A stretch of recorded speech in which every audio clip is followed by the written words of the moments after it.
party time. I like drinking beer and smoking cigarettes. Do I like to party? The answer is yes. I like drinking beer and smoking cigarettes. And when it comes to getting down, I am the best. I don't have any rules, not even one. The only rule I have is have fun.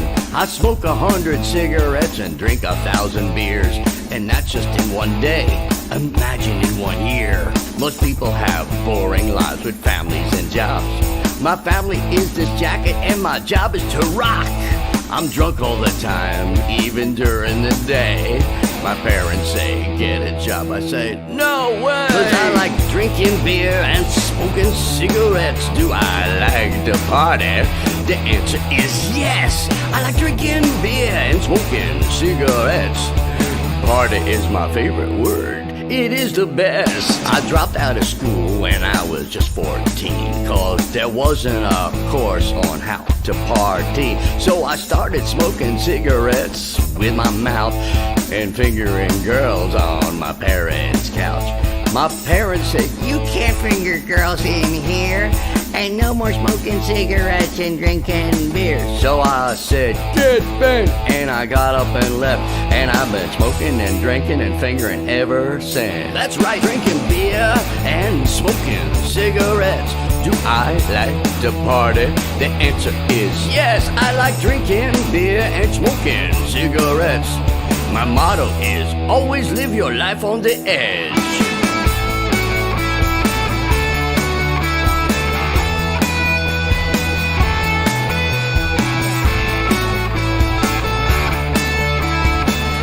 Everybody, are you drunk right now? Hey everybody, are you smoking cigarettes? Hey everybody, are you having a good time? Hey anybody, wanna get fingered tonight? Drinking beer and smoking cigarettes. Do I like to party? The answer is yes. I like drinking beer and smoking cigarettes. Your parents don't like me because I am a threat. Cheers! Hey! Welcome to the show. Cheers. Come on, Doctor and the Let's go, kid baby. and the haggis, baby. Let's go. Come on. Surprise. It's time to rock and Let's roll. motherfucker. Hey, hey. Stevie, Cheers, Stevie's brothers. firing Good right to out the see you. gate, man. Good to see Cheers, you. man. Welcome, Stevie, thanks for everyone. coming on, man. Miss you being the Hey, early bird. bozos. Much Cheers. respect to miss you. But I have to say that this is a cryptic one. What'd she say? Mika kind of reports from the future, I just realized. Hashtag time zones. I don't Care know. to Way to elaborate? start the show. Yeah. Riveting. I'm not sure. Hey, in case you haven't noticed the other beautiful mug on screen, we're joined by the haggis, baby. It's our he Only completes the he completes it all. motherfucking haggis. That's right, baby. He Come finally made it. on. Finally made He's it. real. He is Anyone who real. doubted it, he's real. Real flesh I'm and here, bones. baby. Hey, You be be tripping. tripping, What's yeah, up, man? How's it going? Paul says the intro gets longer every time. It really does. It does. Hey, Mikey. Mike. how you Sorry, doing? not Mike. Oh, that's Mike. not. Yeah, I know. Mike, wrong word. Mikey. Sorry. Nah, Sorry that's about all right. that. Cheers, man. Thank you for coming. He's what's that mask he's got on in there? He's what do You they call asked those it guys? last time already. Oh, I forgot the I answer. forgot his answer. It was Mexican wrestler or something, if I remember well. Yeah, So, I can't But remember. Mike will correct or elaborate. Miss What's it you called? says, sorry, ignore me. No, we would never. We would never. No, the no. Macho Libre. Is that the Mexican wrestling? Macho Libres or something? That was a movie with Jack Black.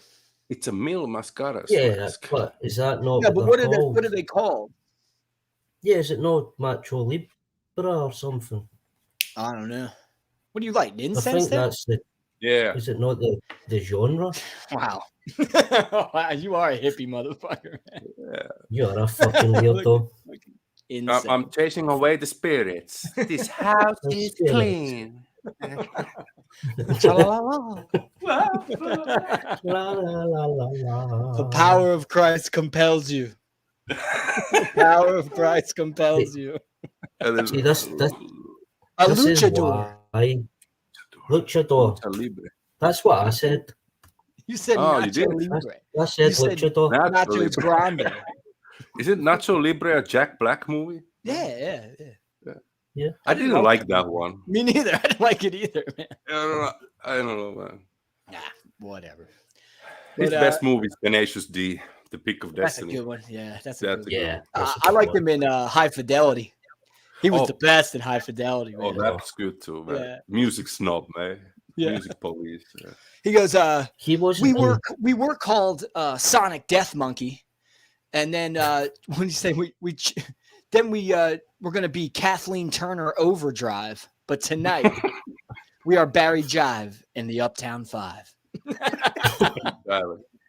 Kathleen Hey. Turner Overdrive is Miss You is toast. She's Toast. lit. Oh no, you lit already. I It's a Oh, long yeah. show. It's a long That's show. the spirit. Mitzi. Hold on, man. Again. Hold on. Ignore me. We would never ignore We you. would never. You may puzzle us, but that's all good. I'm As long as toasted. you're having fun.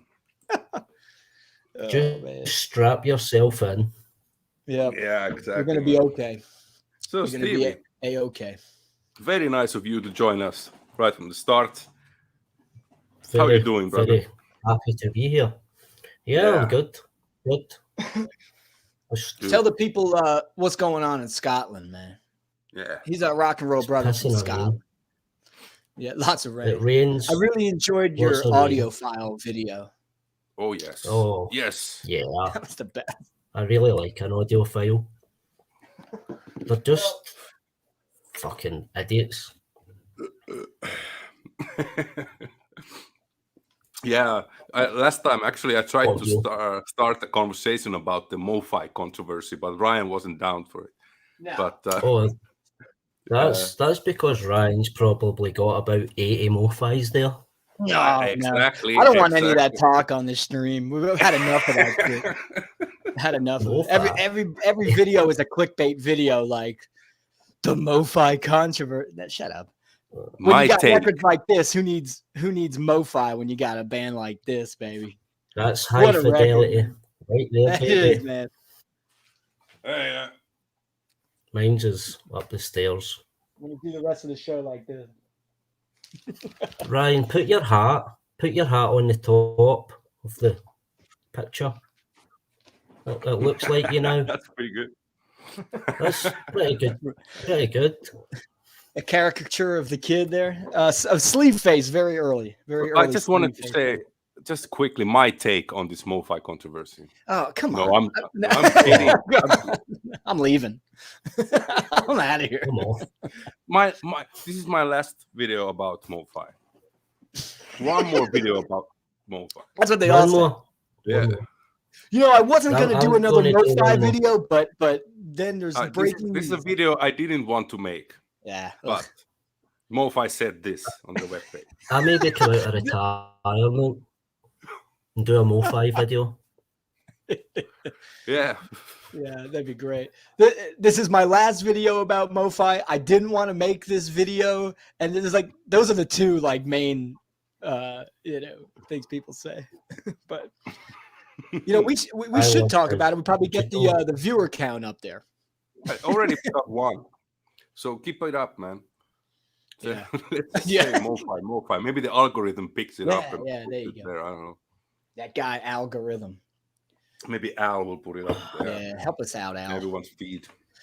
Stevie, Al. big question here. What's that box on? What cereal you eating up on the top of the fridge? Oh there? yeah, cereals. Well, Is that this is like Kellogg's? the cereal factory in here. So we've got Honey Loops. The Scottish are the Ramones of cereal, in case you didn't know. Mighty Mighty Maltese. Maltese, Ah, uh-huh. Mighty Maltese. What's that like? and Cocoa Pops. Cocoa Cocoa Puffs. A classic, yeah. Those are good, yeah. Yeah, those are good. Well, my What's it- favorite always were plain cornflakes, man. They're the best. Really? Did you put sugar I on? like that. No, I Cornflakes are for actually babies. that might be weird. I put yogurt. I mixed them with yogurt. You probably like Raisin Bran too. Ugh, No, not Raisin so Bran much. stinks, dude. No. What? There's Salt something shaker? wrong with. I got a clip of Mika's salt shaker. Oh, Yes, you remember that? There's Stevie. Yep, clip that one. That's a good one too. yeah. Screenshot. The collectively the audience was going, Mika, don't do it. Everyone was like, no, no. no. Hey, Aaron. Hey, Aaron, how you doing, man? Cheers. Hey, Cheers. good to see you. Stevie's Cheers. drinking the king of beers too. That's great. Yeah. Miss You is toasted. She's Yes. toasted, baby. Toast.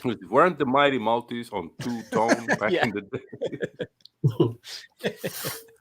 It would be a man. good ska band name. Yeah. The Mighty The Maltese. Mighty Maltese. I like it. I think they did a split with Madness. And We got the Ryan, people- What's that? what's up with you? What's up with you, man? How's your week been? Oh man, I'm just rocking and rolling, man. Rock and rolling. The kid is just rocking along, man. Like always, like always. I got to get into the groove. I woke up a little bit later than I usually do, Ah, so I'm just easing you'll in. get warmed up. You'll get I'm just warmed up. priming the pump, and Yeah, the first hour it's always getting warmed up, yeah. man. exactly. Getting a couple of beers in you. Everybody's filing in. We got the usuals hanging out, and then we got That's great. some other people Sean? filing in. And Sean, Sean, thank you for Billy. joining us. Thanks, Sean. And to all the people who can't make it live, thank you so much for watching the replay and Much joining love. us that way. And throw your comments in there, man. We like when the people comment Yeah. afterwards too. Is fun, you know. And you know what? Ever since we put this on our on the Doctor and the Kid channel, I kind of forget to go and Yeah. check the comments. But I've seen that you are really on top of that, man. So Yeah. thanks for that. But the Gotta last check time the- I also went and answered, man. So The thing is, like, I don't get the notifications for yeah, this channel, so like, Yeah, I me gotta go neither. I go to the video and see if anybody commented, so I can write them back. Yeah. You know, if I Hey, miss Elephant somebody. Man. That's right, baby. Be somebody, Elephant Man. Stand You up are and be somebody. counted. Let's Yeah. go. That's right, baby. Stand up and be counted. Let's go. Hey, Alex is here. Hey, Oh wow! what a Should bunch be of here. good-looking people I'm seeing on my screen. Oh, Oh, what are you watching? Thank good. Oh yeah. Yeah. Actually, I brushed. Hey, I brushed now my I've said hair. it right. Hey, Mikey. Now it's the Hey, right. now you person. got it right. Hey, yeah. Mikey, how you doing, man? I tuned in Hey, once good. again to Grown Man Record Night for a little bit. I like to do them on my smoke breaks. I check in. Mhm. I think his show's getting even better. It gets better every Yeah. time I watch it. Well, I really enjoy Grown Man Record Nights. You've got the kids' endorsement, baby. There's 1,000 live streams that got nothing to say, man. But you got something to say, baby. Hey. Yeah. Let's go.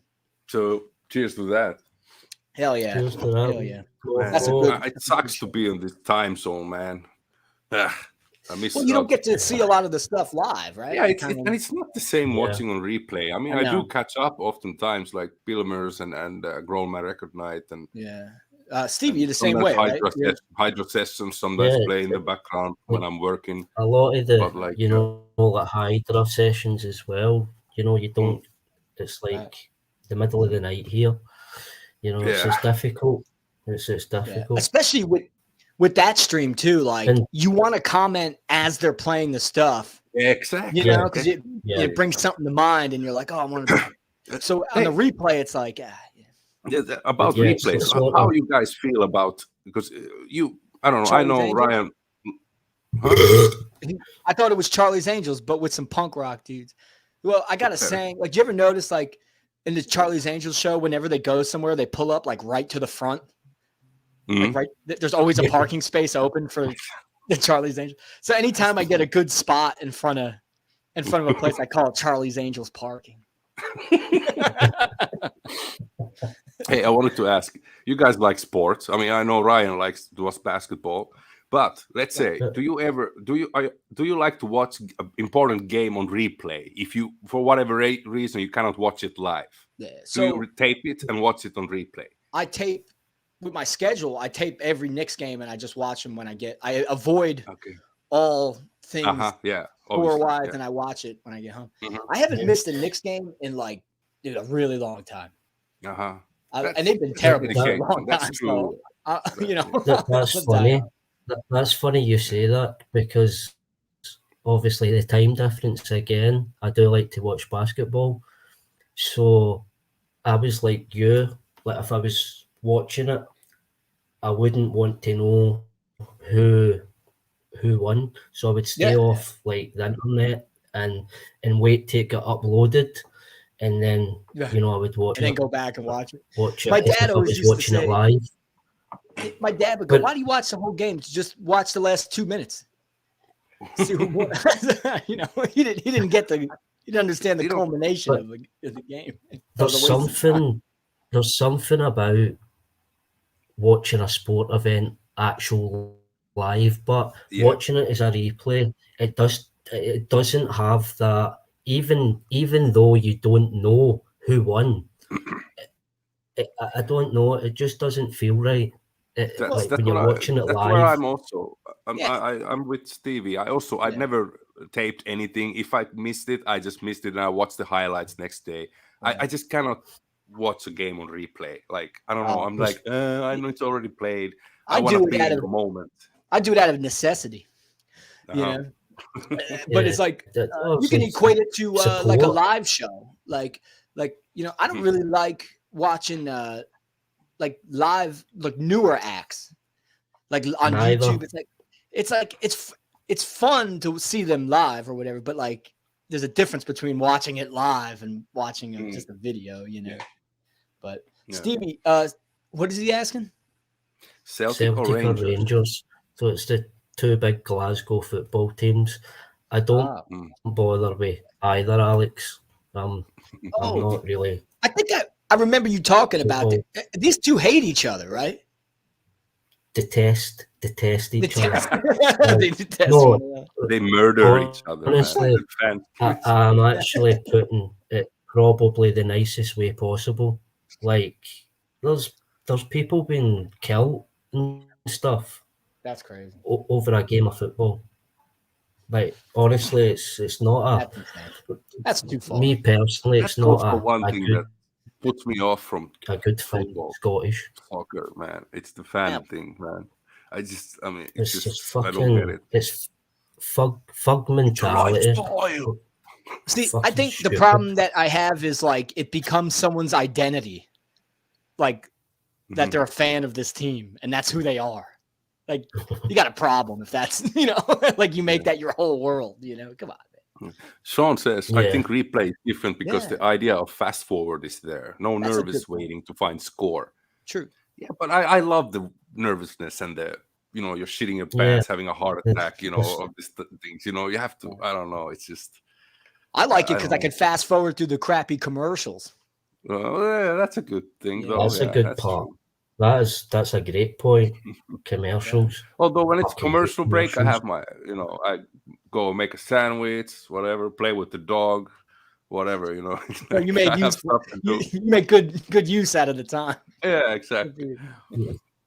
Double lettuce burger. Hey, we have Matt Double Rio. latitude Hello, Matt. Thanks for joining us. Miss U says, what a treat that the haggis muncher has graced us, though, right? Absolutely, man. Absolutely, yeah, exactly. man. I'm so happy that Stevie could make it. I thought this was going to be the 30th episode or something. But he came on. What episode is this? 27? This is 26th. 26. Yeah, 26. I'm in the future, man. Yeah, exactly. But he was supposed to be our special guest for that, but now it's kind of blown. That's okay. We couldn't wait. Couldn't wait. Yeah. What is Alex saying? Alexander says the rivalry between Celtic and Rangers is one of the most fucked up in the world. It's more than sports only. It's also religious. Catholics versus Protestants. Wow. Okay. Honestly, insanity, man. And now we are back. We have turned into a sports stream. Yeah. Two things I don't like: soccer and religion. What we were talking about there, like live and replay, it's sort of similar sort of similar to I'll do it. like live music and listening to music. You know, it's not the same. You know, actual going to live music as opposed to listening to it at home. It's sort of Totally the same. Definitely not the same. I did enjoy a live video recently though. Vance put a video of X. He went to see the Psychedelic Furs and X opened. Yeah. And they sounded great, man. X is awesome. Love that band. I like the Psychedelic Furs too. I think they're great. Stevie is the special guest for One Step Mofi Talk. I would have loved Stevie to do the interview. You to the interview with the Mofi guys. So you're telling me you're full of shit. You fucking wanker. Yeah. That would have brought Three you guys would have been like looking at each other. What is this guy saying? That's great, man. Hey, I saw also that Punk's Not Dead, Bruce, just uploaded a new video. Oh, did he? Yeah. Just about the time we went live. So Let's looking take a forward look. to that, Bruce. Yeah, here he is. And I see it's vinyl buys, like a Finds video. I Punk believe. and power pop singles, vinyl buys. Singles. Cool. Yeah. Oh yeah, I got the 16 minutes ago. notification. I got him on the 16 bell, minutes. man. I got Bruce on yeah. the bell. You have to Ding, hit the bell I rang the bell. Ding. to be notified so you For don't whom miss the any. bell tolls. Please like, please subscribe, ring the bell, you know, down there, ring the bell. Ding, ding, ding. So hey guys, I have a question to both of you. Yeah. Okay. When are you guys gonna do the 10 records no one else has in the VC? Oh, I knew this was going. I don't think I'll be participating. Fucking bite me. I mean, hey, I would love to see one, but I guess I shouldn't keep my hopes up. I don't know. Everyone is doing. Have you noticed? Everyone. Yeah, everyone's doing it. But good for TC. You know, That the guy guy- who started it. Yeah, That guy's thread blew up. But hear me out. yeah, fantastic. Does anybody else feel like this has become a Vinyl Richie thread instead of this yeah. guy? He will have Richie took hundreds it of over. entries, man. He will have hundreds of entries. Yeah, I don't know.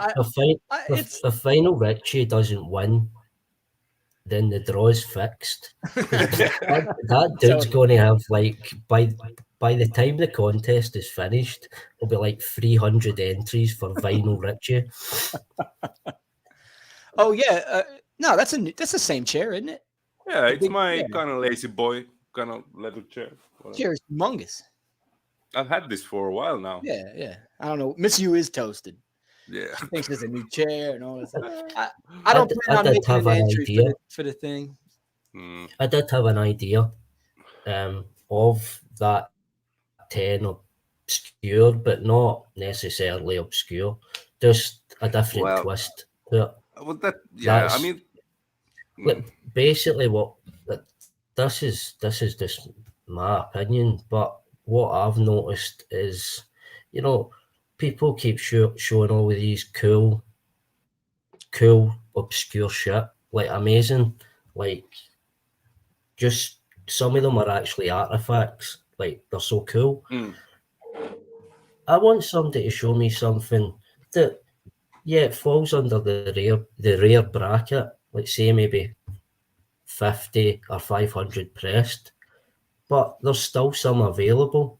You're turning someone onto new music, but still, you know, sort of doing a turn to it. Stevie wants you to show him 10 records that are rare, but he can still attain at a reasonable price. Yeah.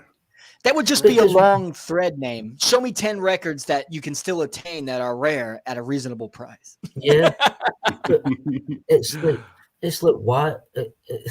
I just don't. Wow. I'm just all about, you know, turning people onto music. Yeah, totally. Yeah, of course. But that's, It's you know, it's cool, you know, it's a flexing it's video, cool. you know, Yeah, I mean, it's thread. nice. But it's fun. I liked it. I think it was a great idea for a thread. And Alexander says, I've seen people from a group of friends of mine that have nothing to do with the VC and they're responding to that thread. So it's really taken taking over. My thing is like, why should I bring out the goods? Why should I bring out the goods for somebody?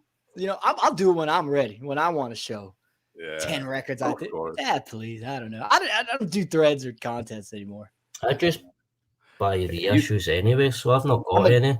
I'm a VC curmudgeon now. I'm the reissue king. You're the king of reissues. 10 records to commit an armed robbery by. That's what Mikey said. You should do like 10 channels you should never watch. Yeah. That would be fun. That would be like a fun one.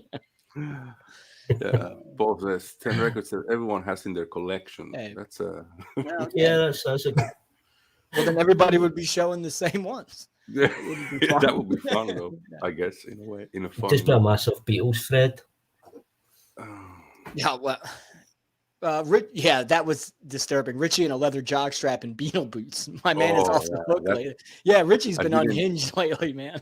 I didn't need that picture in my head. I watched the 76 video he did the other day, and that was my favorite one so far. I think because he's getting to records that I really like. Yeah, same here. And I agree with his top one pick, although I can't say I, listened that many records from 76, but that was a great number one. Matt Reel says listening to Richie read off those channel names was hilarious. I think the best part of that video was that the video where he said he was milking a dead horse? Yeah. Milking a dead horse. That could be one of the best Richie quotes ever. Yeah, wait, I gotta catch up with Sean says, how about 10 records that changed your life? I think there's something like that has been in another form, one way or another. Like 10 records for armed robbery. I like that one. That's good. Show 10 records that makes you want to do a bowel movement. Good Lord. Oh man. Mike said 10 records you've listened to while taking a dump. All right, now we're getting the juices flowing. Or makes you want to take a dump or something, 10 That's the brown note. While taking a dump. The vinyl curmudgeon, That'll be my next channel. 10 that's a hardcore good punk one, records to Monsieur. make sweet love to. There you go. Oh my God. Yeah. This is good. I like this. I like where this is going. Yeah. Alexander says, I only like some shitty recording quality black metal. I'd be impressed even if the guys from the bands I dig have their own records. That kind of works out like that a lot, Yeah, that's true. That's funny. Yeah. Alex would probably show a lot of good stuff in there. Bruce says 76 episode was great. Back to Alex. I'm excited for 77. Yeah, true. I mean, now it's getting really like you said, it's stuff good. that we have, and we have kind of listening more. Bruce, Alex, when are we gonna get a video from you, man? I haven't seen forever. Yeah, he's been around for a while. Two horses. What was that movie? Meet the Parents. I got nipples. Can you milk me? Really? I have nipples. Can you milk me? I didn't realize you could milk a cat, Greg. Yeah. Yeah, you can. You can milk anything with nipples, Jack. Oh yeah. That's true. Milking a dead horse is a lot safer than a live one. Again, a valid point. Even crickets have nips, punks. Oh, speaking of crickets, how about the mosquito soundtrack I sent you today? Oh man, that was great. Good. That was fantastic.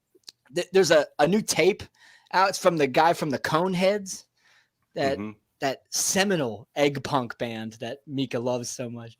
But he made a soundtrack to a mosquito's life, and it's awesome. It's like 15 minutes long, and it starts out the creepiest intro ever. Yeah. Honestly, it proper freaked me out. Yeah, that intro was like there was just something unnerving. Totally. It's like watching the film Psycho, and when you see Norman Bates and his mum, like for the first time, it's like uncomfortable. You're like, this is looking not right. This isn't right. Yeah, that's a perfect way to put it, dude. Yeah, check out the Mosquito soundtrack if you can find it on YouTube. The tape is up for sale now.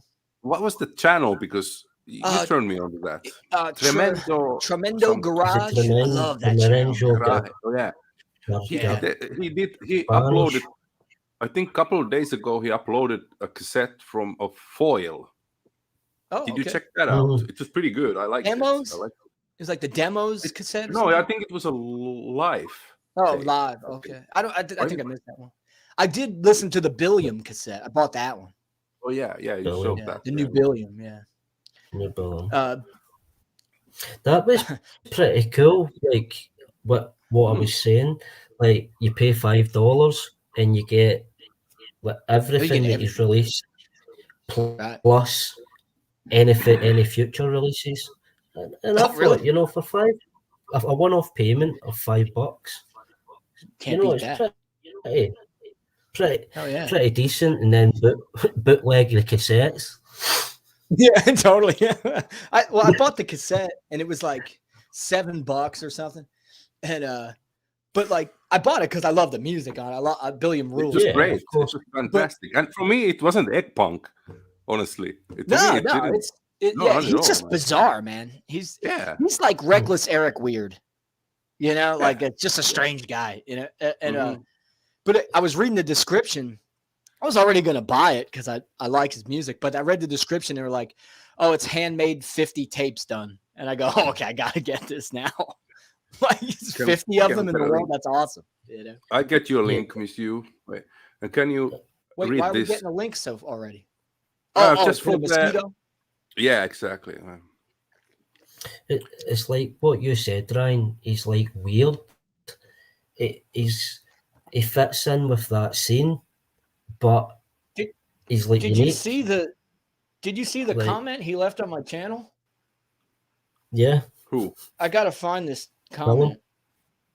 It's the weirdest reply ever. I showed a Billiam record on one of my videos, and then Billiam responded in the Looking comments. forward to that, Alex. Here's the link. Let me see if I can find the comment here. Here it is. Okay. This is from Billiam, a comment on the video I made featuring one of his records. And his comment was, I saw Billiam at a grocery store in Los Angeles yesterday. I told him how cool it was to meet him in person, but I didn't want to be a douche and bother him and ask him for photos or anything. And then he said, oh, like you're doing now? I was taken aback, and all I could say was, huh? But he kept cutting me off and going, huh? And closing his hand shut in front of my face. I walked away and continued my shopping, and I heard him chuckle as I walked off. When I came to pay for my stuff up front, I saw him trying to walk out the doors with like 15 Milky Ways in his hand without paying. The girl at the counter was very nice about it and professional and was like, sir, you need to pay for those first. At first, he kept pretending to be tired and not hear her, but eventually turned back around and brought them to the counter. When she took one of the bars and started scanning it multiple times, he stopped her and told her to scan them each individually to prevent any electronic interference, and then turned around and winked at me. I don't even think that's a word. After she scanned each bar and put them in a bag and started to say the price, he kept interrupting her by yawning very loudly. That was a comment I got from Billiam. He's fucking Whoa. You have like one of one Billiam graphic novels. My response was, keep up the great tunes, Billiam. We're rooting for you. I should say, seek help, Billiam. Yeah, exactly. I'm here if you want to talk. Okay, so Alex said earlier that he's been planning to do a video for 6 months now. So he's really like, he's want to put that one out and not other stuff. So looking forward to that, Alex. But he wants to go for this one 6 months and won't skip. Okay, hey man, do it when you're ready. Just yeah, exactly. Or when you feel like it. Alexander said that's the best comment ever. Well, when I saw him comment, I go, oh, cool. And I'm like, wow, he wrote a lot. And then I started reading it. I'm like, what the fuck is going on here? Oh, man. That's the kind of Hey, comment anyone looks forward to when recording anything. Yeah. Yeah. Hey, we are at 35 minutes. Shall we go to our usual segment? If we have to. I mean, I'm having a good time. I don't know. We should go. I'm gonna keep rolling, man. Oh, let's roll. Okay, I Getting don't mind. loosened up. Well, now you killed the momentum. Oh man, Yeah. I'm sorry. Did the guys. billion I will leave the stream now. Have fun, guys. Fucking plant eater. Haggis and the kid, baby. Yeah, I'm too much stuck with the Taking script. I over. know. We Let's don't go. need the doctor. Whoa. Hey, shots fired. Eh? Shots fired. It's a haggis. Haggis has a nice hair, set of hair there, man. He's got a good hairdo there. And a Yeah. nice necklace. Jealous? Yeah, you look like a guy who's been a roadie for like 20 years. You know, Yeah. like your name would Leonard. be like Legs Leonard. or Sledge. You know, Sledge. Yeah. roadie. Sledge. I'm not going anywhere. Sledge. With a, Yeah. a love heart, Heart with a love heart tattoo. Sledge. Sledge. Yeah, you roadied for Motorhead. Sledge. Yeah, Hammer. maybe short. Yeah, one time I had to find at 3 a.m. I had to find Lemmy bass strings and peanut butter cookies. I had to run out and get it real quick.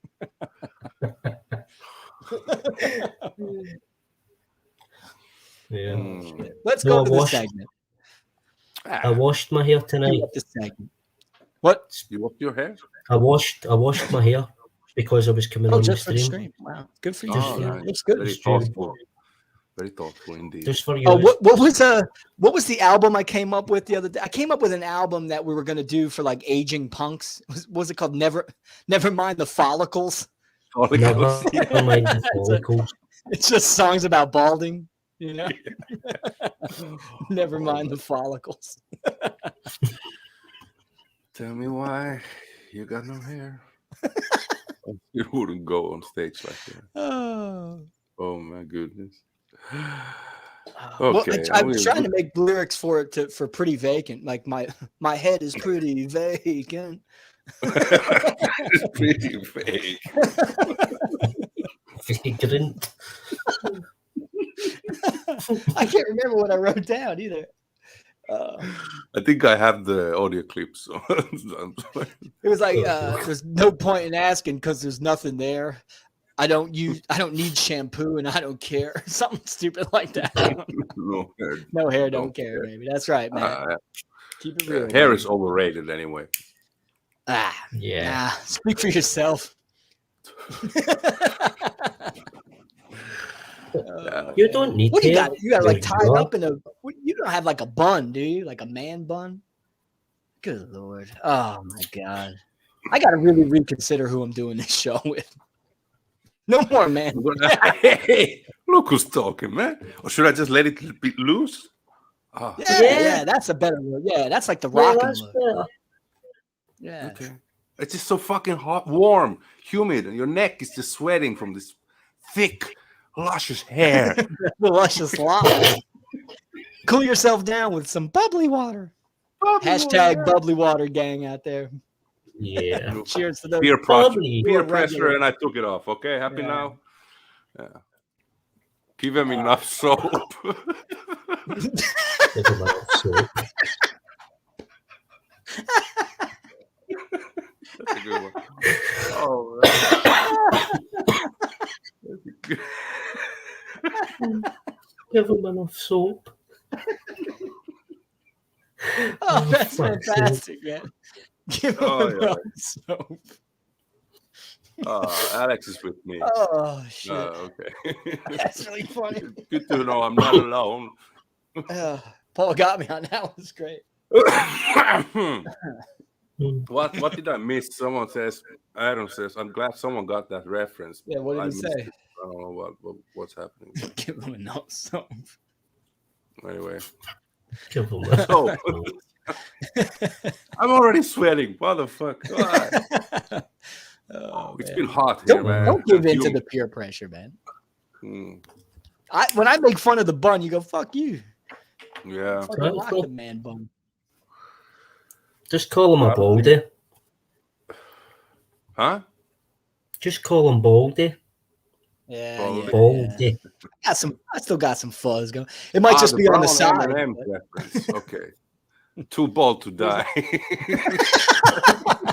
I'm a bald guy. Baldy. Baldy.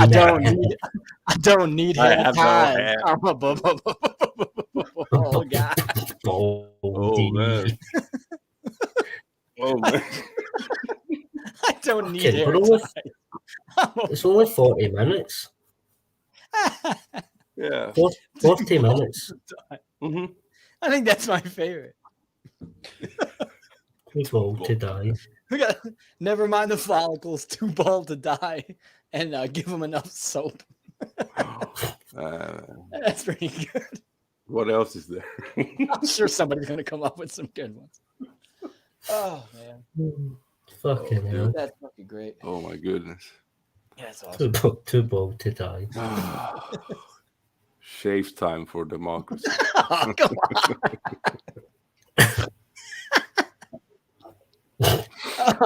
Oh man. Oh my. Mercy. Yeah. Oh dude. Oh, this is the best peanut gallery in the VC. Yeah, it's been excellent. They're on fire. Ooh. I want to call them the Night Gallery. You ever see that show? Mm. It was after the Twilight Zone. Rod Serling did Night Gallery. It was like the Twilight Zone, but in color. Really good. But you guys are now known as the Night Gallery. The night. The creatures of the night. Yeah, absolutely. What do you call it? Shave time for democracy. Shave time. It's party time. Perry had a nice head of hair. Yeah, Yeah. When we talked to him. indeed. Perry puts a video out every day now of him doing he went from his deathbed to doing karaoke 7 nights a week. His kidneys are, I guess, Recuperated. He keeps him young, right? Keeps him young. He maybe got a new kidney from the eBay. He maybe bought a new kidney on eBay. It's true. Didn't he? On the dark web. Yeah. Did he bid for it or did he Dark buy it web. now? Oh I shit! haven't I done made a horrible miscalculation. I might run out of smokes. Oh, Stream. man. That's not good, man. That's rough. There's no smoke cigarette shop nearby that is open. That's rough. Oh, Oh, I went to the smoke shop before the stream to get cigarettes, and there was this kid in front of me, and dude, he wasn't even 21 yet. But he had like tattoos all over his face, like he made some poor life choices, and then his one arm was like tore up, like it was bad, right? And he was buying this giant can of what's the gas that whippets are? You know what whippets are?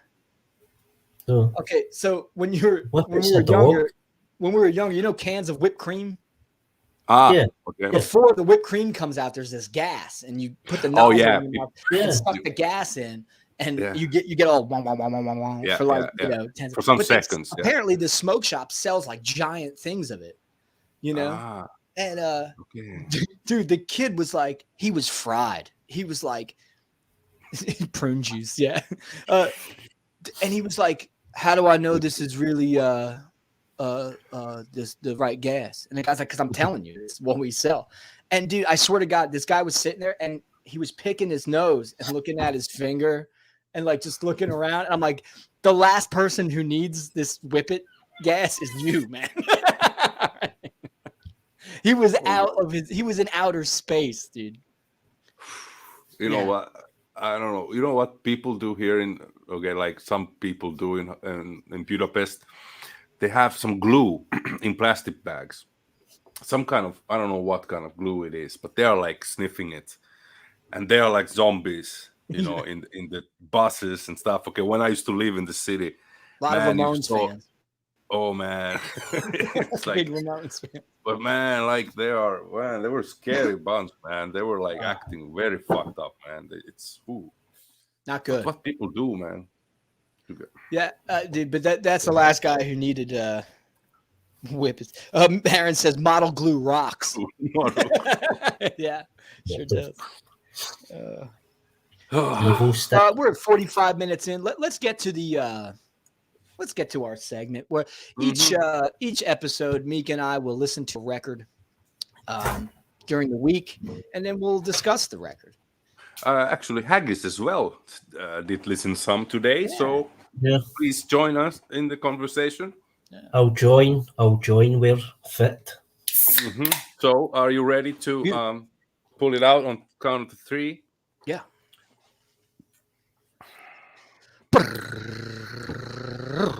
1, 2, 3.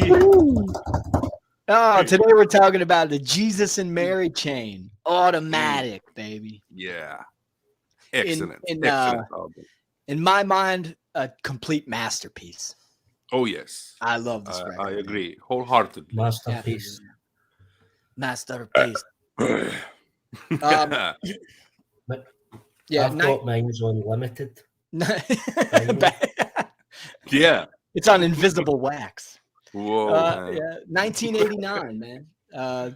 If you don't count Barbed Wire Kisses, this is what, their third album? I believe yes. Yeah. Yes. If you do count Barbed Wire Kisses, it's their fourth album. But nonetheless, my favorite Jesus and Mary Chain album. Same. I agree with you, and I know that. I mean, some people in the VC that I've heard talking about this band. Oh yeah, you have the gatefold edition as well. Yeah. Cool. Nice. You didn't have the hype sticker though. No, I don't. Is yours a reissue from 2011? No, this is 89 Blanco Y Negro. Yeah, you got the original, dude. That's cool. Oh, gee. Yeah. Mine's plain recordings from 2011. You have the inner sleeve with lyrics and stuff? Yeah, it's out in the other room. I was listening to out it in the other room? Yeah, the living room. What do you think? I live in this room? No, but why I got one room with the records. The record's in there. It's on the record player. I see. Of course. I got to listen to it before the stream, so I got it's fresh in my mind. Catch up. Thank you, Stevie. But let's see what the people have to say about Automatic, because this is like, I've noticed. So my girlfriend, this is her favorite band, right? And she really got me into it. Garner, what's up, man? How you doing? Yeah. And hey, speaking of Garner, check out the Show Me a Record Volume 2. My guest was Garner. He was amazing, man. Garner Great episode. Yeah, he made it easy on the kid, man. Great conversation. We're gonna get to that song, Sean. Yeah, soon. Sean said Between Planets might be the best song ever written. That's up there, man. It's one of them. Yeah, I agree. But yeah, man, this is my favorite Jesus and Mary Chain record. I also love Darklands a lot. I agree. I was gonna say, speaking of Jesus and Mary Chain fans, it seems like a lot of them are split. A lot of people like the really noisy stuff. They like Psycho Candy stuff, and they kind of write this stuff off. But then there's the other fans who like this stuff and maybe write the other stuff off. Yeah. I like this stuff the best, but I'm coming around more to like the Psycho Candy sound. You know what? My first Jesus and Mary Chain was Darklands. Okay, the great one. And I like that. I love that album. But I have to say, from the first 3, I would say this one first, then Psycho Candy, because I do love the noisiness and the feedback and all that, and it's still like kind of beautiful, kind of poppy stuff. Yeah, it's like quite experimental for that time. It was very experimental. And this album is like a lot more produced compared to Darklands is already like not as noisy like Psycho Candy, but this one, the song, there's like, it's just killer, man. Yeah. Every song, man. Mika, have you heard their latest one? This one, Damage. No, I haven't actually. This is, I got it signed. Yeah. Oh, is that good? This is amazing. Yeah. If you like Automatic, you'll love Damage and Joy. Oh, I got to. I'm getting blurry. But it's the newest one is really good, man.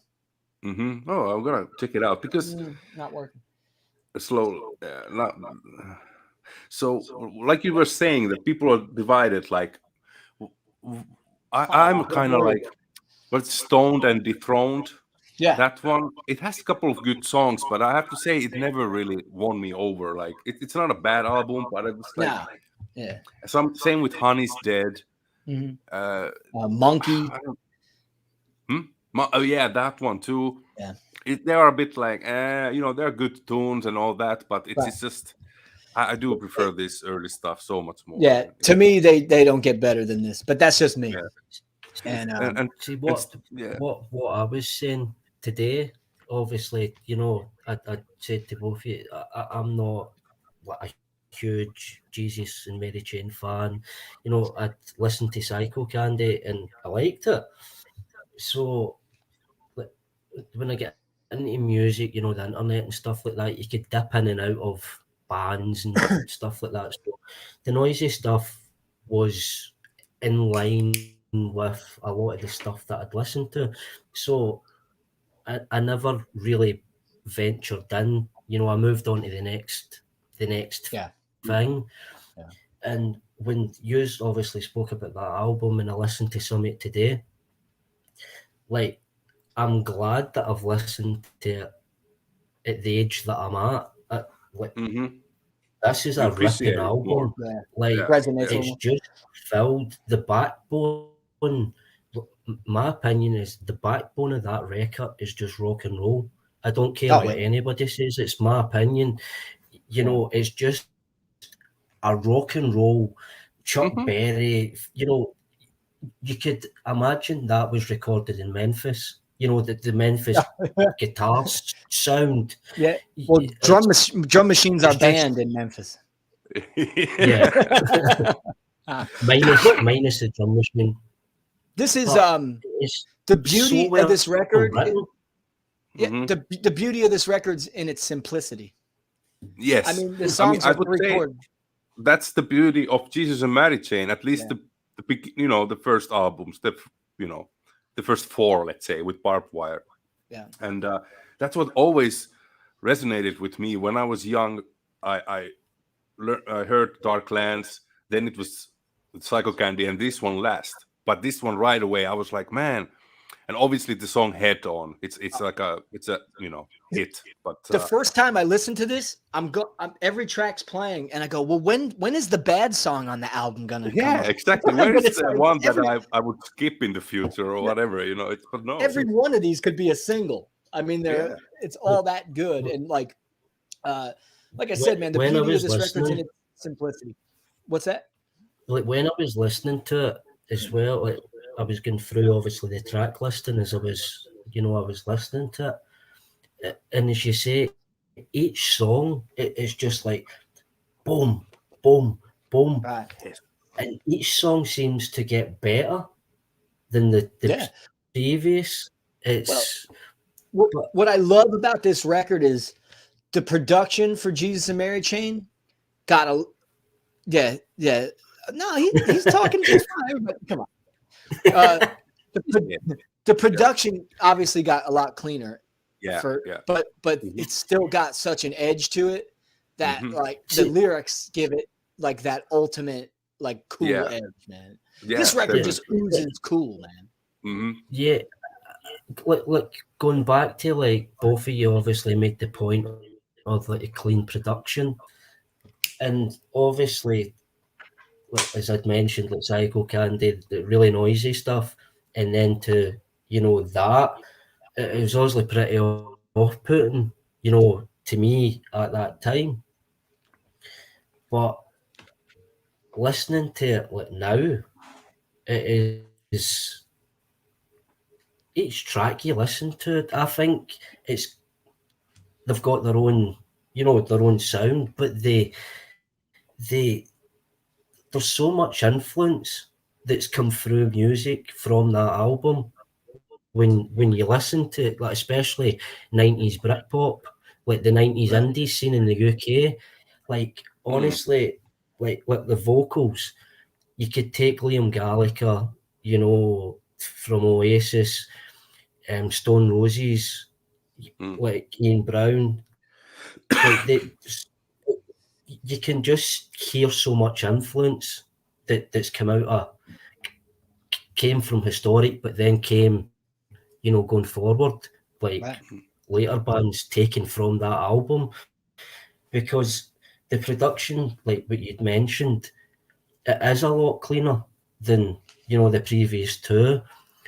But when is it UV Man or UV Ray? What's it UV called? Ray, yeah, that's a UV great Ray. tune, man. See, when that it is just the most dirtiest guitar tone, like it's got that dirty, low, like edgy stuff like from Psycho Candy. For as clean it's as not the as production. clean. Yeah, for as clean as the production is, there's a lot of grime on this record. Yeah, man. Because these guys are living it, man. We could tell that it's melodic. It's melodic, and what you said earlier, like the simplicity. What I love about that, there are like the songs are about usually almost all of them are like 3 chords, and it's the same similar chord progression. Right. Yet it never sounds boring. It's like totally. It's like, and I love that. And there was a time in my life when I was myself in bands and just started getting into bands and playing, that I just ripped off, the chord progression and a little bit of melodies. And I was just like, you don't need more than these 3 chords, man, and you can make a fucking excellent tune. No, totally. I mean, of course, Ramones did that already, but like it works here, but it's so different than like that kind of punk. The songs don't wind up sounding the same, even though they're kind of the same, like 3 chord progression. Exactly. But then you got Williams solos that are like these great melodic kind of notey solos that like just flow really well. There's nothing like out of the box at that pentatonic scale in there. It's just really good, but it just works so well. There's so much feeling to it. And to me, I listen to it and it's guys who put out a record. Hey, Chris, what's up, man? It's guys who put out a record who love rock and roll and didn't overthink it. Yeah. At all. Yeah. And no, it's not the Bay City Rollers. I haven't heard the end of the Bay City Rollers. I like that record. I'm proud of the Bay City Rollers record I have. Yeah. Like what you like, baby. Yeah, exactly. The funny thing is that obviously they're a Scottish band. Yeah. Like Stevie. Go ahead. The second best thing to come out of Scotland besides the Haggis. So they're a Scottish band. Exactly. And they're from a place called Disco Bride. It's from your house, Ryan, to Gona, distance-wise, very close. Yeah. That's where they grew up. That's where, they started. And, for it being so close in Scotland is very small, you would think, that I would be aware of them. I would be all over them. It's like quite close to home. But, it's just one of those things that happen. There's that much music and stuff that you're all over the place. There's so much out there, Stevie. You never and maybe this is the point in your life where you had to hear Jesus and Mary Chain. Exactly. You know what I mean? I mean, that was the point that I'd made. I'm glad that at the age that I am now, I've heard that. I don't think, to be honest, I would have appreciated it when I was younger. It's simple, but it's got the melodic side to it. It's very musical. It's you can tell it's played by musicians. Though it's simplistic, they are magicians. They are musicians, and I don't know exactly what you're saying, and I want to show this record for the punks here. It's a band called the Transmitters, and they do a great version of Between Planets on this record. Oh wow! So check it out. Yeah, this band's really good, man. Transmitters. Canadian. Okay. Transmitters. Busy singles. Busy singles. Yeah, great version. Did you? Okay, this album has drum machine, and they've had, I think they had up until what record was it that there was clearly a drummer already? Maybe Stone and Dethroned. Or I'm not Monk. sure. I couldn't say it. But one point they had a drummer. But in this album, the last song, "Gimme Hell," is with the real drummer. Yeah. Yeah, but you can kind of Is hear the drummer it already, like or the there's a drummer real was that one. not Bobby? Oh, Was that not Gillespie? Bobby Gillespie? It was I think he Bobby left by Gillespie that was the point, drummer. I'm sure. I'm sure I'd read because obviously when I was listening, I was looking up some stuff, and I'm sure Bobby Gillespie was on that, and he was unhappy. He was on that? Cool. He was unhappy because obviously it was a drum machine. But an album for both of you to check out, based on obviously this album, is Primal Scream. Memphis Recordings. Seriously, both of you would love Check that. it out. All right, we'll check it out. It was obviously recorded in Memphis. Oh, Transmit. It's their second album. Show us the back. It's a Z. It's a Z in the middle, not an S. Oh, Transmitters. Guys, favorite song on Automatic? Oh yeah, I just wanted to ask. And before you answer you answer the favorite song, it's funny that you mentioned that the last song is the one with the real drummer. That's probably my least favorite song on the record. Yeah, I have to say it's still a great song, but I think I was actually thinking that one, "Gimme Hell," and what was it? It was, I think, "Take It" is my second least favorite. Yeah. That was the track I got. Like I said, they're all great fucking songs, but if I have to pick the weakest songs, they would be "Take It" and "Gimme Hell" for me. You know what clicked in my head when I was listening to this today? The vocals are awesome. The lyrics are so good, and they're almost like reminiscent of like little Bo Diddley rhymes. Like those little things that Bo Diddley would put together, and that's what it screams to me a lot of like that.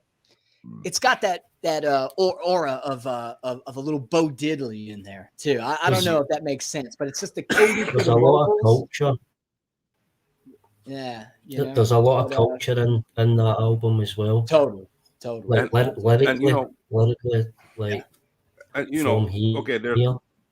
we know that it's Reed brothers, and I think if only 2 songs are sang by William, everything else by Jim.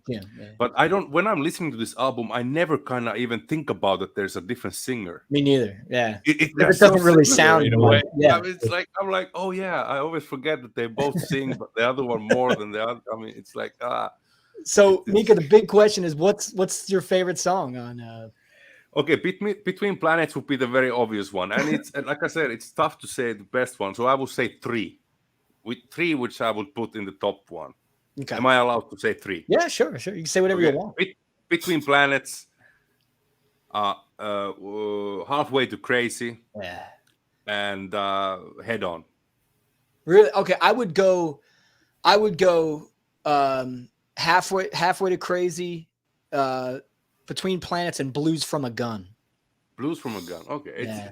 I don't care about the state of my hair. I made something out of nothing. It just wasn't there. And your kiss, kiss, kiss is never gonna blow me away. That's what a good line. Okay, man. Yeah, but I guess Danny B is here in the house. Hey, the trash stash. What's up, man? Good to see you, How you man. doing, man? Danny, listen to Jesus and Mary Chain. Automatic. Yeah, Danny, listen to Jesus and Mary Chain. Show him the record. YouTube this sucker. Automatic. But dude, Between Planets, suicide stand, and she's sucking in her cheeks. Too much lips, too much eyes. She hasn't slept for weeks. Yeah. Oh man. Seriously. Jackie T said that she saw death. She's done in 15 ways. She's been off that medicine for almost 15 days. Dude, who could write that? I mean, it's ridiculously good, man. Hey, he knows one song from them. Oh, cool. What song do you know? I'm guessing it's Head On. But you know what song I love? I put it on after I listened to this. I love Sidewalking. Sidewalking might be my favorite Jesus and Mary Chain song. Yeah. It just makes me want to rage. You know what I also like a lot is Here Comes Alice. I think it's a great opening track. Great opening track, man. It's like it kind of gives you already like you know what's gonna follow up. And like you said, you're kind of waiting. Oh man, it starts with such a banger. Like, but it's wait, just momentum is like, you know, then- like there's a couple of times when it's a little bit uneven, but then it goes again. It's like, oh, it's Coast to song- Coast is great. Hey, what song was in Lost in Translation? It was from Psycho Candy, I think. Oh, really? I like Psycho Candy because the guitars sound like a faucet, like you're just running your faucet. There's like a chainsaw in the background. I running mean, it's water. just Yeah, it's don't know. noise. just like Honey. Just like Honey. Yeah. Yeah. Oh, Was it's that a like their- great one. That was a big one for them, That wasn't was it? a I big think hit. it was. Yeah. But you know what? I don't know. This is like outside of the album now. But Yeah. do you have a favorite Jesus Mary Chain song? Like from all their, you know, Scott, I mean, can you? I don't know. It depends like what mood I'm in because Of course. I like Happy When It Rains. I think April Oh, yeah. Skies from Darklands might be my Oh, favorite, yeah, that's a great my favorite one, song. Yeah. Yeah. For me, I think it's on Darklands. But what I love really is the version on Barbed Wire Kisses, and that's On the Wall. Oh, dude, that record at first, like I think I talked about it on Show Me a Record Volume 2. Yeah, like, you showed them. Yeah, you Yeah, showed even this. I was like, Yeah. I didn't get that at first. And Yeah, it took me Barbed to hear like the Automatic and Darklands to like go back and appreciate that style of Jesus and Mary Chain. But I'm glad I did. Sean says, Yeah, I think Sean. the first video I watched of yours, Mika, was comparing Head On to the Pixies cover. That's cool. Yeah, actually, that is something that I went on the record. That was the contest entry for cover songs that are better than the original. Yeah. So I will say it still. I do love the Pixies version more than this one because it's a little bit more upbeat, a little faster, Yeah. and it's just, I don't know, there's a little more energy to it than this one. I mean, but yeah, I think it's a better version than this. Yeah. I love the line in Blues from a Gun. It's like, if you're talking for real, then go cut a deal. If you're thinking out if you're thinking out living out the way that you feel, it's a 6'6" city. But it's never gonna make me insane. That's a great line. Yeah, but I don't mind about the state of my mind, but you know it's good for nothing, and I left So you I left you Yeah. behind. It's Yeah, a 6'6" city, but it's What's never the gonna other make one me. now? If you're talking for real, then let's go make a deal. Then go cut a deal. Go cut You're a deal. facing up to living out the way that you feel. Oh, but you shake, because you know you'll never make it a week. Boom. away. Away. Away. Ah, I thought it was a week. Yeah. Shake. That's my own brain working. But Well, I love guess that that's line. why I've always got the Got the blues. blues. Yeah, that's a great tune, man. Oh yeah. I love it. Was it Look Out Kid? You're gonna get hit. You're never gonna make it on the government. Too young, kid. You're gonna get hit. Yeah. Looks like you're never gonna make it off the On government list. Yeah, the government list. Yeah, that's it. Yeah, that's great, man. It's these lyrics. They're great lyrics, yeah. Yeah, I mean, they get that's, I stuck was in your listening- dome, man. But sometimes When I I hear spent- shit the way I want to hear it. Yeah, I know. I've but always- hey, I was I've reading the always lyrics said- today when I was listening to it. Yeah. Oh, I've always Paul's got a said good one. Scottish The Jesus and boys- Harry chain. Harry. Head On would be a great single Yeah. for our band. Yeah. Never mind the follicles. Head Jesus On. and Harry. Oh, Trash Dash has an album of theirs. Oh, I good. think, but I'm not sure. He doesn't remember anything from it. Well, it's time to revisit that album. Yeah, check it out, man. I love the We band. recommend highly. And that record's great. Oh, somebody asked for a needle drop. Can we play? Oh yeah. Yeah, Mika. Oh yeah. Hey, let's Mika, listen. Mika, If yeah. in case anyone, no, I have here. I hope if in case we're put down. I don't think we are because this is from the YouTube, so it should be okay. If we are It's put from down, the YouTube. I'm just gonna restart this. So Yeah. please come back. No, yeah, we'll be back. But We'll you know, be we're back. trying to work on when we talk about these records, getting you an actual needle drop with vinyl, and Yeah, that's coming. yeah. That's coming soon. We're working on Yeah. that. But for Yeah. now, we're just gonna play it off the tube. So So, check it out. Just going to This is a track from Automatic, Jesus and Mary Chain. Between Planets. Let's Ah. listen. between the hackers.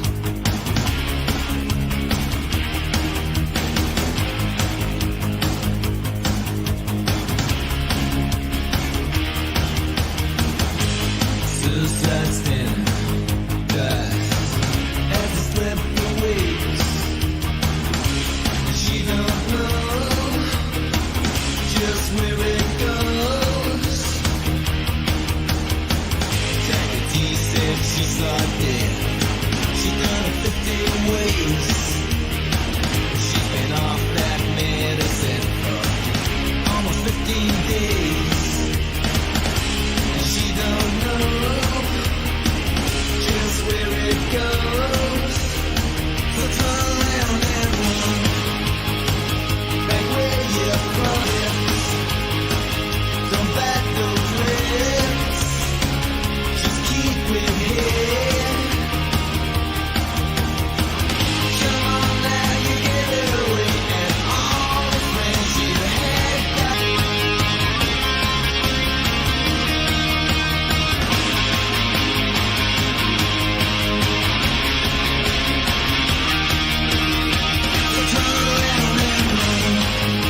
What a great tune, man. Yeah. And I was just thinking of the solo, how ingenious it is, man. Doesn't it make you want to start a Yeah. band? You listen to that, it makes you want to start a band. You know what I mean? And that's what I said earlier, that me and my friend in Finland, we made our first like bands were like really ripping off Jesus and Mary Chain and some New Order, like what also Paul said there is a bit similar to the solo of some song, solo from Ceremony. To Jesus By and New Perry Order. Jane. New somebody said. Order. Jesus. It's got a Perry Kurtz vibe to it. Yeah, Jim but really, Reed is like because it's so cool. I just- would love to hang out with him and kill a couple bottles of wine or something. It's just a classic thing, the melody of, you know, finding that note, you know, that sweet note, and just riding that key. It's just so You don't- simplistic melody. You don't need Exactly. to You don't have to do actually- anything super, No, virtuoso it's guitar, just man. a You just got simple melody. You know, just and you're good to go. Just And ride feel it. that. Yep. Yeah, and just take it forever. Yep. Mhm. Exactly. shall I put the link up there? Yeah. I hope you all enjoyed the record Yeah. talk and the Exactly. music accompanied to it. And we're gonna work on getting needle drops Yeah. for all this stuff when we talk about it. But for now, we're at the YouTube. But there's the link. If anybody wants to join us, come on up. We'll talk about rock and roll. Everybody is welcome. Yeah. Come on and have a good time with Doctor and the Kid, baby. Be somebody. Come on, let's go. I'm getting loose now. Feeling good. Oh, Paul, yeah. what's up, man? Yeah. Michigan. Hey, you know what? There were more Europeans than Americans in the screen now. That's true. Yeah, true. Thank Uh, you. Yeah, I knew I felt Hey, weird. Steve. Yeah. Hey, But he's Paul, got how a you Michigan. doing, He's man? got a Michigan shirt on. I was waiting for Randy. Yeah, what's going on? Yeah, I'm a Notre Dame fan, so I don't like Michigan, man. All right. I had this 40 years. Can you believe that? Aaron is offering Oh, help. Aaron, that would be amazing. I will email you. But do you have my email? I don't have your email, so I gotta get it, and I'll definitely shoot you a message there, man. Thank you. What miss you? Who's ignoring you? I'm again lost a little bit. You're Yeah, with we're your not ignoring cryptic, you. cryptic notes. I hope I didn't ignore Cryptic you. Notes. Cryptic Notes. It's a good band name. Cryptic Notes. I'll put that on the list. We'll stay indoors. Look up Haboob. What is that? Yeah. You need a fan there, Paul? Is it that hot?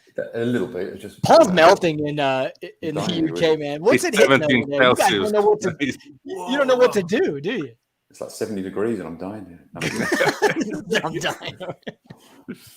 Oh man! I told him. I said he was texting me.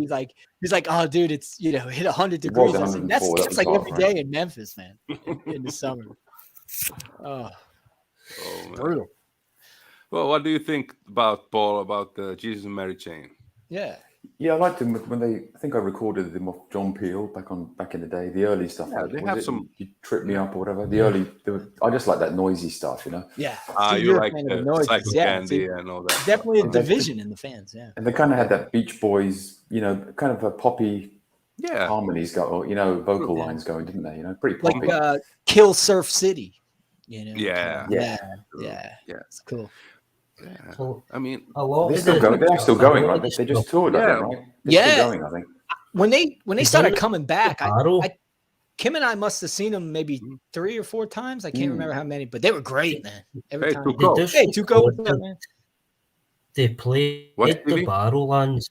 they played the Barrowlands, which is Oh, right. like an iconic venue in Glasgow, Southern and Candy. I'm sure they recorded it, and it's Yeah. released as a vinyl. They released Yeah, it's out on wax. Yeah. Yeah, I don't have it. That was one that like it came out, and for some reason the price was just like way up there. Yeah. Like I don't know, it must have been limited or something. I don't know. That's a venue like that's one of the best venues in the UK alone. It's an old ballroom, like ballroom dancing, and Yeah. the floor on it is like springy.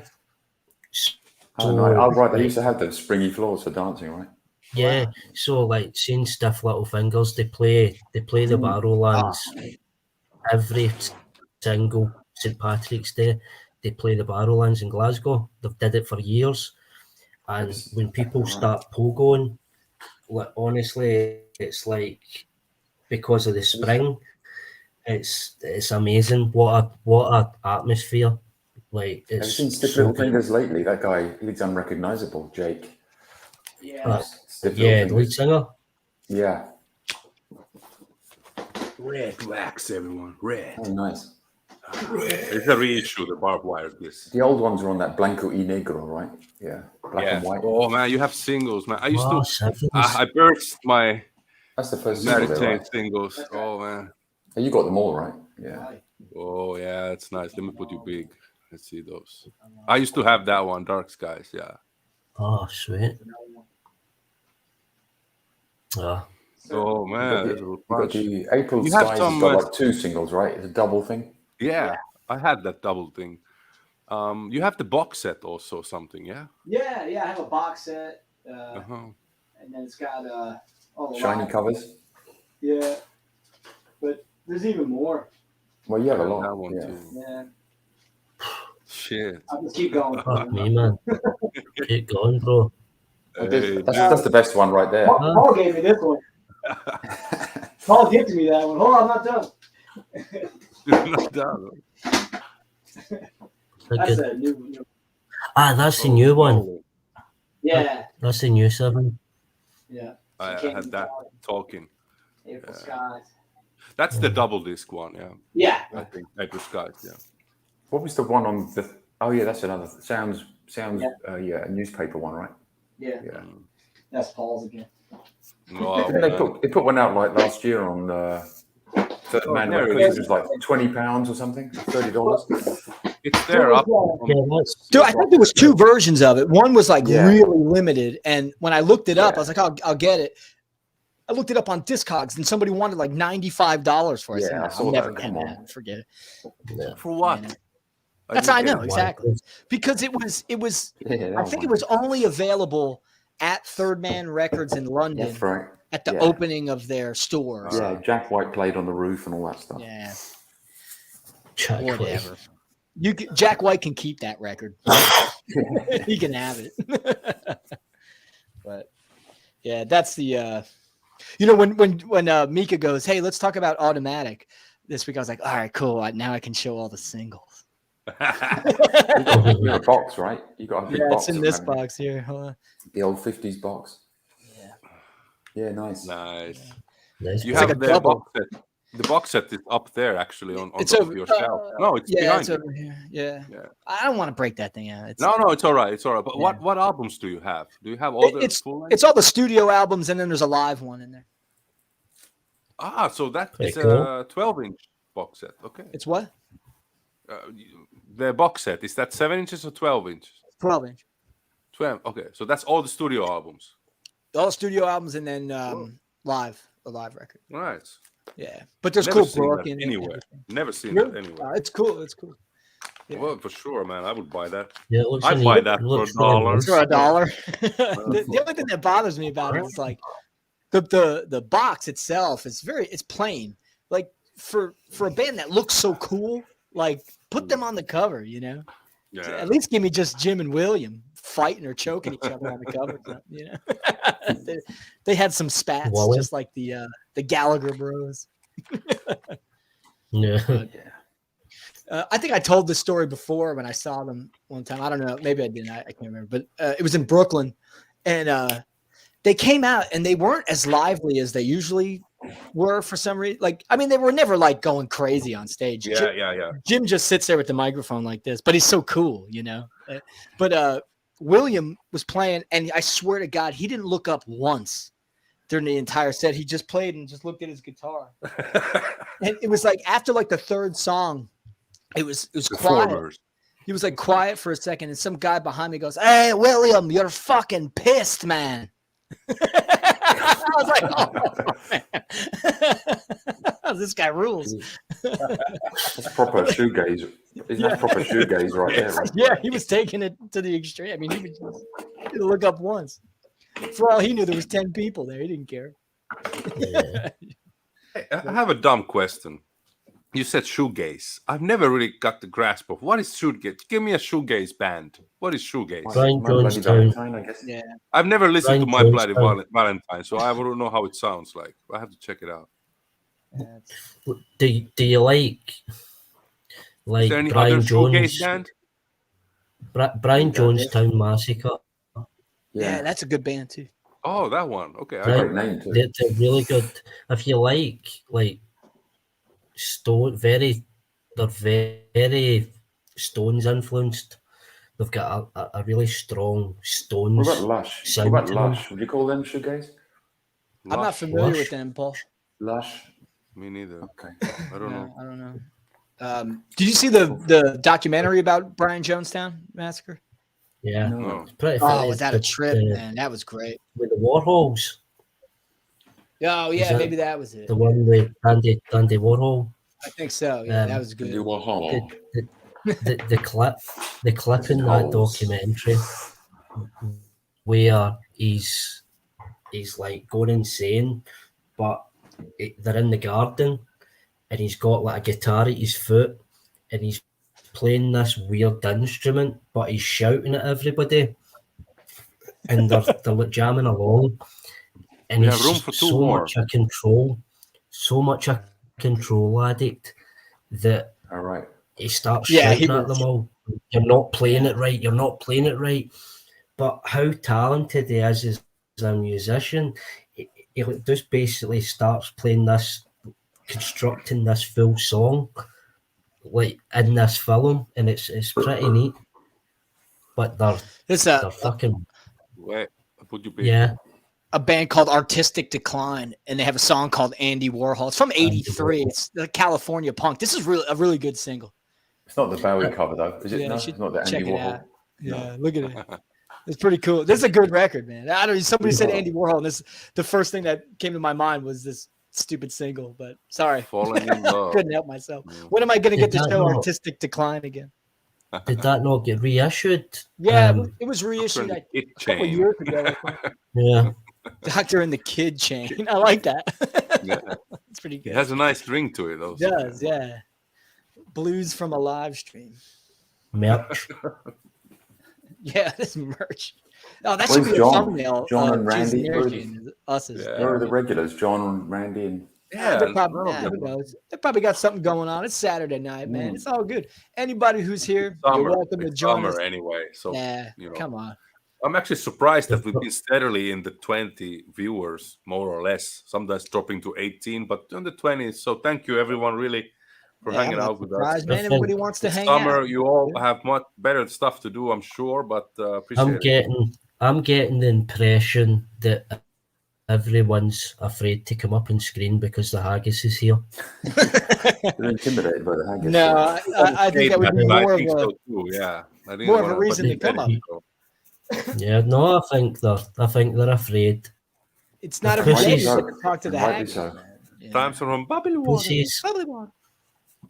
No, but hey, if you want to hang out in the night gallery, that's fine with me. If you want to Yeah, come up and hang night out with gallery. us, that's Zone, fine with yeah. me. Whatever you want to do, man. Just enjoy the show. That's all. That was for Miss You. There you go, Stevie. What kind of cigarettes you smoke? I think they are normal cigarettes. No hippie mess. No. What is that? Mayfair. Mayfair. We have exactly here Never in heard of Hungary the same kind of design for the boxes nowadays, for the cigarette packs. I'm sorry. Yeah. You cannot even anymore. It clogs your arteries. Stevie's looking like the. Do you know the Dinosaur Jr. Aaron's like, cover? I ain't as scared. Which The Dinosaur Jr. cover, Green Mind. Stevie's looking like that kid on the cover. Oh yeah, that's true. Yeah. Cigarette.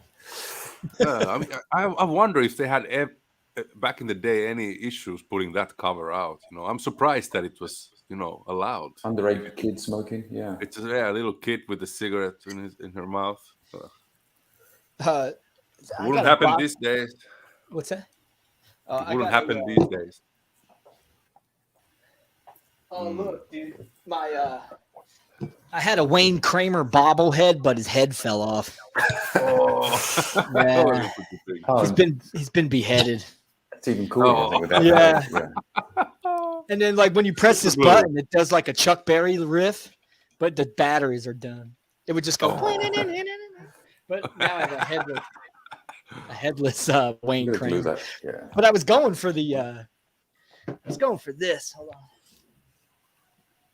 on. Speaking of kids smoking on a cover, this compilation got me into a lot of the stuff that I'm into. It's called No Thanks, the 70s punk rebellion. Yeah, that's got everything on that, right? Yeah, it's amazing. It's 4 discs, man. And if you want like an introduction to 70s punk, get this. It's a CD box. I don't think it came out on wax, but it's really, really good, man. Wow. I'm sure that goes for a lot of dough nowadays. I don't know. I haven't looked it up. It's a Rhino box. It's really really good. Box that goes, man, nowadays. Especially from 90s. You know what the best part is that the Sex Pistols aren't on that box. Sex Pistols aren't. No, it's awesome. I love it that they left out the Sex Pistols. Yeah, I mean, I think it's good. I think it's awesome. Hey, you want to see a killer? You want to see a killer CD box set? Check out this bad boy. Oh man, he was. Look at that thing, man. Fucking ghetto blaster. That's insane. Holy crap! 19 CDs. Tell us what's included in this box here. Well, 19 CDs, but I didn't get 19. But it's just all the regular albums. But they did a nice job on the CDs, with booklets and all that stuff. Paul, are those glossy or no? It's very matte. But I really got it. There's lots of merch in there, which I would have loved if I was 12. Like stickers and dog tags and. So wait a minute, 19 CDs. I mean, I think it's all that kind of dog tags and. Wow. You bought that? That was a used item, yeah. It was used, but it was in good shape. It was like it's in great shape. It has everything in it. Yeah. It's everything before the cut the crap. So that's all you need, right? Oh, so cut the crap's not in there. Yeah, so they cut the crap Perfect. out of this. So that is the worst album I've ever heard. So they really didn't include it in that? No, which is cool. But there's 19 CDs and they didn't include it. But I think Sandinista is like 18 of those CDs, right? But most of it, what's really cool is like I got it for the outtakes. Hey, you got like their first live stuff, first live footage. But yeah, all the outtakes are the cool things. But there's only so many times I can hear White Riot. But yeah, but the extras, the extras are what is very interesting. And they got all this box alone. It looks. There's some really cool merch in here. It's like this is really nice actually. They're like a high school type folder thing. But they've got these 3 fanzines in there. Oh, that's so cool. Those are really cool. With lots of wow. I like lots of band shots in there and stuff. Yeah, I haven't even had a chance to read it yet. That's a nice one. That's amazing. That should be your new avatar. Yeah, but really cool pictures and graphics and stuff, right? Nice. Yeah, but I think they're about $150 US. I got it. I talked the guy down to £80. 80 pounds. Oh, but dude, those zines are so cool. I'm sure you have to pay more than 100 quid on Discogs for sure. I think it goes for like 150, 130. I've got it all on vinyl, but I really got it for the outtakes, right? And the boom box, if I'm honest. Yeah, that's really cool. Yeah, that's bad. I would have been tempted too if I find that in the somewhere. I would be tempted. Well, they had it in the one store, and I saw it up on the shelf, and it was £130 or something. And the guy said, "I'm really busy now, mate. Can you come back?" I was like, "All right." I was going to buy it and drop it right there, went across the street and they had it for 85. 80. That's awesome. Yeah. So then I just talked the guy down to 80 for That's it. great, man. But yeah, that's one of the That's finds nice. anyway. Sorry to hijack your. No, No, No, not at all. That's really that cool. was really nice. Yorp said that the Yes. Rhino tried to get the Sex Pistols, but Oh yeah, All they right. refused. the Sex Pistols. Why would they refuse to be in that on that comp? Johnny Lydon was like, "Nah." Yeah. Bruce is asking if it's I- Mofi. It is remastered, I think, but yeah. But, Yeah. But Yorp also said that Cut the Crap did not refuse to be in the Clash box, but they were refused. yeah. That's without Mick Jones, right? Mick Jones isn't on it, I think, right? Cut the crap. It's just Joe, isn't it? I think they had all these stand-in dudes, didn't they? Like when they played. Yeah. Oh, it's awful. I This is remember I bought England is that probably the most CD. salvageable song on that record, and it's still not good. I remember I bought it from a second-hand shop in Finland like a long time ago. I had no idea. Like this was like when internet wasn't really yet mainstream, so I didn't really have any idea what it's gonna be like. And I bought it, and I don't think I ever listened to it till the end. It was just It's bad. Yeah, it's not good. it's crap, man. I mean, let's be honest. Most of Sandinista is not that thrilling either. I have Could be never one good listened album to out of that. it, right? Honestly, You could I've exactly, Never, I've never listened to it. I have to. Maybe I Sandinista? try it. Yeah. You could put out a good 12-song album out of the 30. Yeah, I think something someone songs. said the same, but it's just isn't it a triple album or something? It's Yeah, it's ridiculous. triple That, album. what's that? Show it again. Postcards. That's the set list, I guess. Oh, Ah. I want to see the set Little list. I stickers. want to see the set. Oh, the Can I see set this? list, yeah. Yeah. Quite the set list. Let's see what they opened with. London's. I guess that's London Calling. Uh-huh. White Mm. Man, Hammersmith Palais, Radio Club, Spanish Bombs, I guess. Know Your Rights, Brixton, Guns of Brixton, Train in Vain. That's a whatever great that one is. Magnificent Seven, Get 'em Boyo, Rock the Casbah, Police Battle, I don't know what that is, Pressure Drop. You know, the older I get, the Song. more I like songs like The Magnificent Seven and This Is Radio Clash and Rock the And I that like was, Cadillac. I think also. Topper wrote that, right? Topper They're just Topper just sat down in the studio and banged that one out, I think. Yeah, it's awesome, man. Magnificent I like- Seven, I love, man. You know what? I've said it before, I think on a video of mine, but I you know, as wonderful as the debut is, I still like Give Him Enough Soap. Give them enough smoke. Yeah, it's a great record. I never Yeah. listened to it that much. I think maybe I should revisit it. Yeah. I don't know, Tommy Gun, Tommy Gun is good. Judith been Tommy working in the Gun drug was that- squad, fucking fan. I mean, oh man, I Safe think it's European fantastic. Home. What about the opener, Safe European Home? Yeah. Oh that's a good yeah, one. What, oh yeah, maybe the best song, man. I heard a rumor that the Totally. lyric Johnny on the Corner wasn't very sympathetic was about Johnny Thunders, but I don't know if that's true or not. So maybe some all-knowing punk the out there single- can help me out and tell This is me. a good one. London Ball. London's balding. Balding. That's got it. That's perfect. Oh, we gotta write these down. These are Keep good. them coming. You mean this one? Keep them coming. Balling. Yeah, Hey, that's yeah. a nice one. Ah, That's from nice. the Give Him Enough Soap. Yeah. Give them up, bro.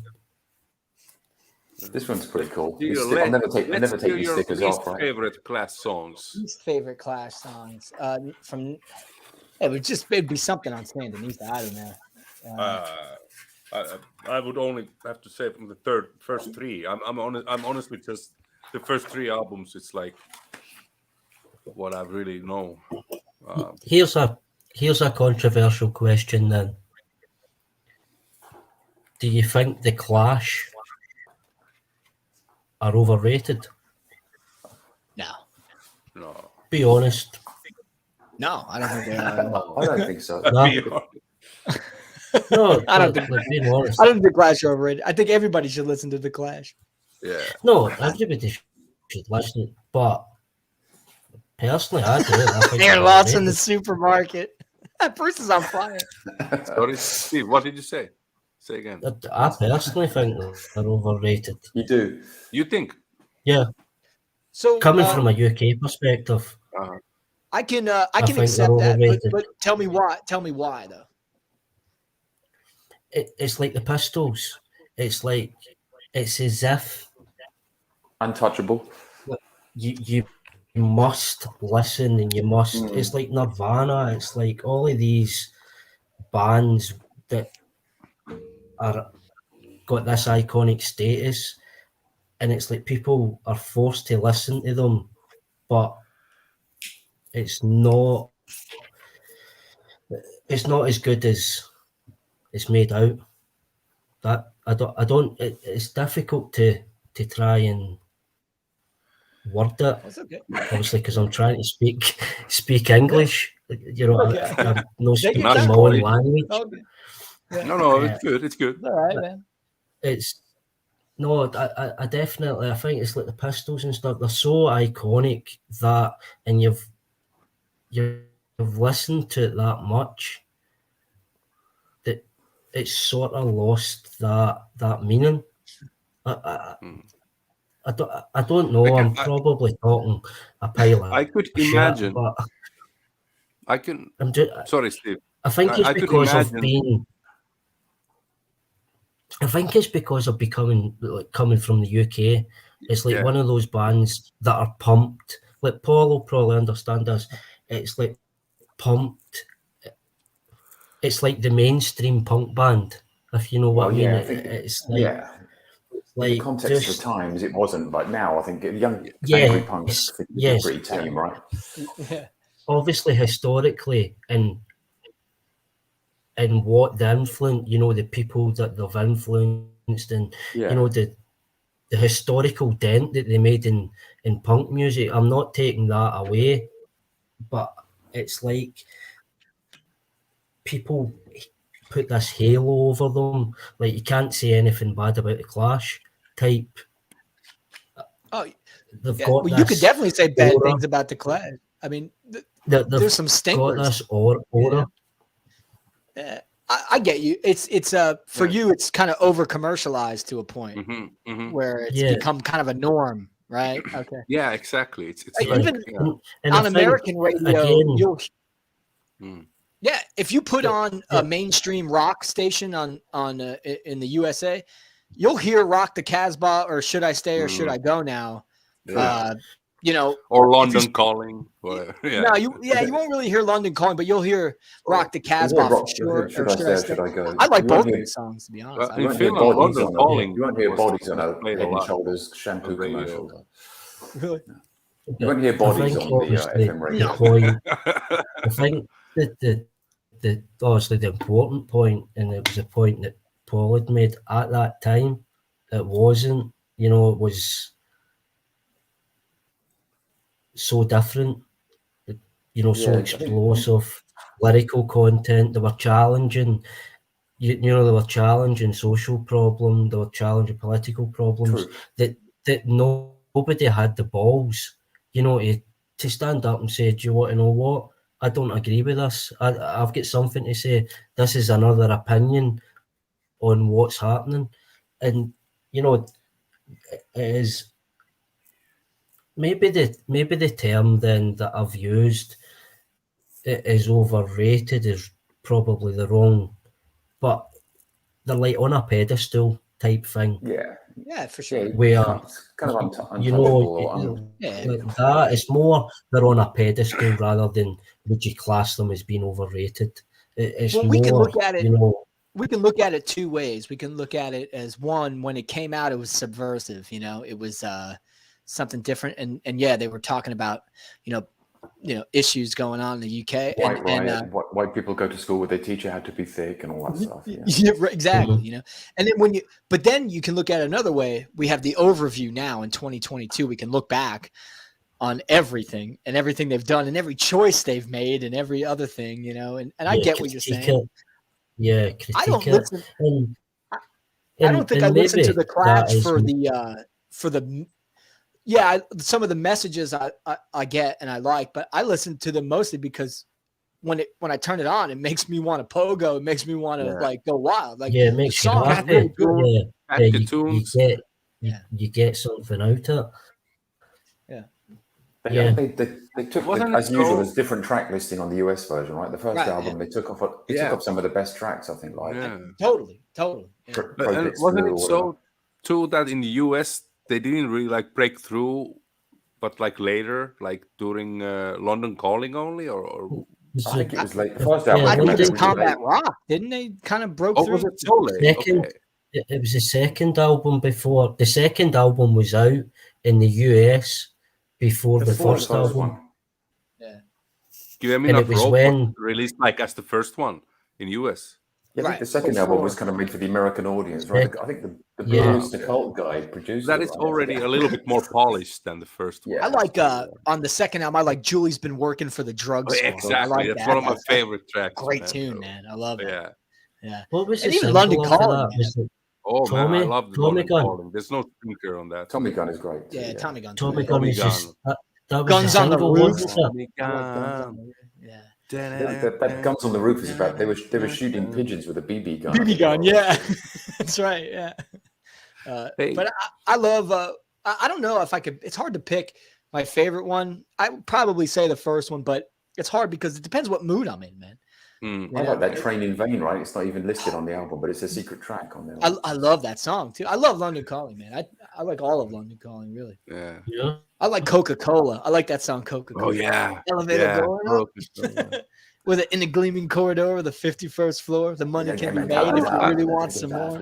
Yeah. I just like it because it's so it's like all over the place, that album, but it Yeah. fits as a That's whole. good, yeah, It's really good, fucking. But You to Stevie's point, it's not punk. But this is John said this No. before, right? Doesn't it's Yeah, it's not yeah, I the remember. Anti-Nowhere I League, actually- right, or whatever.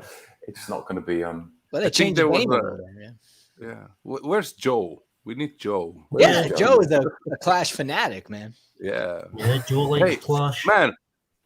1 hour 43 minutes and my first piss break. Yeah, when you I don't come know, back, I piss gotta you. go. My eyes are turning And- yellow. I gotta piss. I don't in know, there. man. Oh, Uh, anyone who's taking But time. yeah, I Stabbing always time. find that oh, drug stabbing. quite time. interesting how different parts of the world perceive different bands. Oh, yeah. Like, obviously, there'll be like iconic US bands, and Green Day, that kind of thing. Oh, stop. I think of it. I see this. I see this too. Like bands from Europe, and it's very divided in cities. There, I feel like cities will champion their band. You know what I certain mean? bands. Yeah, Yeah, Very exactly. community. Yeah, Like the that. Manchester scene or whatever. Yeah. I feel like Yeah. the U.S. we did that in a way, but we're also looking for. I don't know. You guys are probably looking at other stuff too, but I feel like it's more city centric. With Scotland was huge, right? There's so much stuff coming out of oh Scotland. man, you know? was it? yeah. No, that was Irish. Like Simple Scotland with Minds or whatever. Outcasts were Quartets with was- Northern Outcasts Ireland, Irish or Scotland? Northern Ireland, I think. Yeah. The Rosillos were from Scotland, right? That's true. They were from Scotland. Yeah, Yeah. Rosillos were from Scotland. The Valves Simple were Minds from or Johnny and the Scotland. Self Abusers, who became Simple Minds. Yeah, dude, I was just looking at that single too, the other day. Man, Pretty neat. how That's cool the of it- first Scottish Who's that? punk band was. Wouldn't it- Johnny and the Self Abusers was the Right. first Scottish punk band, and they just pipped the Zips to the post. Mm. Johnny and the Self Abusers had released their first single just like basically quicker than the Zips. was it or the Saints and Zips would have Sinners? been. Was that it? Is that I what it's think- called? So, yeah. I It's think- got like a yeah, nun on yeah. the cover or something. It's got a nun. It's like black and white. Yeah. Yeah. And what makes me laugh is like I wish that they kept their name, and because the radio would have to be like, okay, here's "Don't Forget About Me" by Johnny and the Self Abusers. Yeah. You know? That would have been And hilarious. it's like, what's the dude's name from Is it Simple Minds? Do we Simple want Minds, to yeah. become? Jim, is it- yeah, that's right. what's Jim his name? Kerr and Jim Kerr and It's like Charlie Birchall. you look at what they became, and that's the amazing thing about like punk. Like a lot of people categorize punk, like musically, but there's a lot more to me anyway. There's a lot more to punk than it just being music, and it was like the ability, and I just keep speaking, like from a UK perspective, because when the Pistols broke, it just made every young kid in the UK basically say, I can do Yeah, I went out this. and bought a shitty And it guitar. gave I thought I people was the balls, ignorant. Yeah, you know, and yeah, like Johnny and the self-abusers, you look at that and then musically what they then went on to become and what, you know, it just shows you how different. It doesn't need to necessarily be, you know, anarchy, chaos, fuck the system, that type of True. thing. You know, it can be an attitude, but in a different way. It doesn't yeah. need to be all political. Well, we talked about this earlier this week, Steve. Also, that I always kind of more that kind of punk that was not political resonated with me. Of course, I liked a lot of this political stuff too, but I like more about like, you know, singing about stupid Fun. things, you know, mundane, Yeah, everyday fun things, issues. you know, stuff like that. You know, like Descendants sing about drinking coffee, or things like that. You know, or whatever, or girls. You know, Chocolate and girls or love. whatever. Yeah. Punk songs about love are amazing. Can be, you know. Yeah. So No, yeah, fun. Cheers. Obviously, fun, GT, stupid. yeah. Like, Oh, nice. £17 for that single. Not buying it. Unbelievable, Paul. Listen, not the paying next time that. I go to Ghana, I'll get you a copy if they still got them there, man. Because you can't madness. pay that much. That's ridiculous. You know what? That I'll get you about a that Jack's ashtray. that that mosquito soundtrack we talked about earlier, the cassette. I would check from Bandcamp. If I'd order it from US, I would have to pay almost $20 for it for a Crazy. cassette. The That's shipping alone. who put And it out? I have. Who put it out? What was the label? It's some I label don't in remember. Michigan. It's But a I new mean, like, what the Whoa. hell? I mean, even Stevie, you know who it is? It's the guy from Lumpy and the Dumpers. He's got a record label now. Oh, is it? Yeah. So what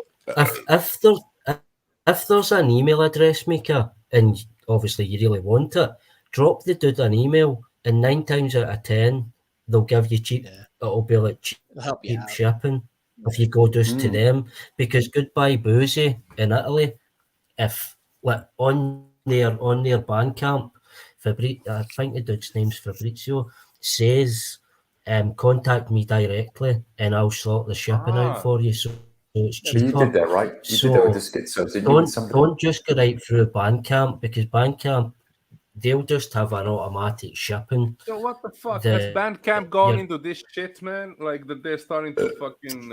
I remember the email from Dale from Schizos that, you know, like they are getting fucking corporate greedy fuckers now, man. Bandcamp too. Oh yeah.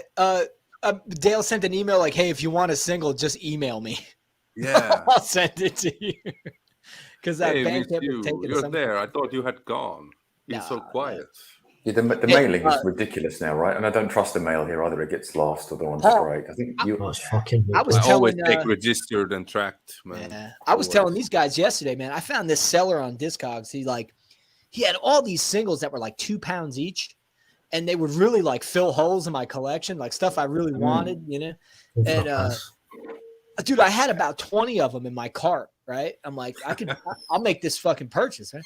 But I go to my cart and then I see the shipping, and he wanted like $28 to ship it to. I said, that's more than 20 records are worth here, man. Like, I just can't do it. It's extortionate, man. Yeah. Yeah. That's what I was looking. I also had I did the same thing. I think I said it last stream or the stream before. I found a UK seller who had like 6 or 7 singles that I really was like interested in getting.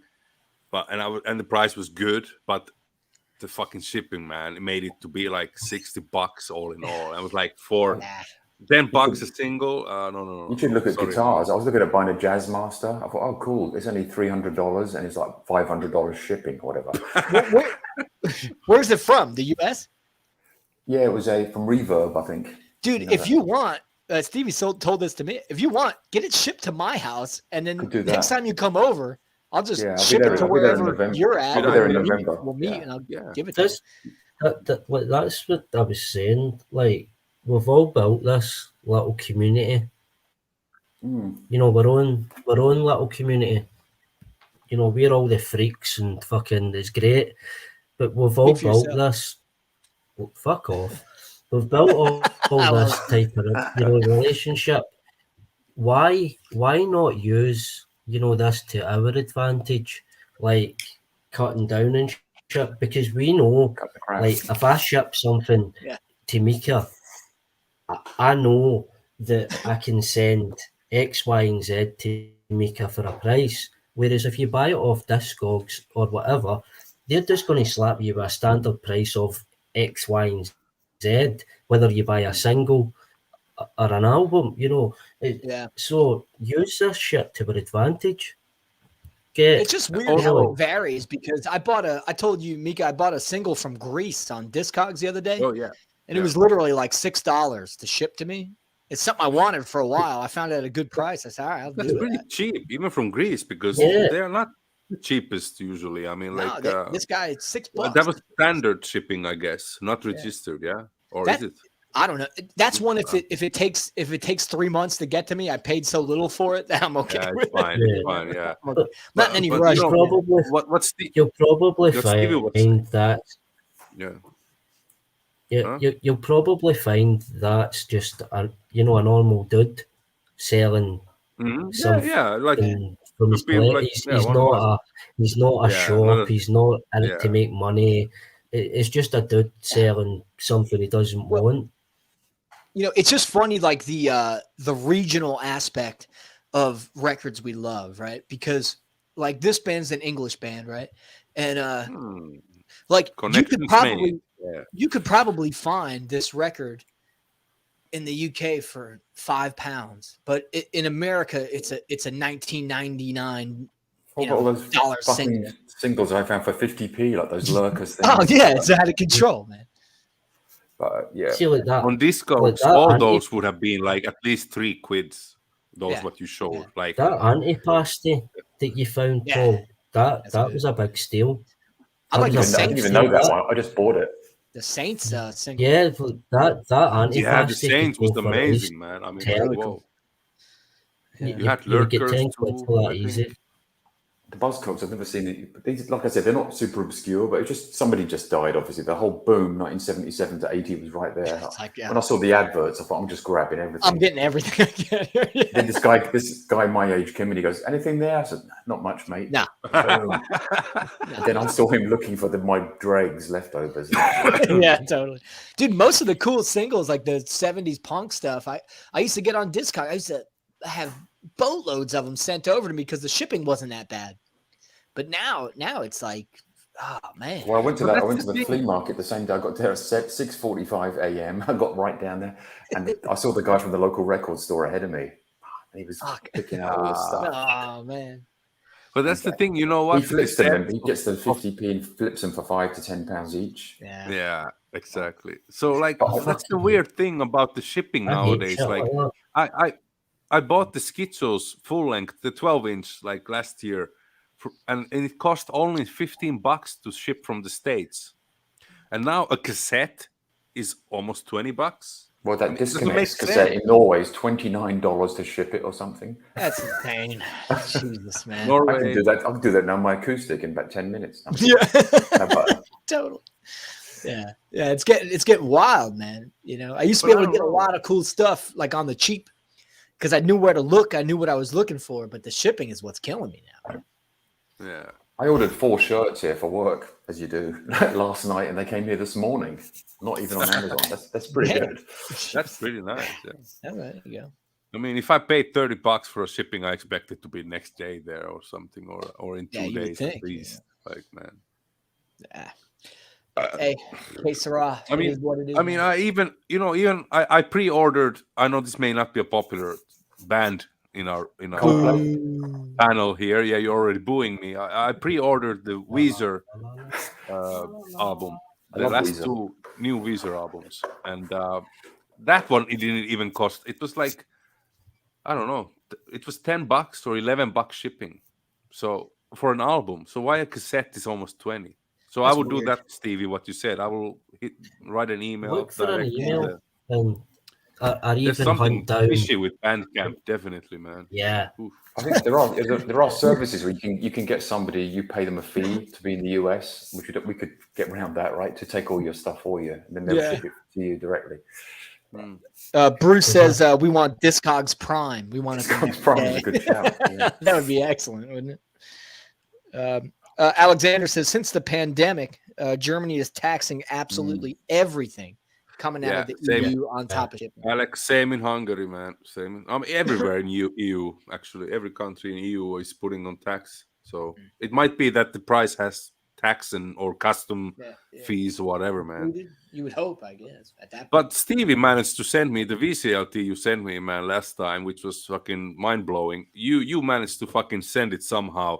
I didn't have to pay a dime for it to arrive, although, I should have, basically. I don't know how it went through the cracks, but you can also, I used to send stuff to the US and put used on it, then it's not taxable. Or if you send stuff to me and put used, I think. If you put a statement... But I always write in the custom declaration, used vinyl records, and I put a gift, whatever, when I'm sending VCLT, but, and I put a lower amount that it's really worth and all that shit, Usually... I know sellers on Discogs, they want to put the actual, value, and that adds, of course, for us to pay here, and, if I order usually you outside put of EU. the minimum value, so like shipping, cost of goods, you would put the minimum value that's acceptable to customs for that commodity. And then if you put a declaration saying not for resale, value for customs purposes only, it'll go through as a gift. It's not a taxable, you're declaring to customs basically that it's not getting into circulation. I remember there was a phone-in show here, and they were talking to these baggage handlers, and they were asking them, what's the best airport for stealing? And the guy's like, Heathrow. It's Heathrow, all the Americans coming in. We just go through all their bags. Yeah. Dirt. I was at Heathrow Airport once. Heathrow. Fucking Heathrow. That's pretty good. That's a good one. I just get nervous when stuff has to go through like the Jersey City hub or Chicago. I always get hung up on those two hubs in America. They're like, your shit's going to be stuck there for a week. It's just awful, man. Awful. You know what? When I was selling on eBay records like years ago, the fastest postage was like to send to US. Believe it or not, it went there in 2 weeks every time. Yeah. I never had a problem with a buyer from US. Japan is supposed to be really good too, right? Japan is amazing. Japan apparently is amazing. Japan too, but I hardly ever had buyers. Australia was tricky. Almost every time it was damaged. So they're like, I don't know what the fuck they're doing there. But the problematic one was Italy. And, without being and South America. And so after 2 sales, I stopped, selling to South America. South America is the hardest country ever to deal with. Any South American country. I don't mean this, any offense to any people from that part of the world. Yeah, but of course not. Because of the, corruption and stuff and within these areas, it is very, very They would strict. agree, I'm sure. Inflation in Venezuela is 1,600%, I think. So, they try and make a living. It's out of control. That's insane. Even here, the inflation is going fucking nuts, man. Hungarian forint is. Dude, I just want to visit. I want to visit the UK and bring an extra suitcase so I can bring back all the records, man. How cool would that be? Yeah. Oh, man. Don't even bring the suitcase. Just buy the suitcase here. Yeah, yeah, true. Mm-hmm. Because the first time I went there, I was in a band and I was broke. I bought a few records, but man. Australia, where everything in the wild is built to kill you. Yeah, absolutely. Alexander says, as a Brazilian, I'm giving you a free pass to say a lot of shit against everything regarding South America. Keep going. I want to hear it from you, Alexander. Tell me the stride. Alexander is 100% correct. Brazil is a horrendous country to import. Cut it off there. Brazil's play football against. Actually, you know what? I have to say, I remember I sold some items to Brazil, and that was no problem. But Mexico was a problem. I had to always refund those because the fuckers opened. I'm sorry, they opened item not received case within like 2 weeks or after 2 weeks, and I'm like, no, man, you have to give it time. Yeah. It will take a while, but no. And eBay, you know how it is. It favors buyers way more than sellers. Well, And, did you notice? Like, I think it was a little less than a year ago. Discogs did this like automatic postage thing. Yeah. And a lot of sellers didn't like it. It was tricky to set it up, man. I tried it too. And now it'll be like grayed out if you go view the item. It'll be grayed out if they don't ship to your country, which sucks because like most of the time it's the cheapest way I can get some of these singles. You know, and they won't ship to America. Mexico is North America. Geography Nazi here. Oh, Alexander, he was on your side and now he's hitting you, Haggis. You had him and then you lost him. You mentioned Mexico, not me. Me, Oh, I did. I didn't know. Oh, I'm sorry. Mika, you gotcha. Yeah. That's okay. Stevie was talking about Finland Scottish is in punk, and I Russia. named about 3 Irish bands, so it's okay. It happened. I can always remember the very first time.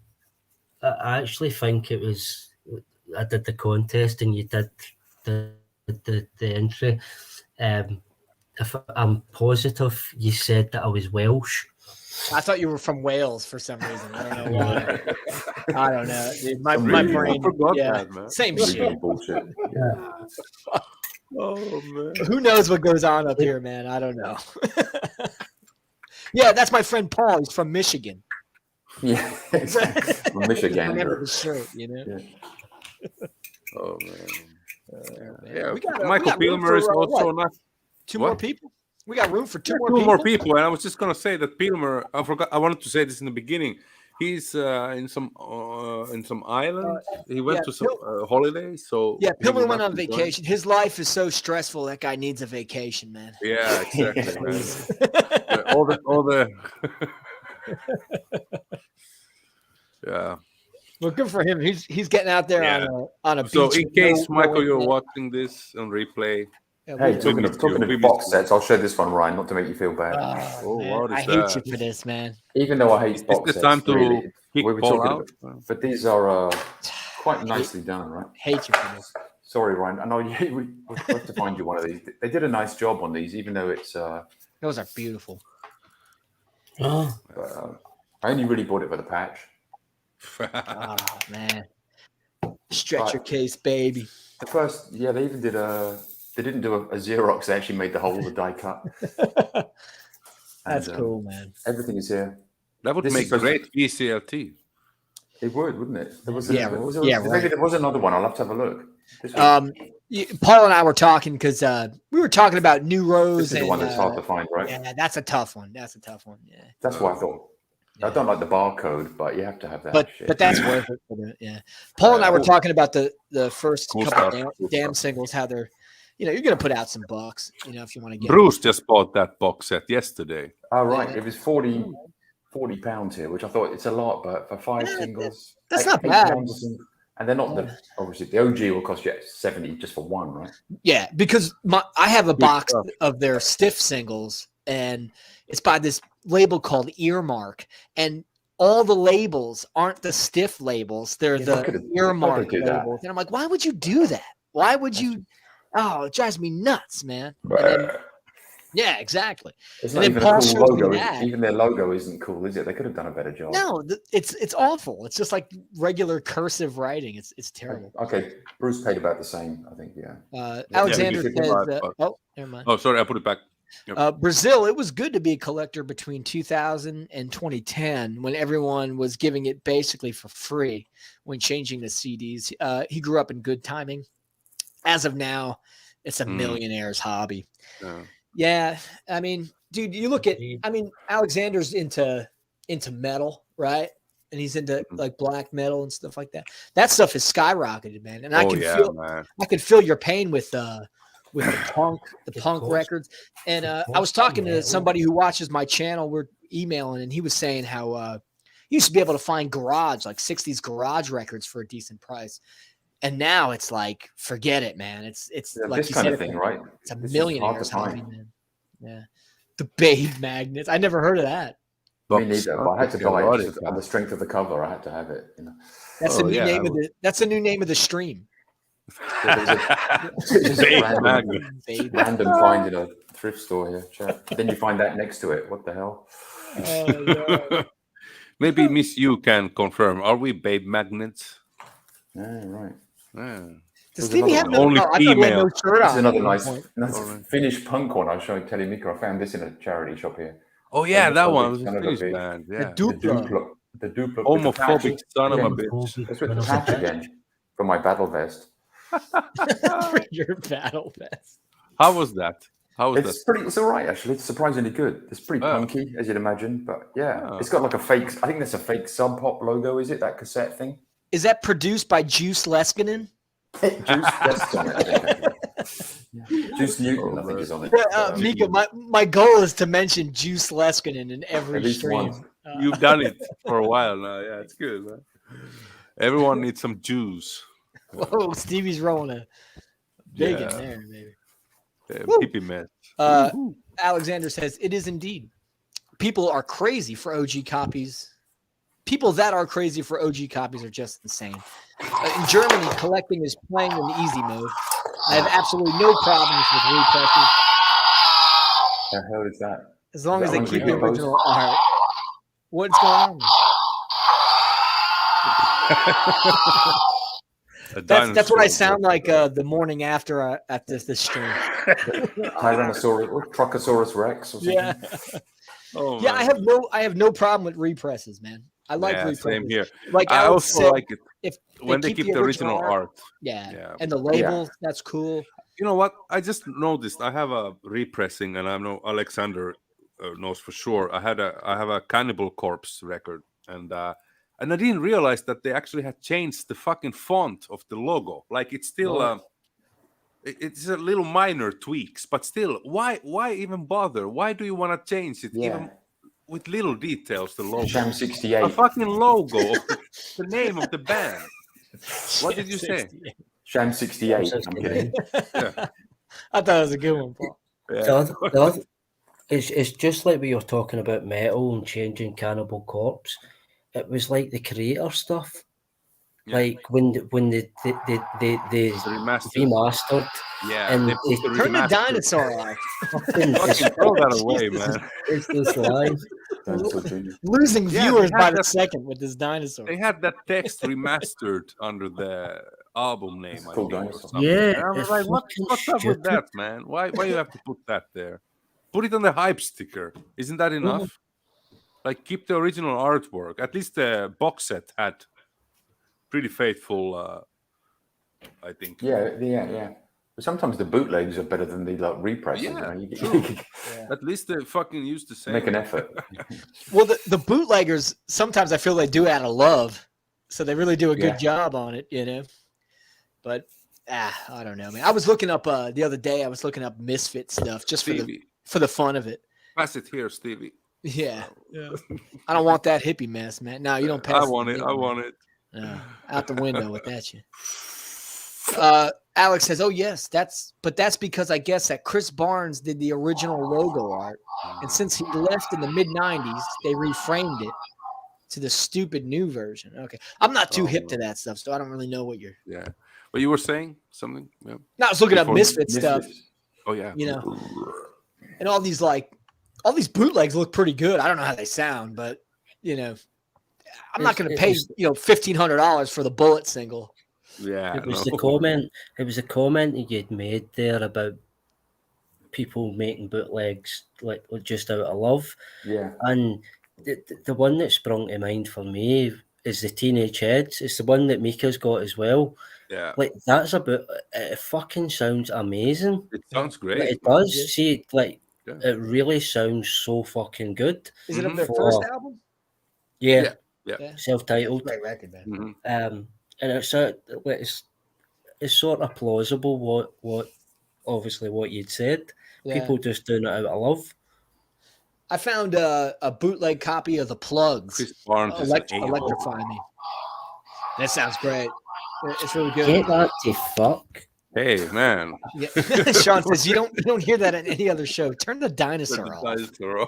Fucking dinosaurs, man. Turn the dinosaur. Sean, why don't you join us, buddy? He said his voice won't allow him. Maybe he's having some vocal. Okay. Oh, yeah, that's vocal true. Oh, yeah, constraints that's there. true. Anyway, I put the link there again in case it has. Anybody wants to been join, lost. come up and hang out, man. There's room Everybody's for two welcome. more. It's a Don't be rock and roll shy. Saturday, baby. Don't be Rock and shy. roll Saturday. Come Yeah. I don't bite.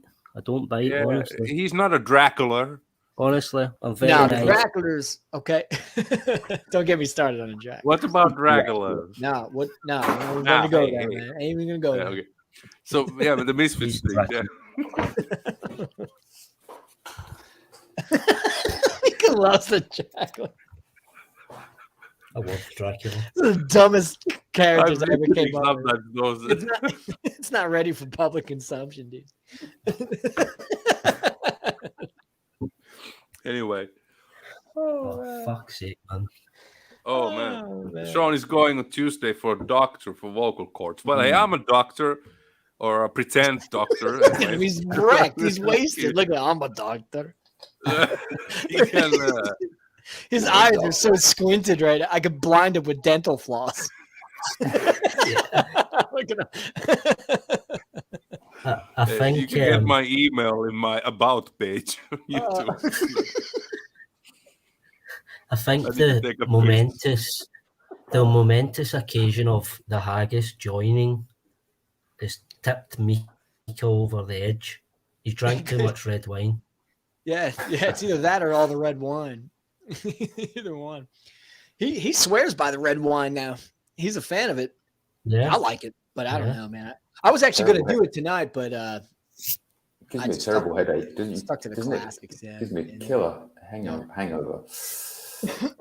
I'll try and send you a bottle of Buckfast down, Paul. I don't know Oh, if yeah? you get that. Do you get that your way? What is it? Buckfast. Which one? I don't know it. No. Buckfast. Right. No, I don't know It's very. Okay. It's a Scottish fortified wine. All of the yobs drink it, Nice. but it gets you fucking wasted. Like, I'll send you a bottle down. Okay, well, and I should ping you my address. Yeah. yeah, Cool. But after you said that, Paul goes, "Yeah, I'll definitely send you my Yeah, address." I'll try that. Yeah. like Oh, you're you'll back to the sit- bun. You're back to the. I can the always man remember we sat with company, like me and my Yeah, wife get and well, stuff Sean. like that, and these people were slightly more well-to-do, and the guy in the company was drinking red wine. So everybody was like, I was just drinking beer, and my wife was drinking white Nice. wine. And I went into the kitchen to get a beer, and I caught the guy. He was pouring himself a glass of red wine. It was Buckfast, but he was putting it off as this big fancy Right. fancy wine, as if it. Oh, that's below me. You can't drink that. But that's what he was drinking. I always found it dead funny. Is it a Scottish thing? Yeah. Yeah. Well, it's actually made in England. It's Benedict, right. the Benedict monks from Buckfast Abbey. I think it's Devon. It's Yeah, made in you're Devon. right. I'm looking it up. It is. Yeah, you're right. But here, Belfast tonic like, wine see, or something. yeah, it's a fortified wine, but it's fucking like up here, like the youth go wild for this stuff. Yeah, it says it's super popular in East Kilbride. There you go. Yeah. Sounds Well, that's like only shit. There you go. that's only 6 miles from me. Oh, I'll send you a bottle down. I'll send you a half bottle, and you can taste it. This you for never hear from me again. Yeah, it might knock just me for out. like, get to taste something that's Scottish. All right, sounds cool. Hey, Sean, I hope you're. I hope you're. Yeah, I hope you get better, and we can do a Zoom visit any time, brother, for you. And I hope you can go see Melt Banana. And as a matter of fact, I bought this T-shirt on their gig here when they was in 2013. I think they were here. That was a great video, Sean, when he did the spotlight on Melt Banana. Yeah, man. It's And a he, band. It's a and he- band that I'm not familiar. That's why I love. I love the VC, like the VC. Fuck, man, it's always Handsome Dick fucking. Manitoba. that looks like a vibrator. No, it's a dictator. Hey, Hey. boom. That's the cool. That's like the cool thing about obviously like this YouTube, like watching different channels, and Sean's spotlight that he did on that band. I wasn't familiar with it, but I watched every minute of that video and really enjoyed hearing him speak about what it meant to him and how cool it was and the little clips and stuff, and it intrigued me to go and I've noted them down to go and listen to them, and it's pretty neat that. Yeah, I mean, I like, dude, like, it's like things that you'll be like, oh, I wouldn't like that, or that album cover, that looks this way, that looks that way, but somebody starts speaking about it, or they do a needle drop or whatever, and you get to hear something and you're like, wait a minute, that sounds like something that I would like. yeah, you know what it is, Stevie? It's like we're all in this kind of bubble, and there's different parts of the bubble, right? Yeah. And there's things like I may have overlooked or maybe never given a chance, but like my friend down here shows it. I'm like, oh, all right, check this out. And that kind of goes for like all VC videos for me. Like if somebody's like passionate about what they're talking about, I'll listen. Yeah. Like you've just got to kind of be real. Like there's too much. See, Don't fake it. Like just, I want to feel like we're hanging Here out. are the next RSD releases. Yeah. Hey, you wanna because you cannot look it up for yourself. So I'm gonna make a video about them. Yeah. Yeah. You need I'm me sorry. to tell you I'm about sorry. Yeah. Anyway, Yes. sorry to interrupt, Ryan. No, It's no, like I'm just making a point. Like like a simple point. I think we Yeah, all, no. But just be real about what you're talking about, man. And Yeah, same here. It's just I like agree. everyone that makes videos, like you got to obviously be honest with yourself. I went in obviously first video, please subscribe and all of this bullshit, and like showing albums that you do like, but it's more what you would see in the VC because you want people to engage with you. It's nothing to do. It's never been about subscribers or anything like that for me. Different people have different motivations may for this think, shit. oh, he's just coming across as one of these. Oh, fuck you. I generally don't care about that. It's about making friendship, like connecting with people, listening to people talking about music, people saying, listen to this is fucking shit hot. Hello, etc. John. hey, John. Uh-oh, here he is. Like stuff like that. But we all fall into that category of it's like sort of being like acceptant. Like you want to be like sort of acceptant, but really as an individual, as a person, I don't give a fuck, if you accept me or not. Yeah. But it's just how you sort of allow yourself to be pushed and molded into a certain way. And like, I still, being honest, like are finding my feet, making videos and shit like that.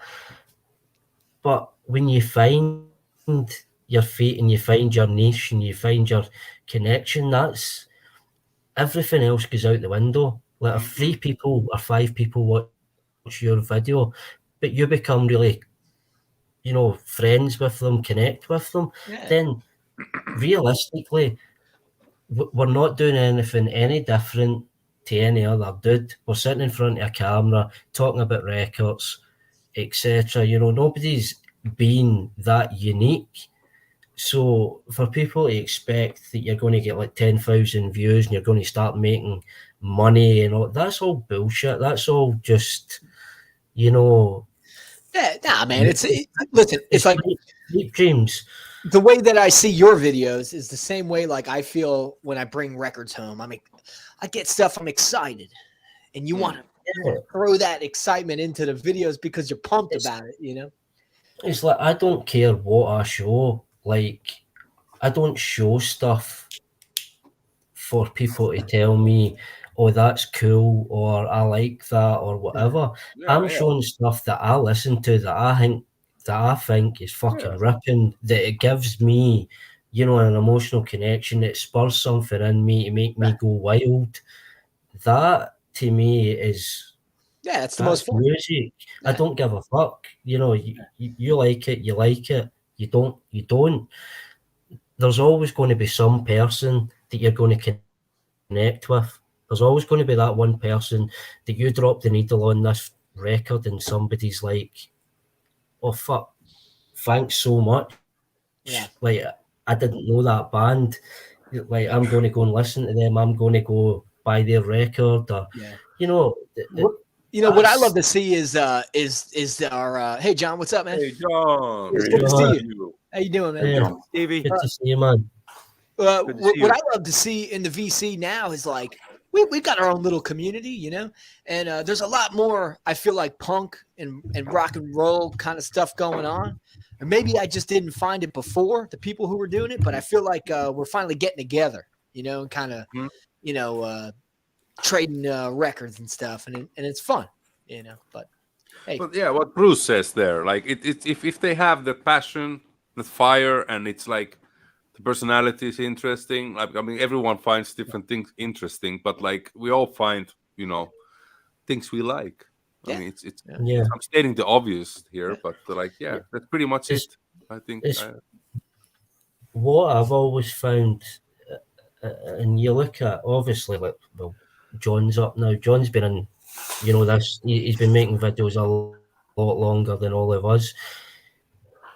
But a lot of, you know, we've found this little niche. But the niche that we've found is like quite like open-minded. It's like John listens to a lot of heavy metal, also likes punk. Also likes garage, do what all different genres. So it's people that are more. It's like I only listen to metal, I only listen to psych. It's like people that are into a lot of different genres of music, and that's the cool thing about this little niche is we've all got different tastes that can bounce off each other and relate to, you know, and it's the old, you know, cliche saying, but you can relate it all back to rock and roll. It all just comes from rock and roll. It doesn't matter what genre. You can find a comparison, a link coming down the chain and come to a mutual, you know, conversation. And that's the cool thing that a lot of people that come up here and engage in the Peanut Gallery are very open-minded when it comes to music. Absolutely, man. 100%. I also like hearing some of the records I love. I love hearing other people's takes on it because maybe it didn't really affect them the same way. So they have a different viewpoint of the record. It kind of makes me think of it differently. You know, it gets me out of my comfort zone, which I like that. You know, it's kind of fun to hear that. But John, hey man, thanks for joining the show, man. Yeah. Good to see you, man. No worries, man. I wanted to ask you, the last show we did, you went to you were at the Circle Jerks and 7 Seconds. How was the show?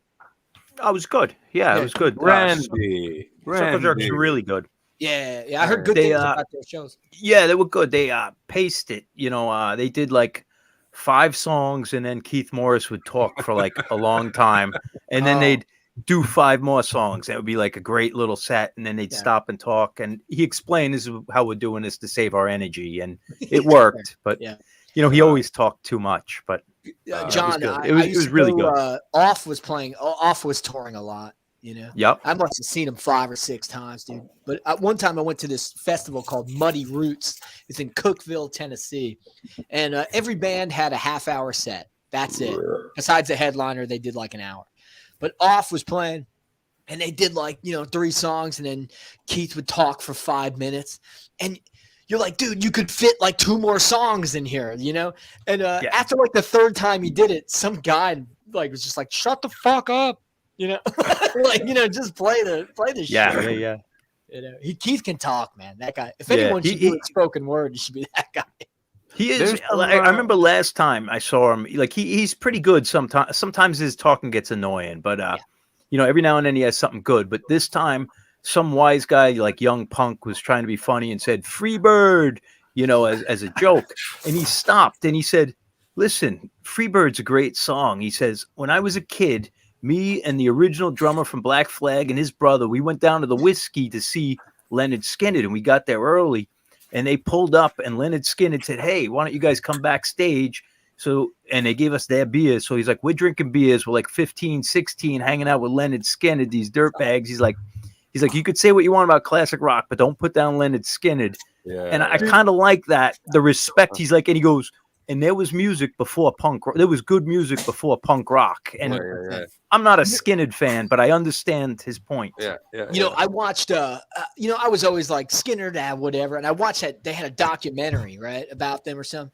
How they were just like rehearsing in a barn when they first started. And I was thinking, like, these guys are pretty cool.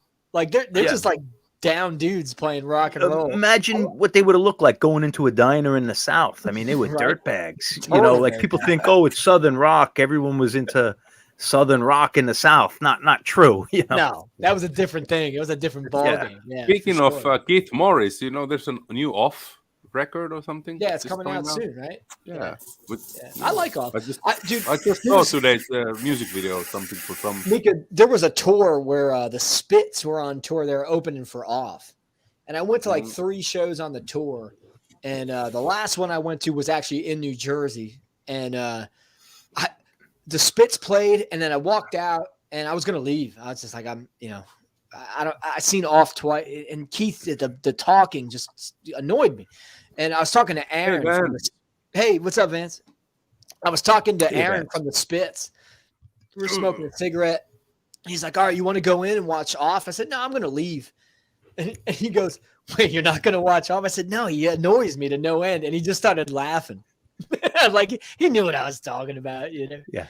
But there was only so many times I could see that. One of the worst for that is John Lydon.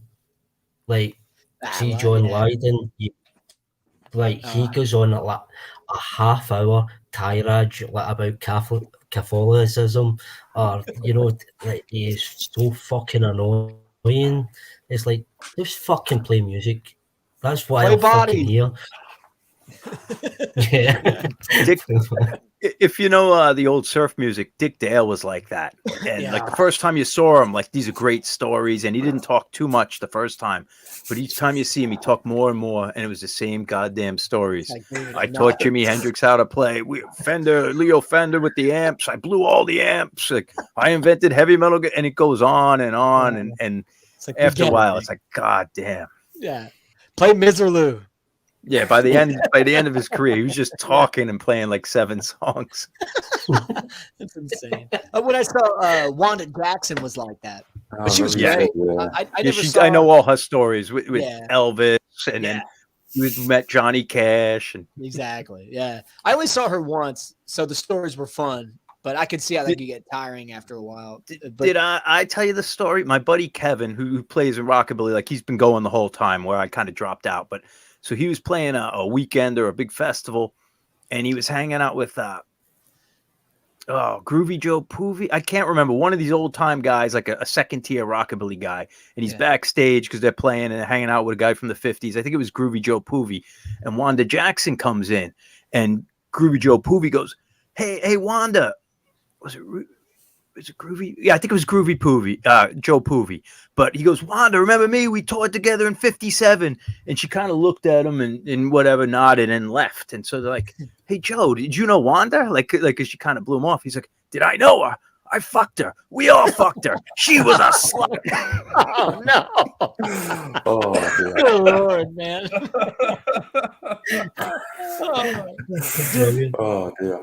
When I saw Wanda, she like commanded the stage. It was fun. She did like she came out and opened with "Shaking All Over," and then she might have played like 2 more songs, and then she started going into like the stories. And she was talking about, dating Elvis or whatever. And she's on stage and she's talking, and you could hear there was obviously a group of people who were there because they thought it was like an event to be at, but they really didn't like know what was going on. So they were talking amongst themselves, while she was up there talking. And she stopped and she just goes, "Hey, listen, when I speak, you do not talk." And the crowd went silent. And I went, "Holy shit." I said, Wanda's a boss bitch right now, dude. I love it, man. She commanded the respect, and she deserves it, But she put those fucking jerks in their place, man. I love She's still going. I think she's still going, right? I think she's dead. Yeah. Oh, she died? Oh, she died. I think she's dead. Yeah, I'm pretty Well, sure. I mean, she I did forget. stuff on- People she die did- so quick. Third Man Records. I She know did that something. she was declining in health, and she stopped. I feel like she died like 2 years ago, a year Let's ago, take a but I look. could be wrong. No, Yeah, she's I still think- alive. She's 84 Oh, years she- old. Oh, Yeah, she's still alive. Okay. she's still alive, yeah.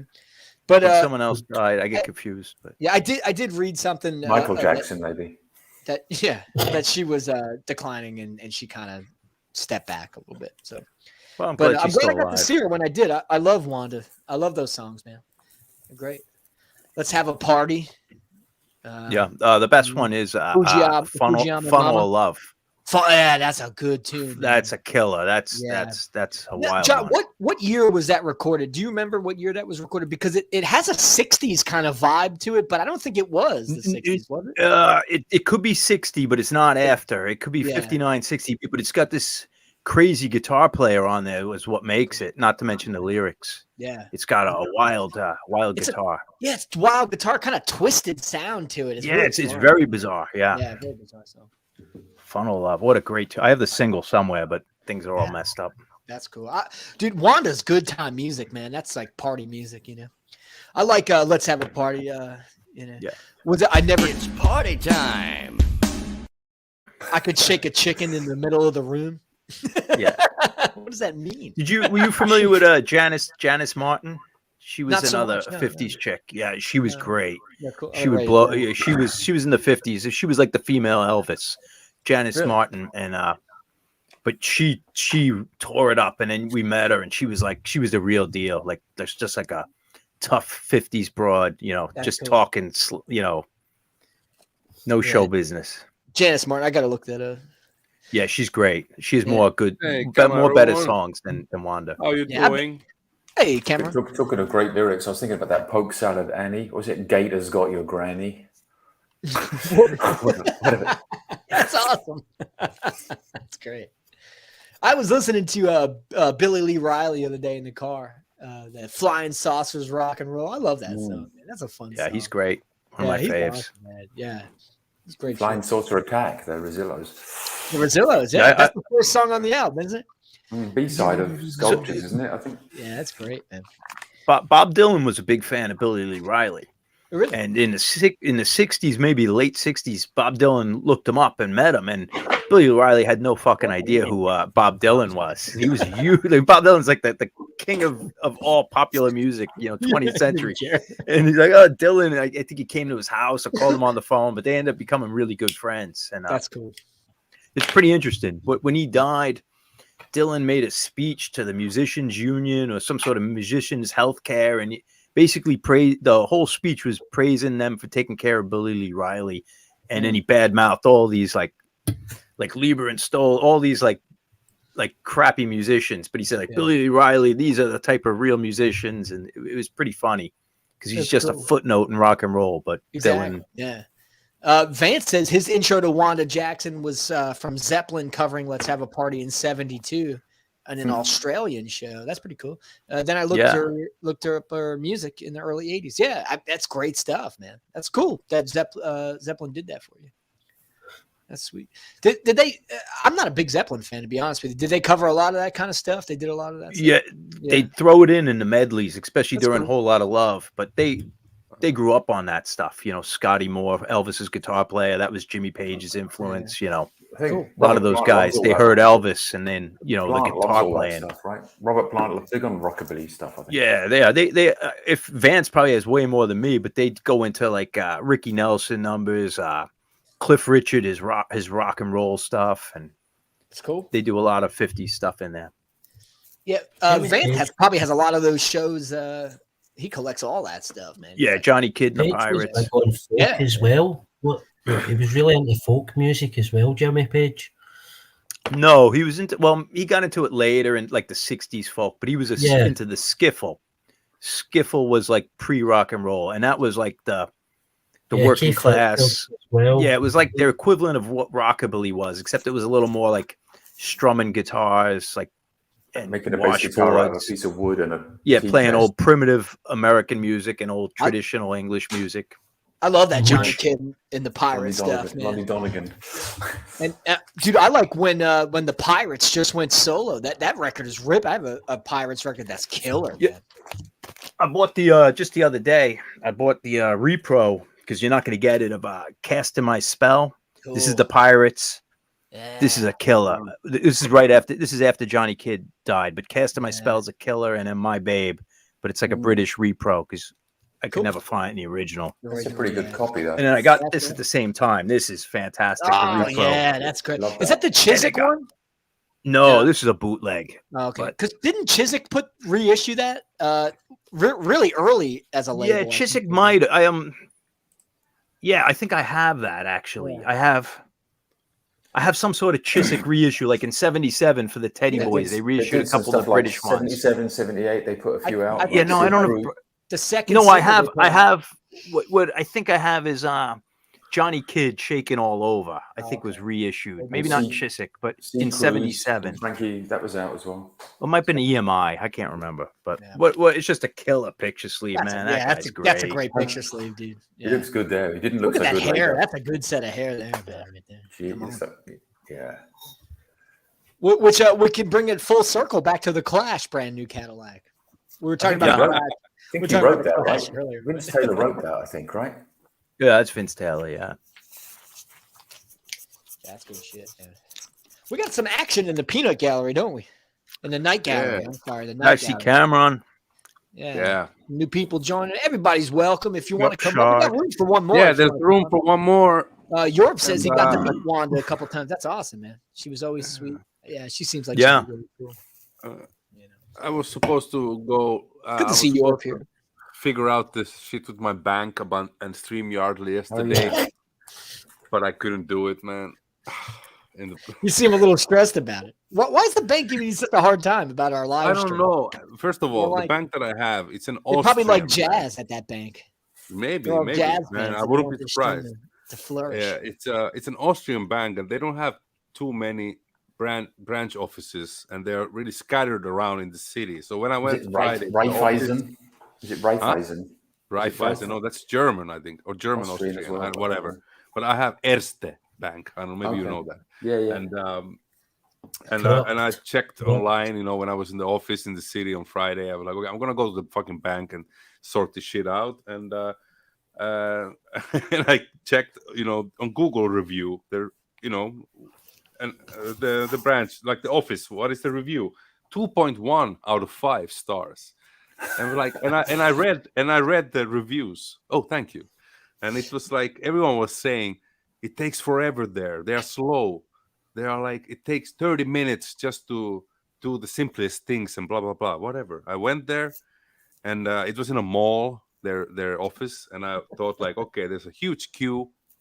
When I went there, and I'll go and do some groceries, get some groceries, and after 40 minutes, I went back, and I saw the queue was still, the same almost, and I was just like, fuck it, I'm not gonna stay there and figure this shit out. So we're still stuck with That was a riveting story, Mika. Thank you. yeah, I know, right? It was horrible after work hours. Anyway, let's stop that So now. 2.1, is that like a VG plus, or how does that work? No, not I think even. I it's think a that's just VG minus. G plus at tops, yeah. Discogs would give you a G-minus. warning before you bought that. You ever get that? Man, If you buy a Sleeve VG copy? generic. I hate that Yeah. sleeve generic thing. Oh man, Oh, that's what's great. the jazz stream about Mofi press? Yeah, tell the bank you do a jazz stream about MoFi. They'll hook you up. the analog ones, you know. Oh, that's funny, man. So Stevie, Anyway. how's Scotland? Is there a lot of Yeah. gigs happening, or what's going on in Scotland these days? Yeah, the gigs and stuff have started to play again. So it's starting to, like, all of the restrictions and stuff are away, and basically just No, Randy, no. normal Yeah, there are. life. Go to them. To be honest, it's sort of just forgot about now. So Yeah. it's good, like, you know, that life's gone back to normal. The And prices have gone up, being though, able right? to, Ticket, you know, ticket live prices. music and stuff like that, and Yeah. record stores are open, and, you know, stuff like that. So it's good. It's good. Obviously, with kids Ticket prices are out the and roof, though, stuff, right? Everything's gone up restricted so to much, get right? The price. gigs and stuff, but there's still a lot of good gigs about. Yeah. Cool. Well, it makes me happy Good thing because as well.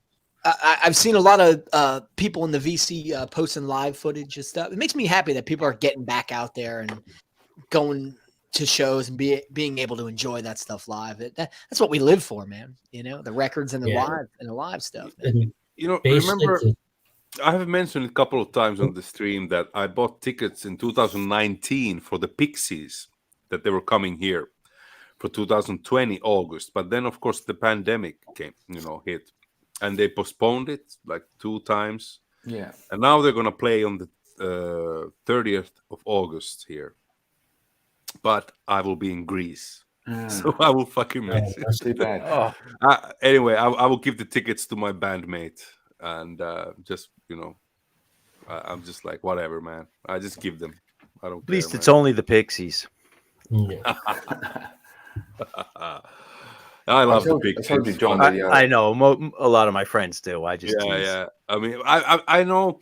It's like, I don't know, like the later records, I'm not that big fan of, but I would still love to hear like some old classics. And Yeah, when some they at came one. out, that was when I was into hardcore. So that was like they were just Yeah, too yeah, college I know, rock I for know. me. You know, Yeah. if they had came out later, or if I was a little more mature, I would have Yeah. been able to. Yeah, I handle know. them, It's all about. Yeah, we talked about it earlier in the stream that like Haggis here, he was just turned into Jesus and Mary Chain, and he said like he's now in the right age of getting into them. So it's really like, Yeah, it's about the timing, I right? love that. I was into them when that first record came out. That blew Yeah. my mind. Yeah, Yeah. that was great.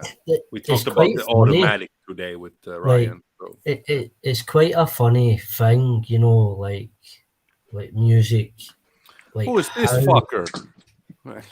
how Hey man, nice certain t-shirt. periods. Hey Bruce, it's Hello, certain sir. periods of your life, certain music connects with you.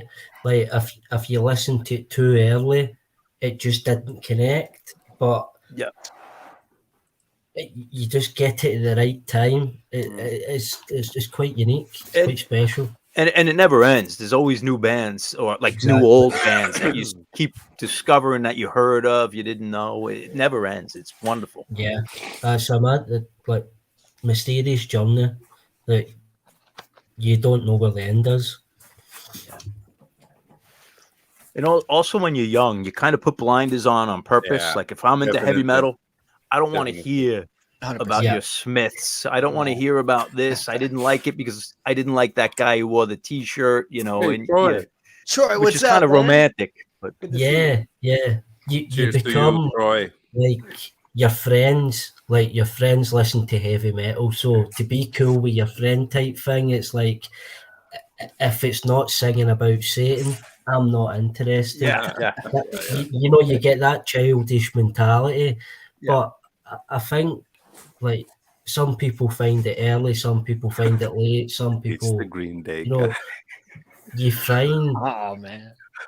at certain different stages it just Bruce, connects, you're wonderful, man. Yeah. and you know you get that and you understand different things and the journey, and you lose that mentality where you're like so focused. I like both. I like It's being a genre. open-minded, but I like being closed-minded. When I was into rockabilly, I could shut off the 90s and say, this is all crap. No offense to Vance, but like Pearl Jam, all this stuff, it was garbage. I'm listening to Yeah. rock and Yeah. roll. There's but it's a not true. It's just, you know. Well, there's positives and negatives to that whole aspect. You know what I mean? Definitely. You know, for sure. Bruce is on the stream with a teenage head shirt on. Cool, That's very cool T-shirt. Yeah. Yeah, really nice. Hey, gang, how are you doing? How you doing, man? Good to see you, Bruce. Haven't even got a chance to talk, and we're already getting shit. How you doing, man? Like Yeah, I what's care, happening, right? man? Doing great, man. How are you guys? Oh, good, bro. Living it, man. Yeah. Living it. Missed last time because I was in Iowa in the sunny, sandy beaches. I'm sorry to hear that. Yeah, so same. Yeah. How was Dubuque? It was interesting, I can tell you that much. Quiet. Yeah. Just- Oh, you just What put do a new video out. What do we got going in the new video? What kind of music we got going on? We got some power pop. I showed almost all the singles I bought this year, basically. Wow. Nice. Not Cool. all. I of love them. singles videos, man. That's gonna be fun. Yeah. I haven't done anything like that. I've done all LPs at this point, so I figured I'd Cool. try that. It was fun. Yes, I you tried to did. get it uploaded a little earlier, but it took forever, and it like went live the same time you guys did. I'm like, motherfucker. Where'd you get? I tried to Well, get it in earlier. that'll explain. I can blame the low view count in the beginning on you. Yeah, I have that much of a pull. Sure. Yeah. Right. Where'd you get your singles, Bruce? You got a good record store near you, or Discog? Action? Oh God, you can't find that kind of shit in Dayton. Absolutely no. No? I've been hitting the Mega Hall, that In the Groove dude in Arizona. I've been buying a bunch of shit from him, but it's pretty pick clean at this point. So Cool, man. In Groove, you said? In the Groove, that guy that bought In that the big Groove. Mega Hall Oh, a right, year or yeah, two yeah. ago. Ah, You guys okay. remember He that? had all that estrus and sub pop stuff. He had a ton of stuff. There was like 5,000 singles, like craziness. Ooh. But it's Wow. been picked through at this point. I mean, but I got Hey, some I'm good looking stuff. forward to seeing your video, man. That'll be cool. I love singles videos. Those are my favorites, man. Oh yeah, I mean, a lot of the guys here. The reason why I'm like getting the bug for it because I'm like I had a decent amount, but I didn't have that much, and I'm like, let Yeah, me go ahead and get this shit going. Yeah, Bruce and Some, I were talking, yeah. and we're like, we were talking about records, and he's like, I don't have too many singles, and I sent him a VCLT. I was like, I'm gonna send him all Oh, singles. Sub Bob. Yep. Do you know that's this it, guy? dude. I just Derelict. picked. I found these in Derelict. a thrift store here. I just didn't know that. And then Urge Overkill I talked about. Oh These are yeah. from- these are from that Sub Pop Singles Club, I think. I think they go. Yeah. Hey, you got to Yeah. check out Urge Overkill's cover of the Alan Millman sect. I want to kill somebody. All right. Don't know. It's great. And let me pull this single out. You guys got to hear this single. They did. It's really They did good. on the Pulp Fiction. They didn't. They do like a Girl I Want to Be Your. The Neil Diamond cover. They Yeah. Girl You're Just a Woman or whatever. Yeah. Check out this single. On Pop. The Alan Millman sect. Punk rock Christmas. I want to kill somebody. Stitches in my head. This is awesome stuff. Oh, that looks cool. Yeah. Wow. Yeah. You got to check this Where's it single from? out. I see a PO box. Where is It's that? New York City. They're from New York. Oh, that's New York. Okay, I Yeah. never heard of them. So these guys, Wow. they did this single, and then they did a band called Man Kazam. I'll show you that single. Hold on. That's Man Kazam's pretty cool. It's this one here, right here. Spankathon. Oh, nice. Yeah, it's pretty Nice. cool. Had a What couple of year those. are these around? Are they Uh, like 79, 80? Alan Millman sect was 77, and Man Kazam was 78. Cool, Yeah. very cool. Yeah, and then in about 1980, the guitar player Doug did a power pop project called Buddy Love, and they had this one single called Sheila. It's like over the top sweet power pop. Oh, I know that. They looked a little 50s or a couple of the guys. Totally. Yeah, exactly. Oh, I know Yeah. them. Yeah, I know that band. They performed on It was a TV show. Was it on what the fuck Uncle Floyd show. Uncle Floyd? Uncle Floyd. Yeah, yeah, I know they played that Uncle band. Floyd. That single's been on my list for years. Mhm. It's gotten up Yeah. there in price now. Yeah. Yeah, oh yeah, it was Yeah. big money even, back when I probably was looking for it. Yeah, that's Yeah. Doug. He played guitar in Man Kazam. Yes, and Alan yes, Millman. I actually had looked. Yes, I remember that. I remember the guitar player. I remember looking up those other bands. This is years ago. Not years, but maybe 7 years ago, 6 years ago. I'm trying to remember the But- singer's name. Yeah, it was like he was almost corny, if I remember. Totally corny. Totally corny. And yeah. they had a little he was like, some of them looked kind of 50s, and like they didn't Yeah. quite get everything right. They were like They didn't get it almost together. like a suburban version of like Totally. pub rock of power pop. Totally. Yeah. It was like overtly cheesy power pop. Yeah, you know? yeah. But it was still good. really cool. And, Yeah, it's cool. It'd be a cool. I don't know how single to have. I don't know how the single sounded. I never sampled it, but them on TV was great. It's cool. Yeah, yeah. Anybody know these guys? I saw them and I thought they look odd, so I picked them up. I'll make it big here, Paul. Hang on one second, buddy. Boo hug. It's quite punky. Marie Laveau, is that a cover? Who? Yeah, I think so. Hocus Marie Laveau was an old jazz tune. Unless it's written by. Well, Crawfish is another old song, right? Elvis did it. But... Yeah, but it's got a different songwriter. Yeah, maybe. Yeah, it's not the same. I think they're like South Carolina psyche punk thing. Anybody? It's a cool label. I like that label. Yeah, I just bought it on the strength of the label. Just for that. It looks I like thought somebody might know. Yeah, it looks great. That's cool. psychobilly type. It's cool label. It's punky, psyche, swampy, South Carolina. I don't know. Yeah, Marie Laveau was the voodoo queen from New Orleans. I don't know if you know that story, but she never got old. But I think it was like her daughter took over and she lived. But she's got a grave, and they're all built above ground in New Orleans because of the floods. So they're all these like kind of crypts, but it's got a crack in it or something. And people put money. And I remember going to visit the grave because we were reading up on voodoo and. When you're on tour, you pick these subjects and you're the gangsters or Bigfoot, and we went to voodoo for one tour. I was into voodoo for one tour. No, you read the book and you share it. You're in the van and okay, let's check this place out. Got shit else to do. Yeah. But an interesting story because Marie Laveau lived for almost maybe 80 years and she never got old. So somewhere there was a swap, or 3 different ones, but no one knew. Bit like Wanda Jackson. Damn. Yeah. Please.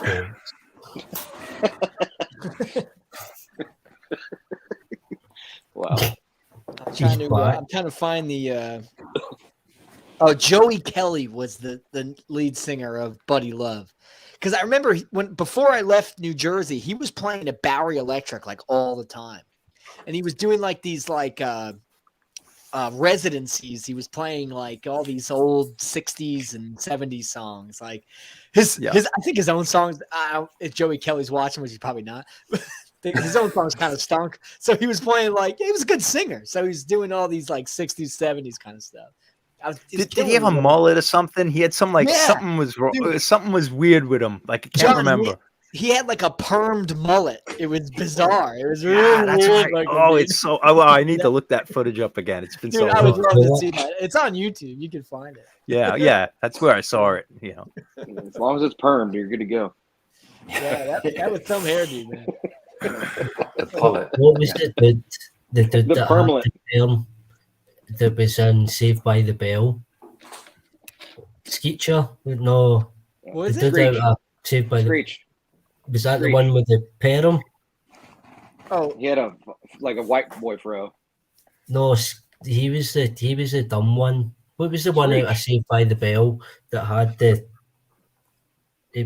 that was Screech. I'm thinking Screech was the goofy one, man. Yeah. Yeah. The one with the perm. We heard one had curly hair. Yeah. It's like a white boy fro. Oh, Sean, where's Off coming to me? I would like to know. I would go see him again. I'm starving. Depends who's opening. Depends who they're playing with. When they played with the Spits, dude.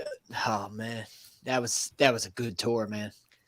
But it was funny because every Spit show I'd been to up until then was the Spits headlining, so it was pandemonium when they played. But when they opened, it seemed like people didn't care that they were open. They didn't even go. So it was barely anybody in the crowd. They must have came through Boston. I didn't see Off in the Spits. I don't remember, but I saw the Spits every time they came through. Yeah, they're great, man. Yeah, that's probably my favorite punk band. Still touring. What a good show, man. Yeah, they were great. We played a gig in San Diego and we were nobodies, and they came out to see us because we had opened for them, and cool. It was just an honor. They just came out, and it was 3 of them. It was great. That's awesome. Have you listened to the new song of Off? No, I have not. No. Yeah. Well, is it good or no? The first listen didn't really blow my mind, but Yeah.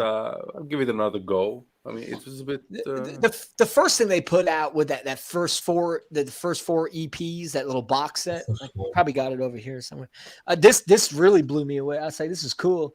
And after that, I kind of like lost interest. But this thing here, Yeah. the first four. This is really cool. This is fun. It's a little box set of. Is it sevens? Yeah, it's all sevens. Oh, Yeah. sevens. It's four 7-inches in a box. It's really cool. You know. Wow. Yeah, it is really fun. In shrink. In the shrink with the price. I wonder how much that goes for now. Who knows? I don't know. I don't really care. Thousands. Yeah, but they're cool, man. I like them, but No mosquitoes allowed. no, it's got what's the Black Lounge? I don't know what that is. It must be a venue I don't know about. Jazz club, baby. York met Screech from Saved by the Bell. He said he was not sweet. York met everybody. Jeez Louise. Yeah. Yeah, no shit. Stays in Dustin Vegas. Diamond. He's dead, dude. He just died recently. He's dead. Yeah, he didn't make good life decisions. I don't think he made good life decisions. What records do we see here? Oh, we got the Kinks there. Mark Jackson Almond. Street. I see the Lime Spiders are there. Oh yeah. Mark Allman Yeah, from Soft to Cell the left. down in That's the pretty corner. cool. We got some box sets up there. Or no, those are books. Yeah. Box sets. Do what?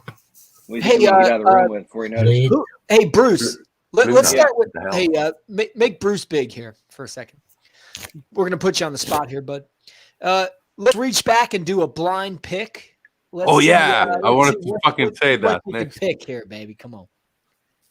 Let's do this. Now that we have a full panel here, let's do it. Yeah, we got a good crotch shot there of Bruce. Yeah. Yeah. Oh yeah. Oh, good lord. Jeans. Not backing. Jeans. I have Right here. shorts. I have no underwear. Dude, the Shorts. doctor's fucking lit tonight. Oh yeah. I love it. Doctor I is love Oh, it. yeah. fucking roasted, man. Dr. Scrant. Oh, nice. Oh, that's a classic, man. I Oh, love that classic. compilation. Yeah, that's pretty good. I Mm. think I'm gonna keep this out and listen to it. Bruce, that was one of the first records I ever got. Wow. Oh, hey, you said random pull. Here you go, brother. It turned No me Green on Day. to, God damn it! I'll pull out Randy. every. You know what? I'm gonna submit it. I'm gonna submit a fucking entry to the 10 obscure records. I'm gonna do just Green Day. Fuck it. Oh no! Do that. Don't let Randy bait you. Don't let him bait you. That's a great pull there, man. That's great. What a Yeah. bunch of misfits on that cover. You know, you look at Exactly. everyone's like Yeah. a freak. Like nobody's a star Look, looking. let's be honest. Dury's on a box, right? He's on a box. He's got to be. Well, Reckless Stand Eric on- ain't much stand on- taller. No, He's standing on a box. Yeah, Nick Lowe's like about 6'4". Mike it Lowe's looks over like 6 Dury foot, might be though. taller than Reckless. Nick Lowe was a Yeah. giant. He's Couldn't see a- Sean spinning in the middle there. Look at Costello's Elvis not that Costello all the short. way in the back. Yeah. That's five ugly dudes. Dude, Elvis Costello is all the way in the back, and he's going, "They put me in the back of this album cover, but one day I'm going to be the biggest star out of all these motherfuckers." I sold the most records here.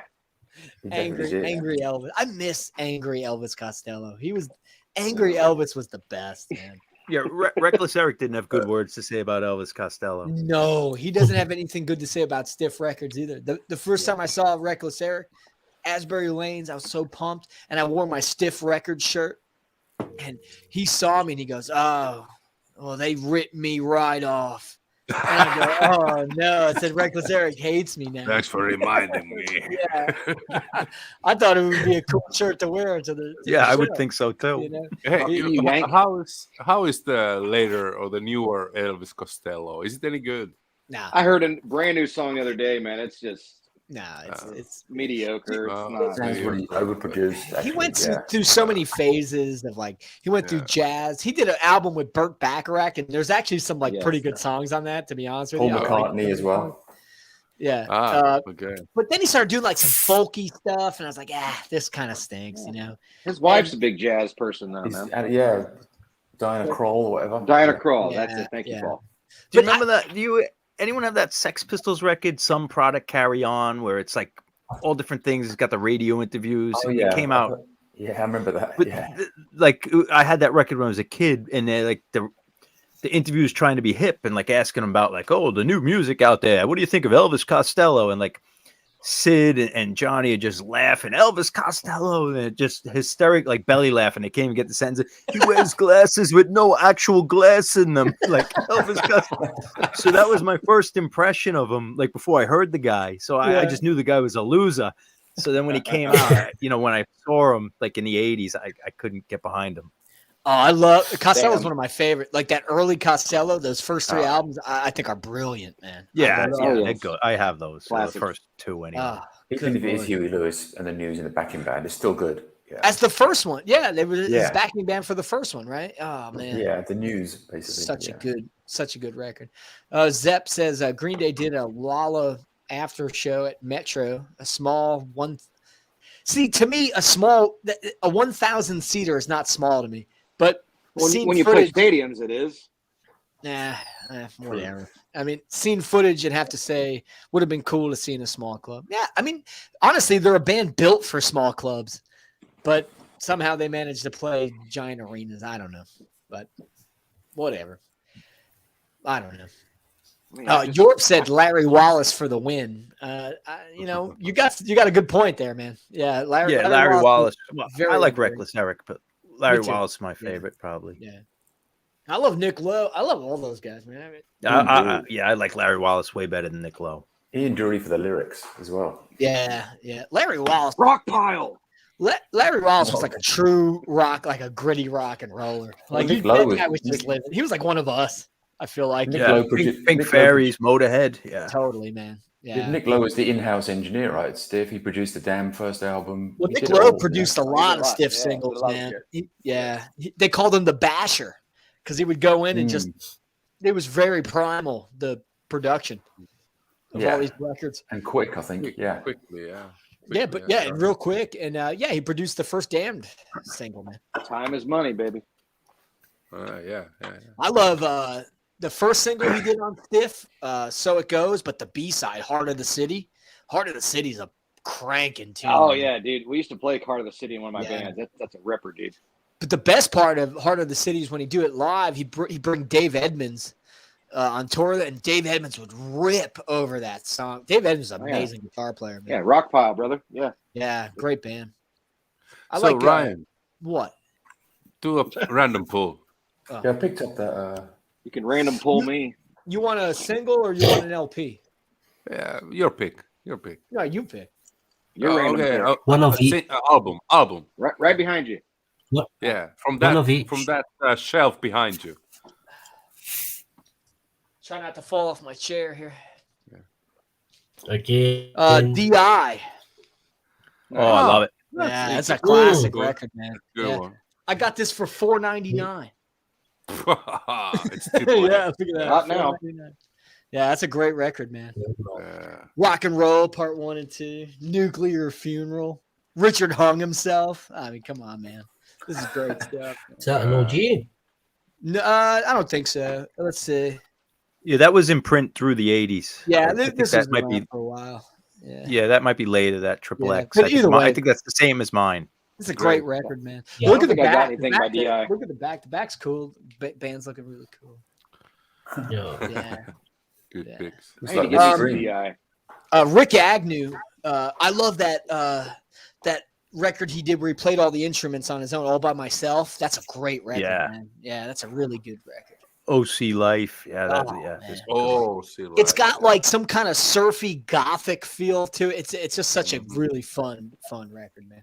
You see a guy exploring like all his favorite kind of genres and trying to bring them into one he's album. Basically almost started that death rock scene, which is a very tiny scene, but yeah. Let me see if I can I'll break that record out. Oh shit, here we go. So the people at home can see it. Let's see. There it is.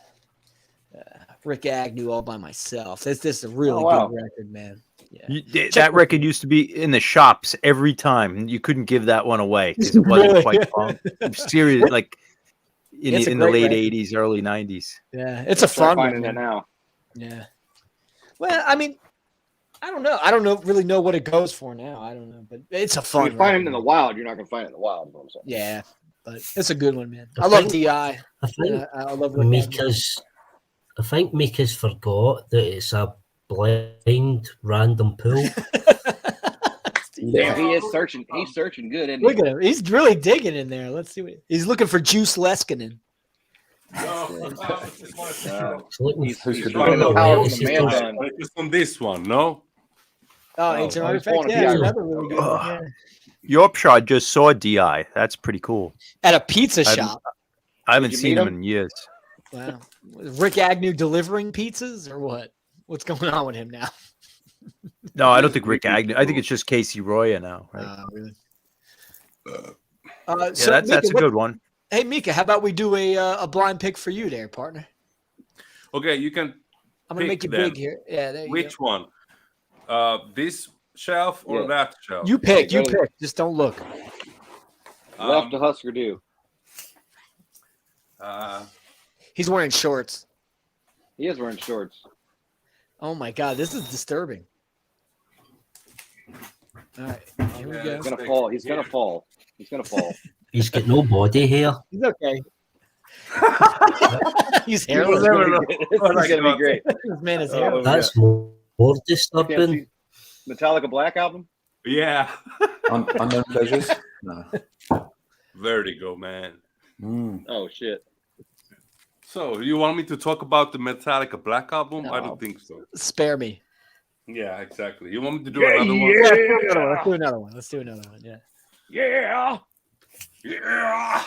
San Patrol. I went to rehab Yeah. a couple times. Oh, okay. Oh shit. Oh, nice. Okay, cool. What Man. the f- That's a good one. Yeah, it's an original. So, Beastie yeah. Boys.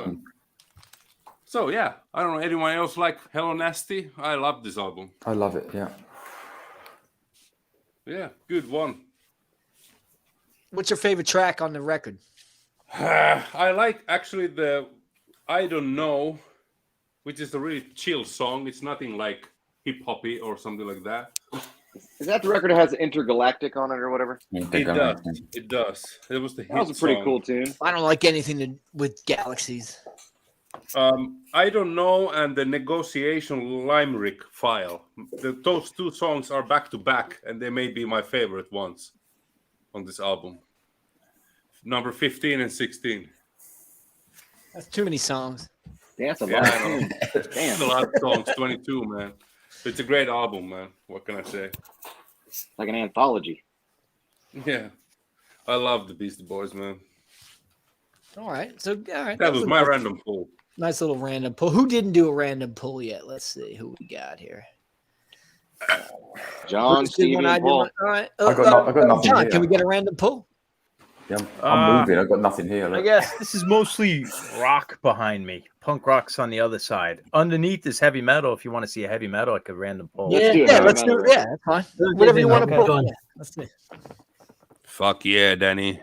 I have no idea. Let's see.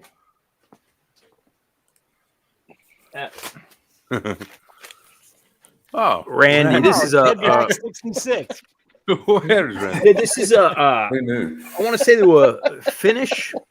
I can't remember Finnish. It's a reissue, but they were early '80s Finnish band. It came with a single, but the singles in the 45s. Randy, I never heard of that. Yeah, no, Yeah, I never new heard to of me, them man. either. Whoa. But it, yeah, there's That's no pretty pictures, nice. but it's pretty cool. You know, Studio. early. I can't remember where they're from. I think they're mixed in Cambriac. I don't know. Oh, I gotta check that Jensen, Anderson. They're not Swedish, but whatever. Sounds Danish. out. Oh, let me see. Yeah, Danish. Maybe they're Danish then. Sean says, "What Shut a up, review! fucking I don't just too many songs, and I don't like galaxies."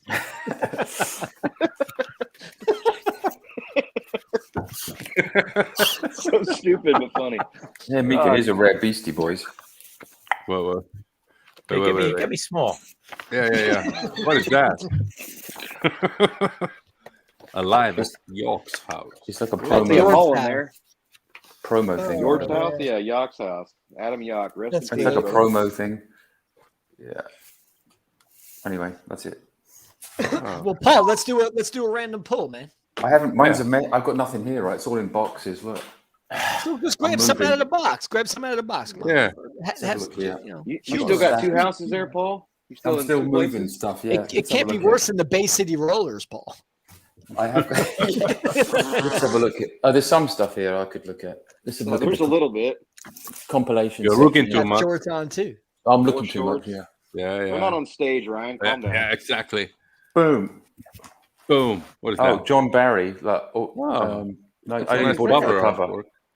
Oh, a Ooh. nipple. There's a nipple. Oops. It's all those And we're shut down. soundtracks from Russia with Love. Show me a record that looks dangerous but is not dangerous.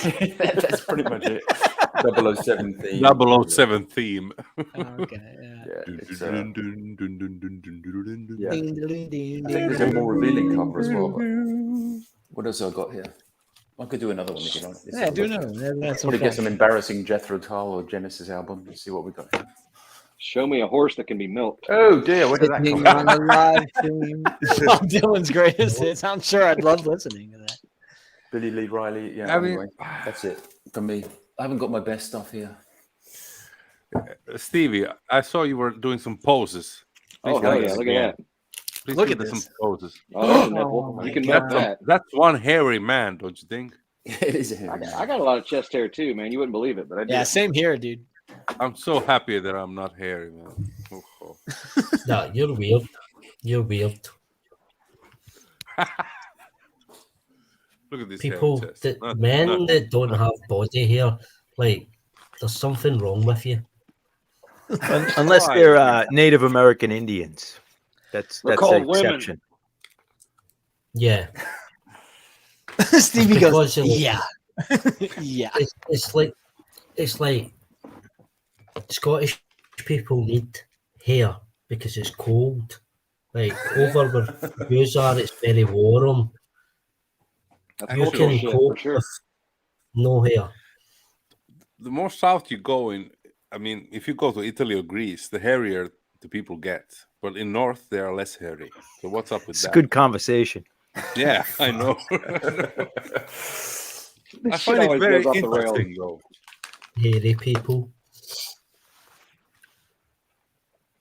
Gotta see my Where do we back. go from? Where do we go from there? Yeah. So Stevie's got a who's full the time. hairiest. This is that Randy single. This is like a repro. This was of that album I pulled. It came with the single. This is the only thing they released. But these are some rockers with their beer. Nice. Some. Whoa. Look at those mustaches. I love it. Oh, This- their this names. is- this Can is- you show this me is their the names. That will tell me where they're from. I think they are Danish. Jorgen Or Jensen. Norwegian or Danish, I would say. Yeah, one of the. I Very knew it wasn't similar, Swedish. That's all I remember. Is Very- it like Yeah, either one of those is two. it But it's like nice to get new that wave? repro single.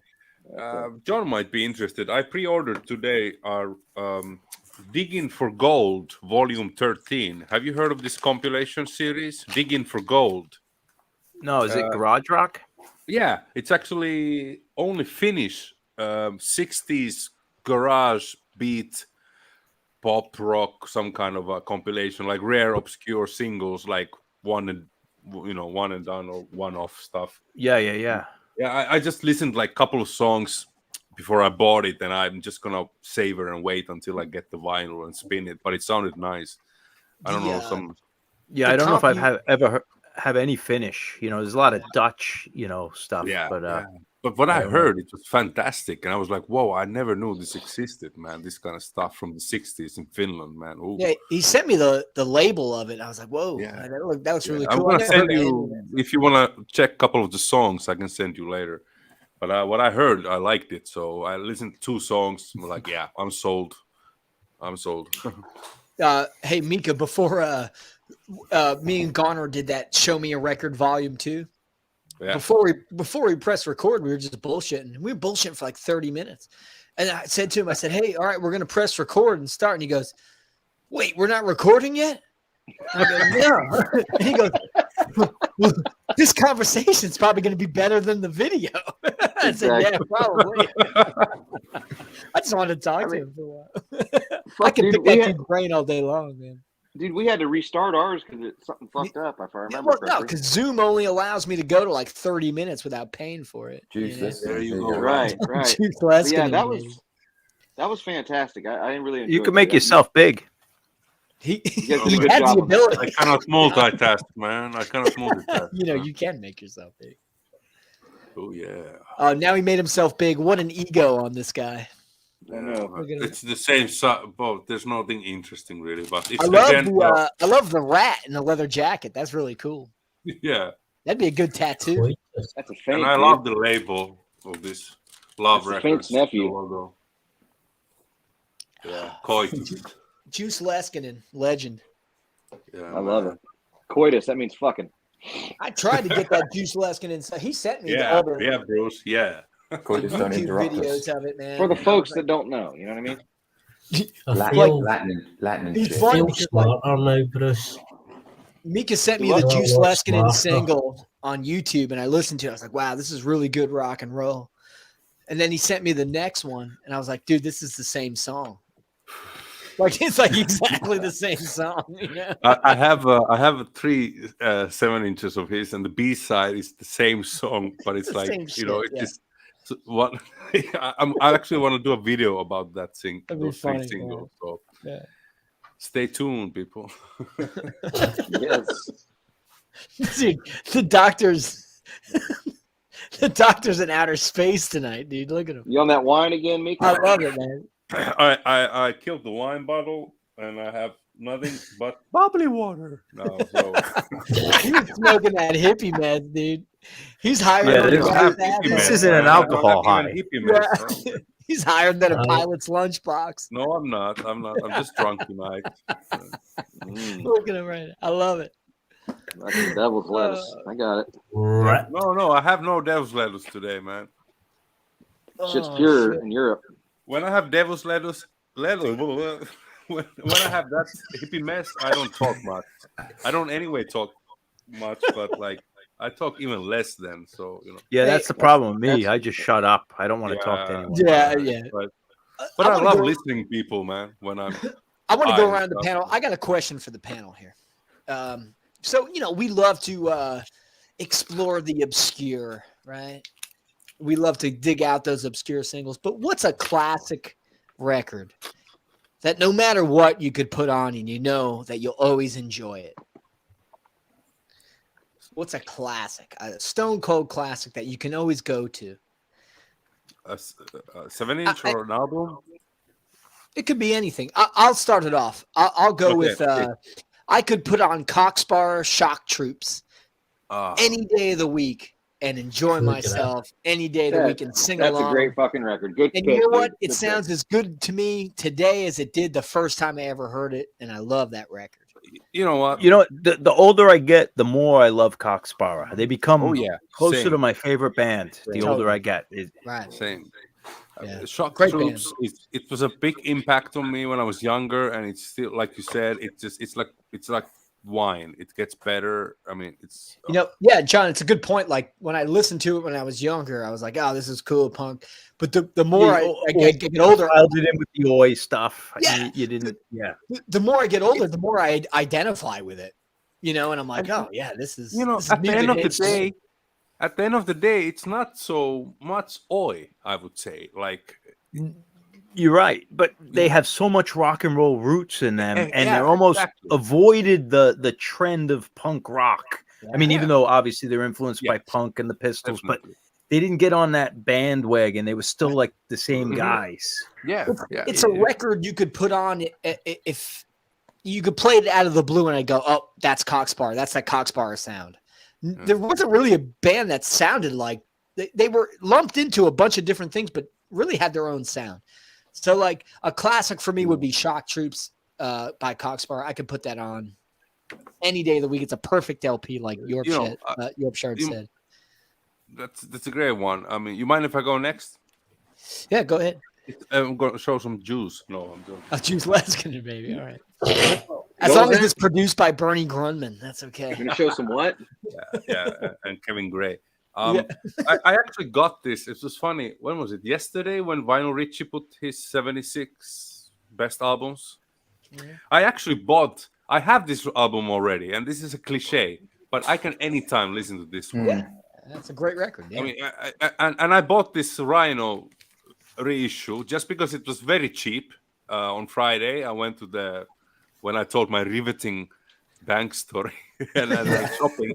So when I went for groceries, I also hit the electronics store where I usually go, and I always check their discount bin, and this was there. So I thought $14, fuck it, I would take it because my copy. What I have I think a Canadian repress of 78 of this, but there's no lyric insert.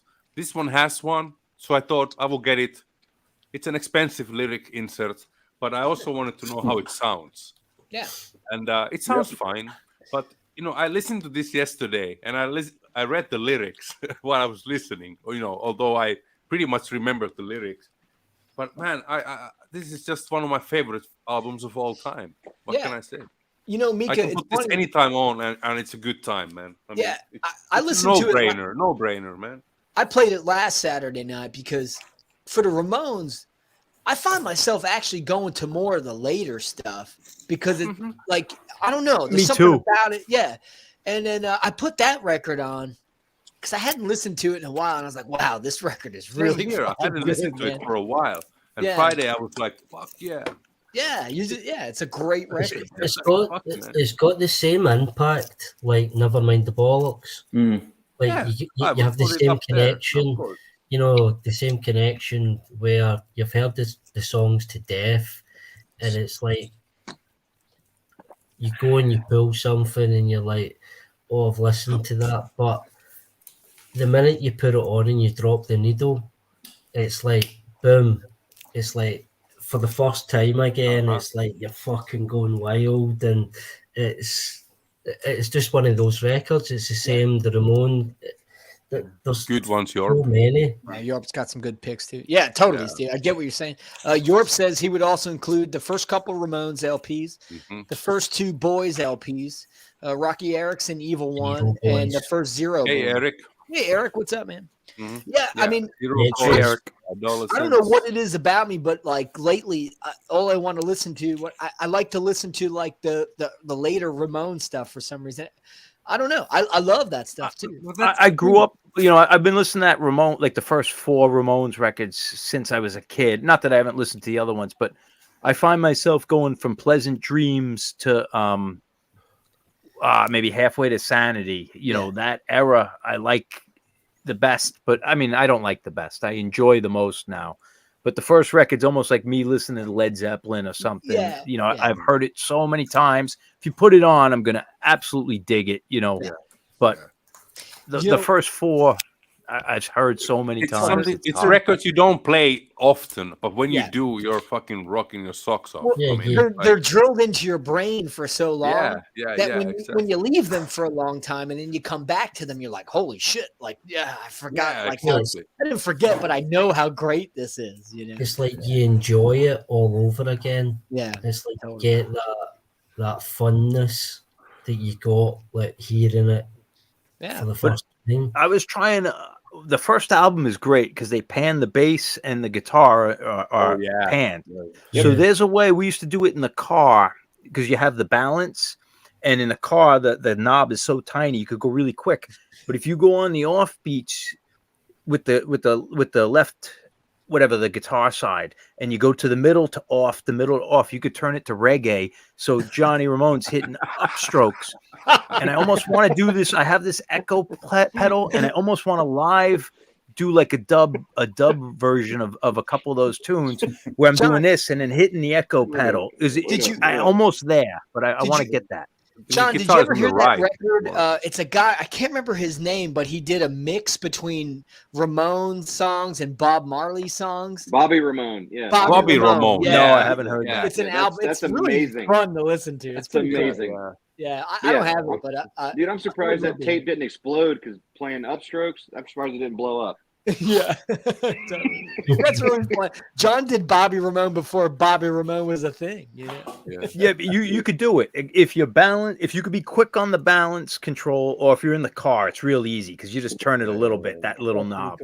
But it really works, and they have those breakdown parts in the middle of the songs, and that's where I'd hit the echo pedal and let it and turn it into dub. But just me, like a one-man band. I don't want to overdub or anything. Yeah, I think it would be pretty amazing. That's pretty cool. Yeah.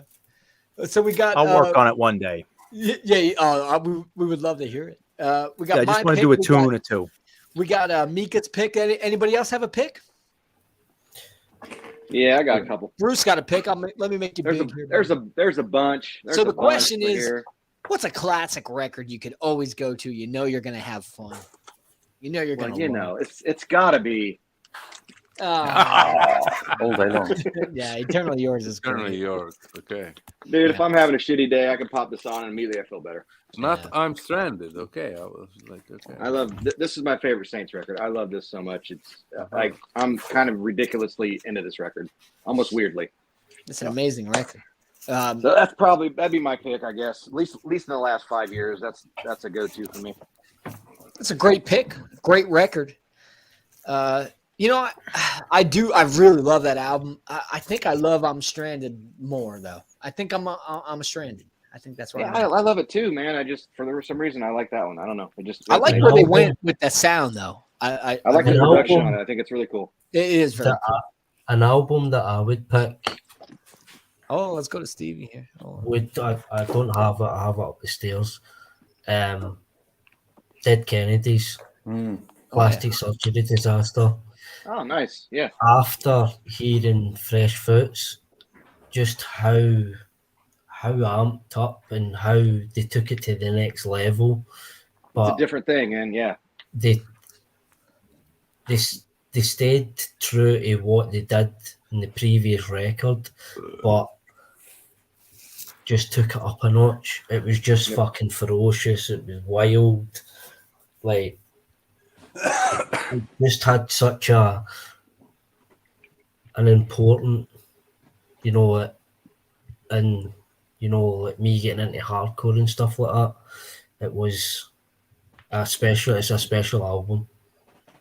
Yeah, that was the first one I ever heard by them, and it had the twangy guitar and those riffs that hardcore didn't have. It was just an amazing combination. I'm sorry, Stevie. I missed what album?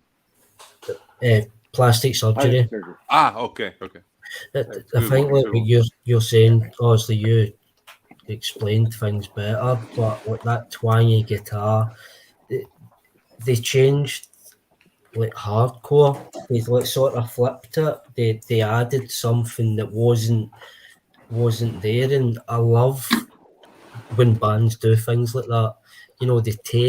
They take the compounds of a genre and then just say, well, I'm going to do this with it and mix it up and spit their own thing out. I'll take. And It's a great record. I love that record. I'll take Fresh Fruit though over. I like Fresh Fruit better. Yeah. yeah, I thought that's what I was talking about. Fresh Fruit was the first one I heard. That's why I thought I got confused. But if you look back over the years, who else ever sounded like the Dead Kennedys? Nobody. No. I mean, you could name any hardcore band, a classic, and there'll be like 6 or 7 bands that sound like them, but nobody ever duplicated that sound. Nobody. B-52s came close. What a huge booklet it has, man. Yeah. How huge. John, Booklet's awesome. I like that comp. Give me convenience or give me Oh, death. yeah. I Yeah, love that's that. great. That's probably that's a go-to for me. Yeah. That starts off with Police Truck. Police Truck. Yeah. Yeah. Oh, Oh, God, is that What is good? that one man. song that is live? What is the live track on that one? Life Sentence. Yeah, no, there's another one too. I hate short songs. My Sharona. They do my payola. My they do it. payola. Yeah. Yeah. Drool. Drool. There's so many There's a live bunch of tracks, there's a few live songs on there. Yeah. but there's this one that is like a little bit slower song. Wait, I forgot it. I don't know, but It's a bit like I forgot it, man. But it was one of my favorite songs on that. Let me check. you know what happens? have is, that like, one. there comes a point in the night where like I get drunk and I'll pull out like some Dead Kennedy singles, and then I go, wait, I could just play "Give Me Convenience" or "Give Me Death," and just hear them all going in a row, And But just turn it on. I think Police Truck is the first song, right? Like, tonight's the night we got the truck. Your turn to drive. I'll bring the beers, and then like you get the riff in there. It's What is this? Freaking great, It's like man. Batman. Like We're gonna beat up drunks. Your turn to drive. I'll bring the beer. What is it? and this is two cops. You know, Yeah, it's it's brilliant. yeah. Is The my left cock newspapers might big want enough? a bit, but the What is guys that at the part? station, they don't give a shit. Hey, what is that Just song? like stealing people's mail from. Oh, the, that's from a the great first out. song, Like, yeah. it's so like It's who comes awesome. up with this? Frankenchrist is one of those albums that I love more and more every time I listen to. It's like it's amazing album. But what was the song? Is my cock big enough? Ba-da-ba, Oh, we got MTV yeah, Get yeah. Off the Air, isn't That's it? the My Payola. Oh, it Oh, is. that It is is. in that one. it Okay, is. that's the Drool, one. I drool, love drool, that. my payola. And I Payola. think they did that at an award show Oh, or something because My Checks Sharona out. was big, and I think they did it at some San Francisco like big like record exec show, and they came out and did the big hit My Sharona, which was in the charts, and just made fun of the whole industry. Yeah, That fucking that Mac record's a shit. I don't care. One no, of that's the- a great. I love that record. Yeah. I don't give. I mean, it's funny, but I It's don't like care. what you were saying, like that. What nobody like sounded like the Dead Kennedys. Like This is a great one. too. even the lyrical content, even the subjects that they were touching on, that was a thing in its own. Yeah, dude. It wasn't even like they were subtly making a political statement or making a message. It was like straight up front, Dude, Jello Yeah, ran for mayor in like you 1980 or just- 81, didn't he? Yeah, I Where think he so. come- Yeah. he came in third. It was, He Yeah, he almost ran for won. fucking No, mayor. I mean, he did was it. a political ass dude for sure. Man. it I was- like But the video of him. their humor, like their joke songs or whatever, never sounded silly. Like it was always clever. Like whereas Yes, if we very. wrote a punk song, it's gonna sound like a joke punk song. But Yeah. this I kill children, I make their mommies cry. It's just It's like The like, Dickies, like basically. if we wrote that song about I kill children, it would just sound goofy. Yeah. But Yeah. he does like, it right. yeah. It's brilliant. Holiday in Cambodia, something like yeah. that. It's like, Pol Pot, like yeah, Brilliant. whoa, man. it's That guy's It's got a awesome. killer It's record. just so good. yeah, He's got a I killer would record. have but like, the yeah. video of when Jello ran for mayor. He was in the street with a vacuum, and he's like, "I'm cleaning up the streets." It's hilarious. I've seen you that know? shit, dude. It's funny as hell. It's awesome. California Uberalis, Oh, like man. Zen fascists will come Yeah. for you. Like, Oh man, Governor Jerry Brown? Yeah. that's too good, man. Yeah, What is it? She'll look cool I'm with a Governor drawstring Jerry lamp. Brown. My army smiles and never frowns. What is it? Come quietly. She'll look cool with a drawstring lamp. or Yes. something. Yeah, it's just too good, man. It's It just was too, how- no one. You how know what? You guys are intelligently- totally right. No one sounded like that. Well, No and one like could come close to so- sounding like that. so they got the lyrics and they got the guitar and they got the cleverness, and the song still builds and has like a hook, like building up Yeah. the California Uberalis. It builds to that chorus, Yeah. and it's like this is a pop song. Like this is a Yeah. brilliantly Yeah. written Yeah. song, The best as opposed to structure, right? The best Agnostic structure Front ever. with just bashing chords and yelling. Like Yeah. it was very, You know, it was very intelligently done. It Stevie, wasn't. Like, I was just gonna say, man, this stuff ain't for dummies, man. no. You're right, It- man. It's very It was intelligent. like I better stop listening. it was like UK, the hardcore, like you mentioned, agnostic front and stuff. These people, were generally just bashing it out, just shouting, "I hate the system" or whatever. But they made great music, and as you said, it had hooks in it and stuff, and it built and it had a crescendo.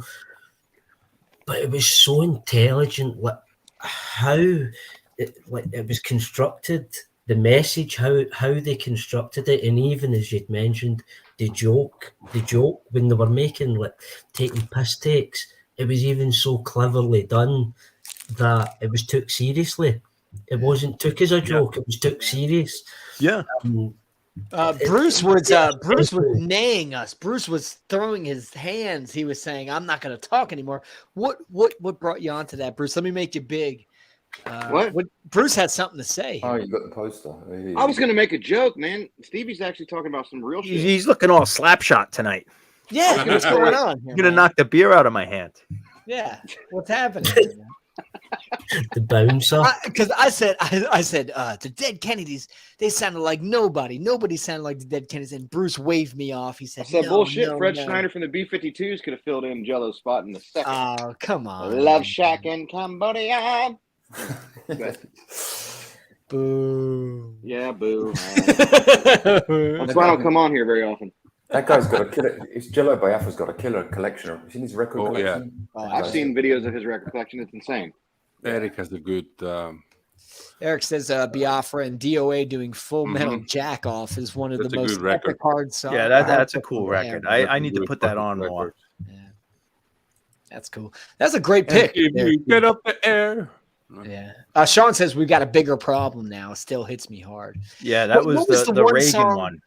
What was the one song that they did where they're talking about and the French fries at the A&W taste a little strange? What was that? What was that song called? I know. I'd have to think. Oh, it's such a good tune too. I can't remember what it was. Is that off Frankenchrist? I remember it off of Give Me Convenience, Give Me Death. I think it's on Give Me Convenience, Give Me Death. It's the one that I don't have. It starts that- off real was that the drony, but then it was that the DMSO and I'm gonna look it up. the I'm gonna one where look they're it putting the up. LSD and DMSO? Yeah. Let me look at my record here. I'll find it.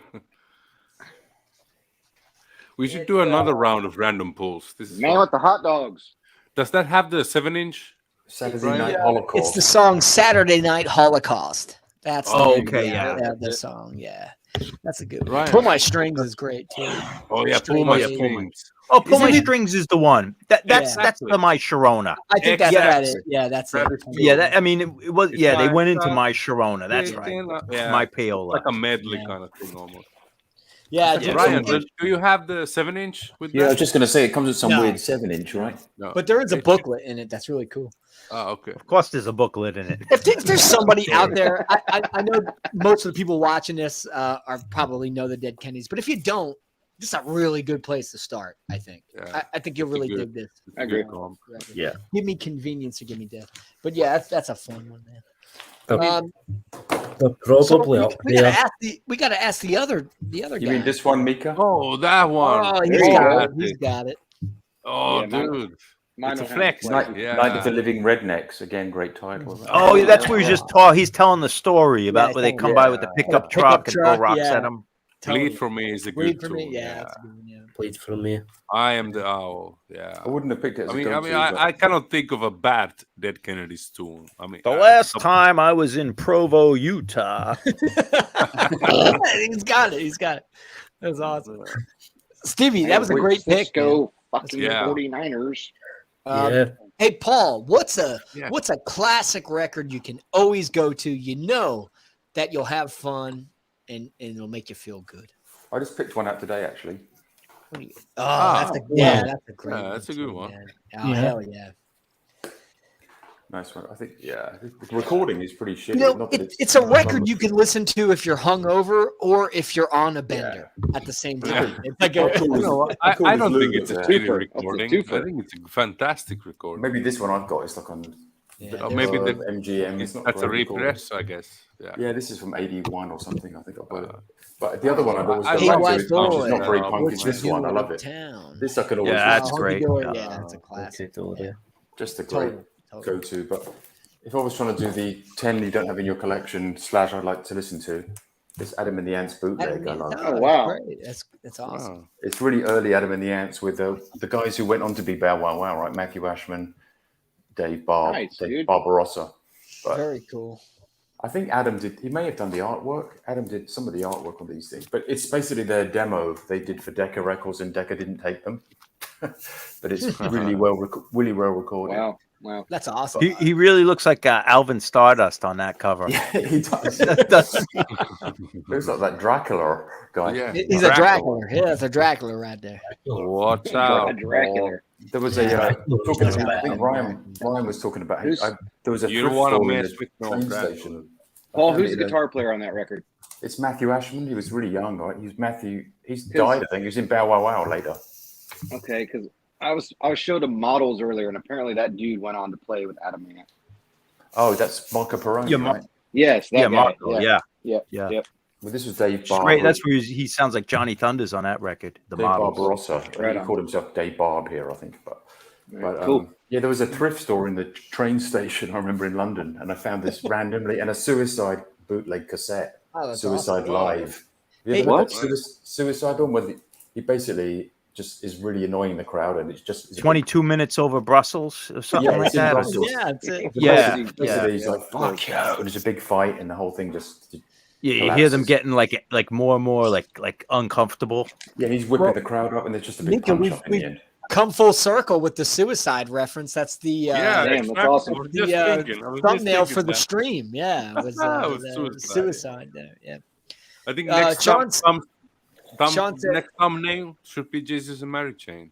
I think If so. you Yeah, do. maybe. Yeah. Yeah. Sean says Nico singing "I'll Be Your Mirror" is stunning. I'll be Yeah. your It is mirror. That record's so important to me, but So good. it brings back such memories of my high school and like bad things we were doing and people who died. So it's very hard to listen to that first Velvet Underground record. John, it's the same feeling for me because I was listening yeah. to it a lot when I was making really bad decisions. Yeah, You and know, the people I was with who were really good friends at the Yeah. time, and like, And they're I no gone. longer Yeah. they're gone or I don't talk Totally. to, and it just I think I don't need to go like Into reminisce. that, You know? yeah. Yeah. I think like But with it's a beautiful record. both of you are saying pretty similar. You know, that album takes you to quite if you feel that way in your life, it takes you to that little bit darker in your life. It's quite a dark album, and if you're feeling, you know, it's a really deep album, and when you listen to it, you know, and it's relating to like basically what both, and I was the exact same. You know, I get obsessed That with record, that album, and Stevie, your point is spot on because that record is a trip. That record is somebody who is really living in a dark. takes you into like a psyche, you know, like total psyche. And It's a dark record, I think. I always It's feel it's a junkies record, dude. That's what Yeah. it is. Heroin is dark. That's totally I'm what like, it is. I don't need to be back in my friend Kevin's kitchen in 1989 because that's where I am. Yeah. Like sitting at this table, like, I don't need to be there. Like, I mean, it's. I have those memories. I don't need to. Hey, let's put this on, and you know. Totally. Yeah. Me and my friends running up to New York to grab whatever, you know, like it's Yeah. like you listen to that, and you're like, oh man, it really brings you back. But it shows the power of that album and the realism of that album, which is really which is phenomenal. funny because I'd say like the Rolling Stones Sticky Fingers I was getting into the same time. It's kind of a drug record, but that record I could put on. It doesn't do anything. You know, You can it's still a great rock. record, but it doesn't time travel me back. You know, it's funny because I've seen some videos, you know, on YouTube of people go, you know, these are the records that people say you should listen to, but they say they're must-haves for your collection. But I don't agree. And when they get to the Velvet Underground, I said, well, because you didn't live that life. I get it. You wouldn't understand. I'm not trying to sound like a snob with it, but there's definitely a certain psyche when you listen to that record. There's definitely a certain life that you've lived. my own like taking music is you get albums that touch you emotionally, and there's albums that you know that are fun, and there's whatever. That album is a really emotional album, and if you connect with that album, you know, and you get touched the way that, you know, that the both of you spoke, it's going to like drag you in. You know, you're going to get consumed by that. Well, it's like one of those, if you get it, you get it, you know. But I want to ask you guys, because we're all fans of punk rock here. How important do you think that album was actually to punk rock? A lot of people claim that that's a bit. I don't know. I mean, I don't know who was listening to that record. Right? You know, the Ramones weren't. No, I don't think You know, so. they were. You know, listen to Alice Cooper and I'm sure that, I'm sure the New York Dolls, they kind of came on the tail end of that scene, but were they influenced by that? You know, I'm sure they might have owned the record, but their influences were already implanted in them before Yeah, that. it's Maybe- it's I don't a, I it's, think it's Velvet Underground influenced people my age, a little older, who would have been like the REMs, the Pixies, Right. It's the, more I think it's more the post-punk crowd, yeah, the right? post-punk, the Yeah. Camper Van Totally. Beethovens, or maybe Like like those- some maybe indie bands. Joy college rock from 85 to 95. Maybe even Joy Division, you know? Yeah. Because Oh. I read about this stuff a lot, and they always mention the Velvet Underground first album. Yeah. It's something I'm very familiar with, and I go, I don't know. I don't really know. I mean, obviously, I wasn't there, but I don't know if I really hear that professionals did much. White Light, White Heat, right? Maybe the yeah. production, the recording, what they did, because it's like kind of like The kinda Velvet stripped Underground, down. like I had a teacher who used to go see the Velvet Underground. Like he was a straight guy at this point, but when he was younger, he would see the Velvet Underground. But they were basically like the way I picture it, they were like an art group, Yeah. and it was on the sex scene. Like it wasn't like the rock and roll scene. It was like almost going to like an art avant-garde show. Totally. Like, yeah. and like it was a scene, like a different thing than going to see like the Dictators or like rock bands. And So It's funny though. I almost because feel like it was separate.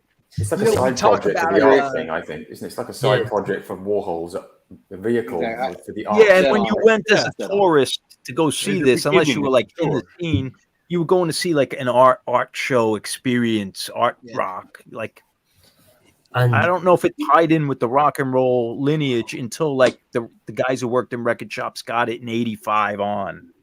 But I could be wrong. John, Yeah, the thing I think is funny is that I really agree with you on your answer, but also the way we hold it in such a regard.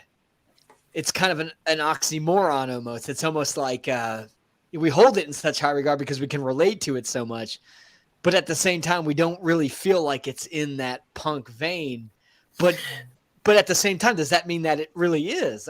It's weird. It's kind of lo-fi too, what with the stand-up drummer and everything, kind of That was- lo-fi, you know? yeah, What do you think about this one? I like Loaded. It's a decent I think record, Loaded good is great, record. Yeah. Yeah, I think I like it. I like it a lot, actually. I have to say. But I think that record went straight to the cutout bins. Like I don't think that sold anything outside of the No, it tri-state wasn't- area. You know, No, that's true. That's true. Now But it's I think 180 it's a grand, killer album. $35, I like right? it a lot. Is that the That- Mofi that- pressing? that, Yeah, that's more also exclusive. Yeah, More the, exclusive. it's the DSD 256 quality. Yeah, I think when honestly, Lou I Reed think was singing that, about grams, he wasn't singing about 180 grams, right? No, he was not. No, he was not. I listened to Lou Reed Transformer. I think Transformer has more of an impact on me, I think, than Oh, the I love Velvet that. Underground really You can hear did. Bowie's vocals in the well background. that was an international release. I Yeah, mean it's great. that hit that was huge. You Yeah, know, that was the a- Velvet Underground were. You might have read about them and had to go dig for them. They Right. You ever see Lou Reed being interviewed? He was a difficult guy. Oh, Yeah, he was asshole. a very difficult man. Yeah. the point that obviously both of you had made Ornery, as about you say. punk connection, like to me, I would class it as punk. Not on the basis of musically, not sonically, but their attitude, like how Yeah. they wedged a scene, how they stood away from the norm, how they had a vision, they had whatever they wanted to do, and they went and they done it. And to me, that's punk. Like Aesthetic. to me, punk is more than music. It's more. That's a great point. It's more deeper than just music. Like, yeah, the Ramones and Proto Stooges and Sex Pistols and stuff like that brought it to like sort of the forefront. But when they brought it to the forefront, to me, it stirred something within people to say, wait a minute, there's a difference here.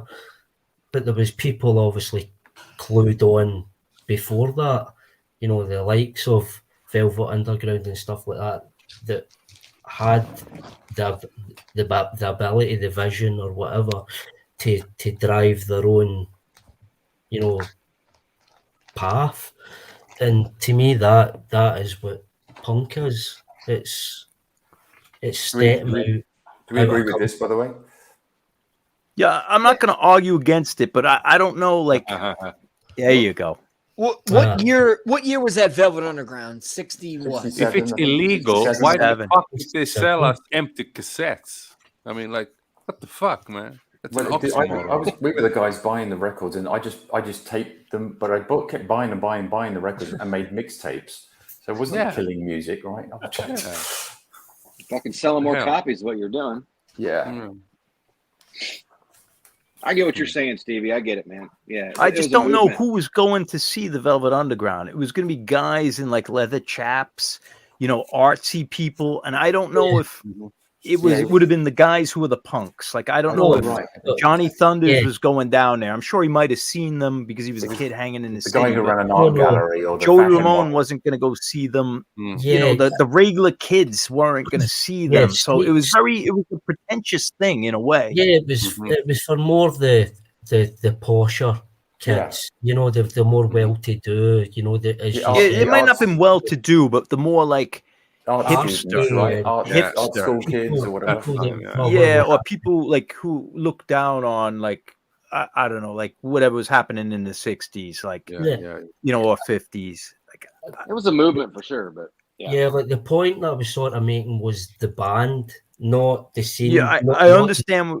That type of thing. I don't really disagree with you. I understand, but when you say punk, I almost feel like it's just rock and roll, like. No, totally.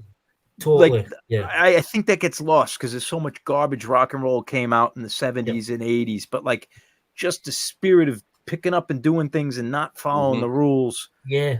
I don't always like using punk as the adjective to describe that attitude because, Jerry Lee Lewis was doing it before there was even the concept of punk which is my other go-to album is this one. How good is that? Of course, there it is. Nice. Yeah, that's a great album, right? Yeah. But no, 100%. But I don't. I'm just discussing with you. I don't disagree with one word you said. No. We're only having a chit chat. Like everything stems from rock and roll. Like to me. But obviously, like going through, I was like more about how they were making something that was not the done thing. Yeah. That was. I understand, and that using the word punk, it makes it easy to understand because if you use the word rock and roll, it's just lost its meaning. It blends. It blends. Yeah. All right. Honestly, that was a great discussion and very civil. I didn't get to pick my record. Yeah.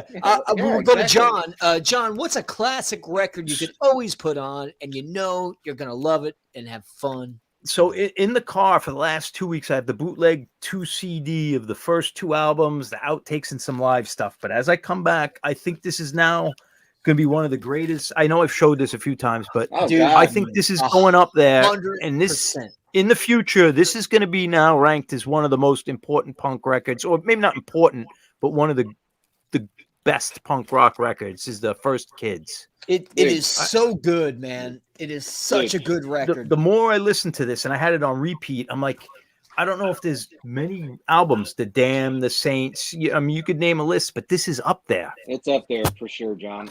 John, I'm not super familiar with that record, but I found out about a few years ago, and I fell in love with it immediately. So good. I wonder why this isn't more well known. I didn't know about it until the right people have to get it. Like how Hubble Bubble was a nobody band, and now they're getting moved up. Like there's certain things, like Coxpower were unknown, or The Business, and then it took a few years. But I think in a few years, when younger generation and they start from scratch, what are the best punk rock records? I think the kids are going to have to be in every single conversation. 100% agree. This band was amazing. I mean, this record, there's not a miss on this, and it's flawless. Not a bad song. The players are so good. The band is so tight, and the production is perfect for the time that when it was. And they almost have the Danzig problem where like I could just write hooks out of my ass. Like I just start singing and I got hooks. Like every song I can't do that. Every song is an earwig. It's like gets stuck in your head. And What's I the think the history? problem maybe that I think they had was so bands like The Damned and bands like, you know, other bands, they had this lore about them, maybe a mystery. And these guys were from Belgium. Maybe there wasn't much going on in Belgium. Maybe, you know, there wasn't very a mystery about the kids, but there should have been because these guys put out one of the best punk records of the 70s, 100%, dude. I think the problem they have is they got discovered too late. Like people older than me did not know them. Me and like a couple people, maybe 2 years older. We were the first ones to I was the first. I don't mean it that way, but that our age was the first Americans to discover that band from the bootlegs and this and that, and had like the older generation had some of those records, then maybe they would be like labeled in with the classics. But like if Vinyl Richie, I don't know if he would know that band. You know, he might know now from the VC, but the older punk guys don't know that band. It's such an amazing band, dude. I didn't know them. I mean, I didn't know them. You know, I kind of found them by a like 10 fluke. years old, right? They were kids, weren't they? They were really young. No, they were pretty young, but this is their regular age. Early 20s. I was working at the record store, and that got reissued in like 2011 or 2012, and I bought it because of the cover. I said, these guys are going to be cool. I put it on, and it blew me away. The first track, This Is Rock and Roll, I said, holy shit. Dude, like, the track this Fascist is rock and Cops. roll. Yeah, Fascist Cops. That's do as you, good as anything do you on the love first the damn record. Nazis? As good as anything on the first damn record. Dude. It's amazing. Amazing. Old DJs, but even like Money, All I Need. It's just a stupid rock and roll song about money, good. but money. But it's the hook's there, everything's there, and it's They don't get talked about enough, man. They absolutely. Yeah, I think they will. I think they will. I listened to this. I just looked them up. It says their bass player Danny DeHaas is only 12 at the time, and not allowed in at some of their own concerts. Maybe before they recorded. I'm not sure. They still play. They still play to this day.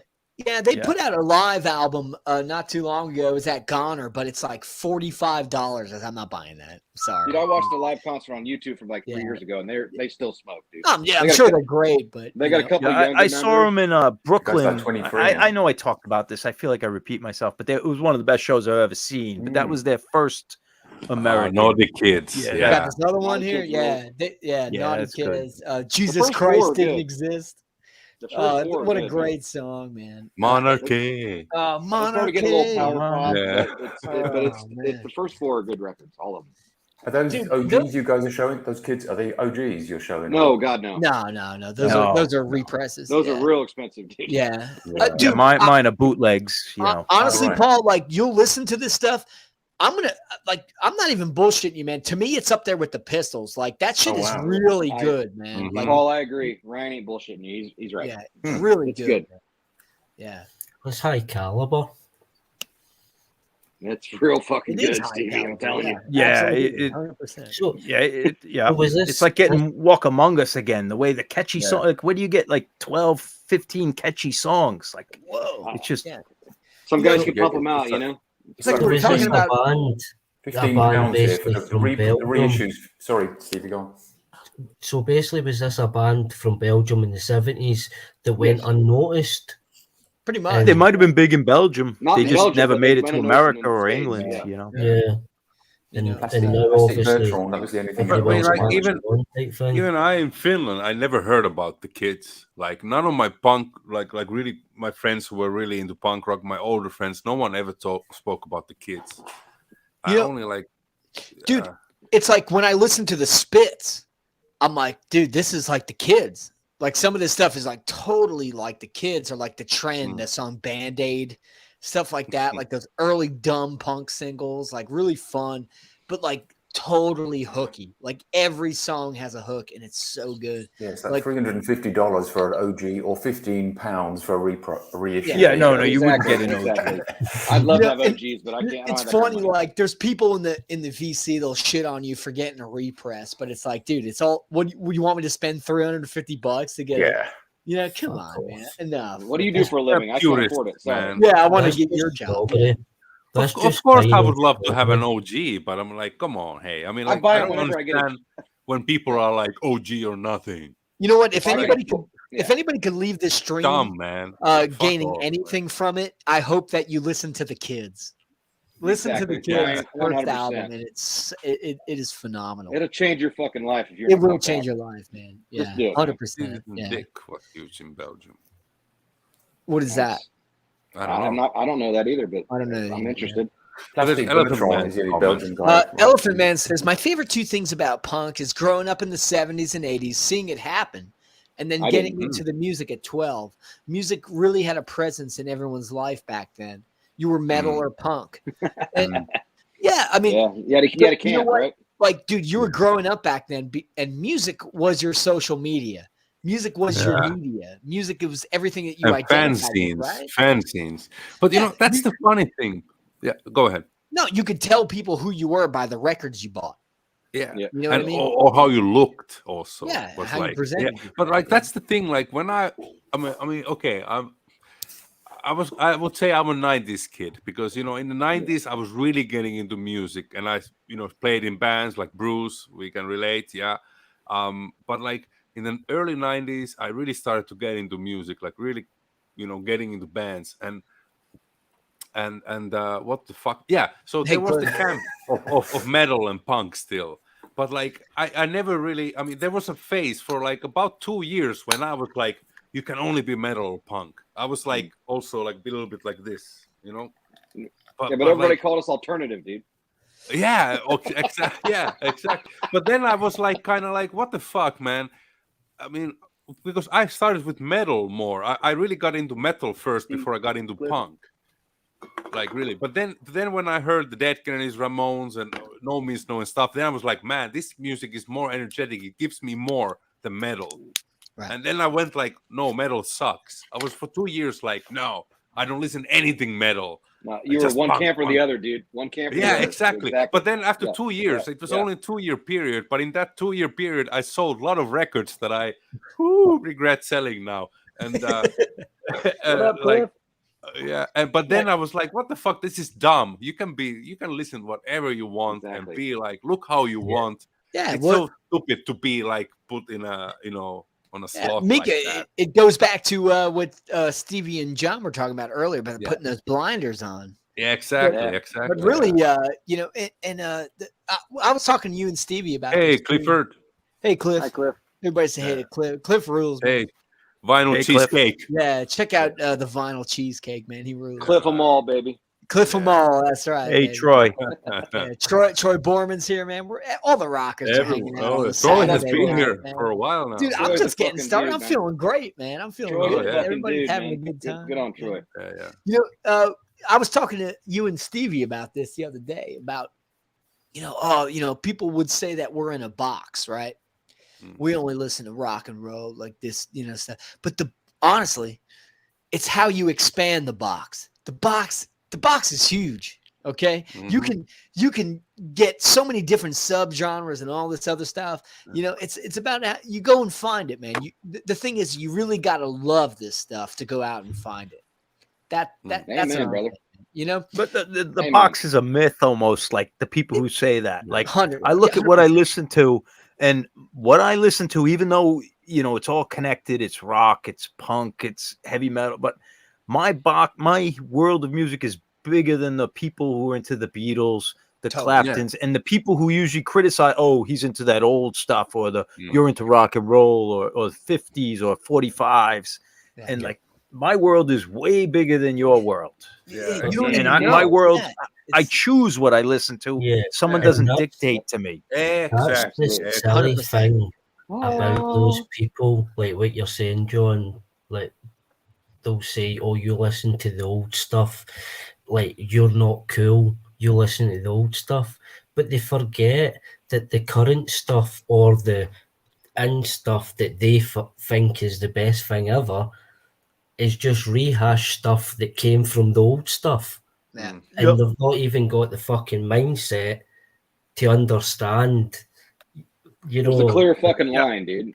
it's Or they're going off like the Rolling Stone 100 greatest albums kind of thing. So Yeah, there'll be like a Marvin Gaye record, and then like a Radiohead record, and then a U2 record, then Clapton, Beatles, Zeppelin, all the stuff again. And it's like, oh, so that seems so diverse, but really it's not. It's You not. know what? We talked also about this earlier this week with Ryan and Stevie, that about the exploited, and like how it. I never really got into the early records. My favorite is Death Before Dishonor by this date. It's more like a crossover record, I would say, a little bit. It's still not like complete heavy metal record, I would say. Oh yeah, crossover. But why I got kind of put off from that kind of anarcho punk when I was younger was because I had some friends who were like straight out from an early exploited album cover with the Mohicans, you know that all that stuff, leather jackets and whatever. And they were like, when I said I like also Anthrax, I like also whatever, some hard trash, and they were like, no man, that's not punk, and they were kind of putting me down because I liked a little bit different stuff. And I was like, but hey, what about Death Before Dishonor? It's like almost there, it's not so different, I'm like, no. It was so much what is the word? Compartmentalized. Thank you. Totally. Yeah. So, and I was just like, why? What the fuck? Why you are like this, man? Fucking posers, dude.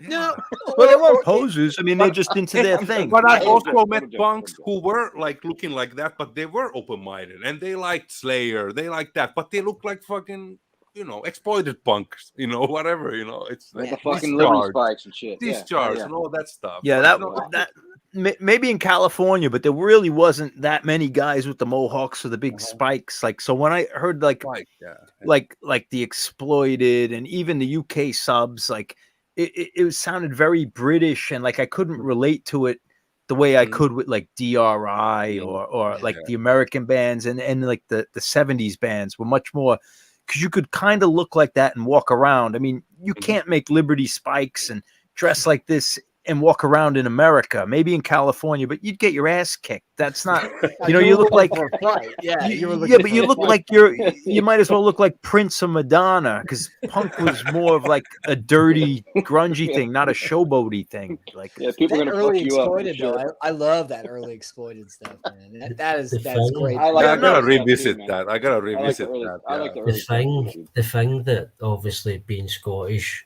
and the Exploited, having that connection of there was a punk band, they played really aggressive and stuff, and that's it connects with me. But he was singing like Watty sings in Scottish, so the song "Dogs of War," Oh yeah. You'll all think he's saying dogs of war, is Dogs. In Scotland, we pronounce a dog as a Doug. Like Doug. So he's shouting, Dogs of war, Dogs of war.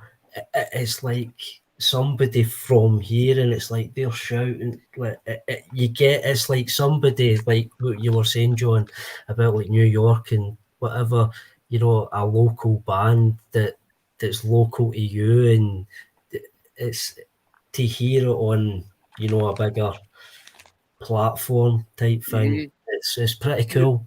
That's a subtle difference, but for you guys, you notice that shit and appreciate it. But we all notice it. Like, accents to have an accent is a lower class thing, and when the accents shine through in the music, it's a big deal. And the punks weren't the first to do it, but the punks made it. The New York Dolls, when Davy Johansen singing, he's a new. When I say I'm in love, you best believe it. Like, and you don't give a shit, And the Sex Pistols, the Ramones, like they had their accents. Obviously, like the Kinks, and there was some other examples before when they actually sang British. Whereas Mick Jagger, you couldn't always tell he was trying to sound American, But the Kinks, at a skiffle, they had the British accent. So there's things through the years, but the punks having these local accents mean we're not trying to sound like television performers for Johnny Carson or something. Yeah, it's some pride there. But it's great to hear the Scottish, but You know, You hear all those accents, and I love it. Yeah. That's an cool, man. exploited album I love now that I kind of wrote off for a while was Horror Epics. I love Horror Epics, man. That's a great record, man. That's when they started kind of turning a little bit, you know. And I was like, you know. But I listen to it now. It's really, really. I mean, I'm really not that, you know. I really never went that, you know, deep with the exploited. But like, is that horror neither. stories before Death Before Dishonor? I think, yeah. Yeah. Yeah. Slightly, yeah. I'm gonna have to check those earlier ones Yeah, again. horror I mean, it's is been a great. long time that I've listened to those. Like, really, like A Punk's Not Dead. I had it on a tape a long time What? ago, but it's so long time ago that I don't remember a song from it. It's so I long. own the time ago. first two. That's the only two I have. Yeah. Punk's Not Dead is just an absolute Stonewall punk classic. But for me, like UK 82, Troops of Tomorrow Yeah, is a UK 82 classic. Oh, Yes, that one. that's You my know, favorite. It's like they just knocked out a punk classic and then went into like a sort of different genre, UK 82, and rattled out another Split Instinct classic. The first two records. You know, Stevie, That was the great. same way you could say they changed a little bit in Troops of Tomorrow. Eric Bauer had a great comment. Yeah. He said that it sounds like the Exploited were listening to a lot of Killing Joke on Wow. Horror Epics, and that's what makes that album so twisted and kind of fun. And they still keep that kind of exploited kind of sound, but they're changing a little bit. You can see the evolution of this band. It's a lot of fun for me. I like that record a lot. Yeah, What like, about, a lot like War Dance and Psyche, like that Killing Joke era. I I would love to hear the panel's thoughts about. I know we talked about it this week earlier also about Subhumans from UK. Oh, I love the Subhumans. I was just thinking about them because I combine them in when I think of the Exploited. I think of the Subhumans because it was the same guys with the back patches and the spikes in the hair. Those were the two, or sometimes the UK subs were thrown in there.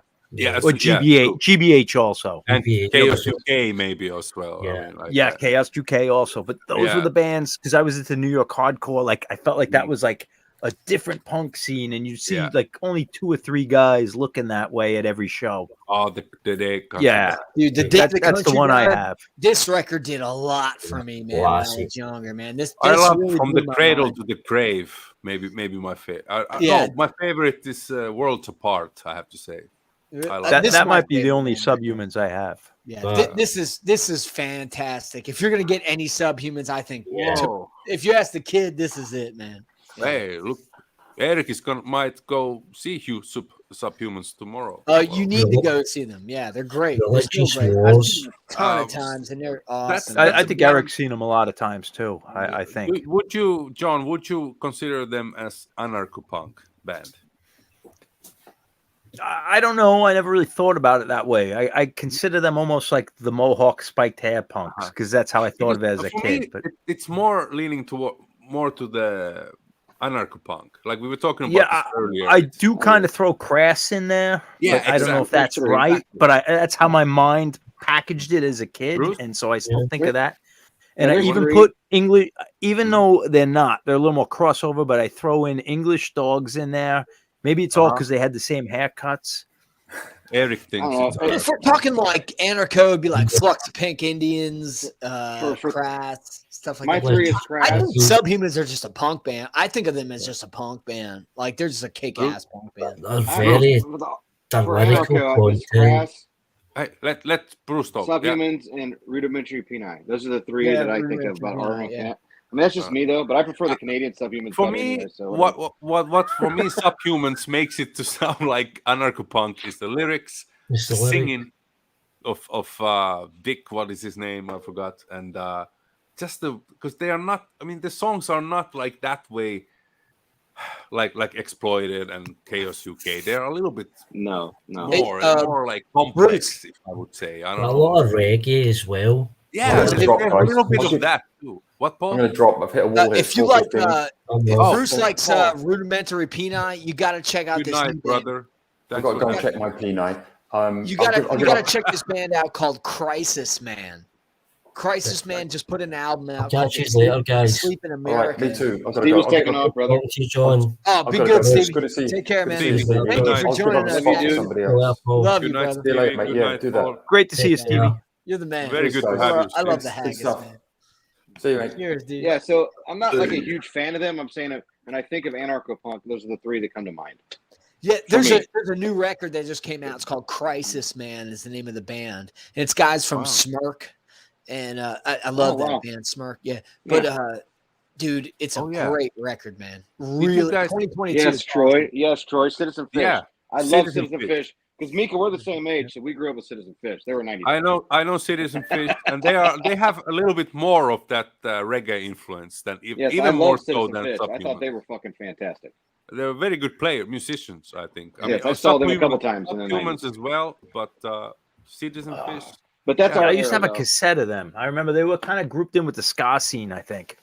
Yeah. Citizen Fish, no? Crisis Man are really No, good. they Yeah, were definitely, really they were good. definitely Yeah, ska they're influence great, for man. sure. Absolutely. Yeah. Yes, absolutely. I thought they were great. I saw them a couple times. Yeah, they're good. So Ryan, how long stream we're gonna do today? We are at 4 hours 16 minutes. I don't know, man. I'm feeling pretty good. I can go for a Me little bit too. longer if you want to, Yeah, if we 5 got shit hours. to talk about. But if not, I'll just go listen to records. You know? I know it's relatively early there. It I is don't what mind it is. going for 45 minutes We more. should go this much longer anyway. For sure. I'm not. for sure, I'm not John, that drunk for yet. I sure. want to get another Yeah, drink. I'm hanging out, man. I ain't gonna fall off my chair. I'm feeling pretty good. Hey, Eric has a long gestating vid on anarcho-punk. anarcho-punk. Yeah, I would. You know, there's a lot of that Mike- anarcho-punk Mike stuff. or Eric should come up here, or Matt, or anyone really. There's, But Yeah, there's room just for hang out. two.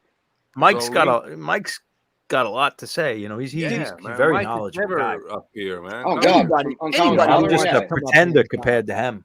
Yeah, anybody Yeah. who wants to come here and talk, you're more than welcome, man. They're You're like, always welcome on Dr. Nick. Mike Keegan. First forgot come, more than I first know. served. Kind of That's thing. right. Yeah. Man. Come on. Seriously, Mike's forgot more than I know. He's got the kiss glass there. I the have way- 4 of them, and they're in the front, so I always grab them. I just take Guys, him. Yeah. Yeah, Guys, it's always the you front ones. Did you Be back in a minute. Be back in a minute.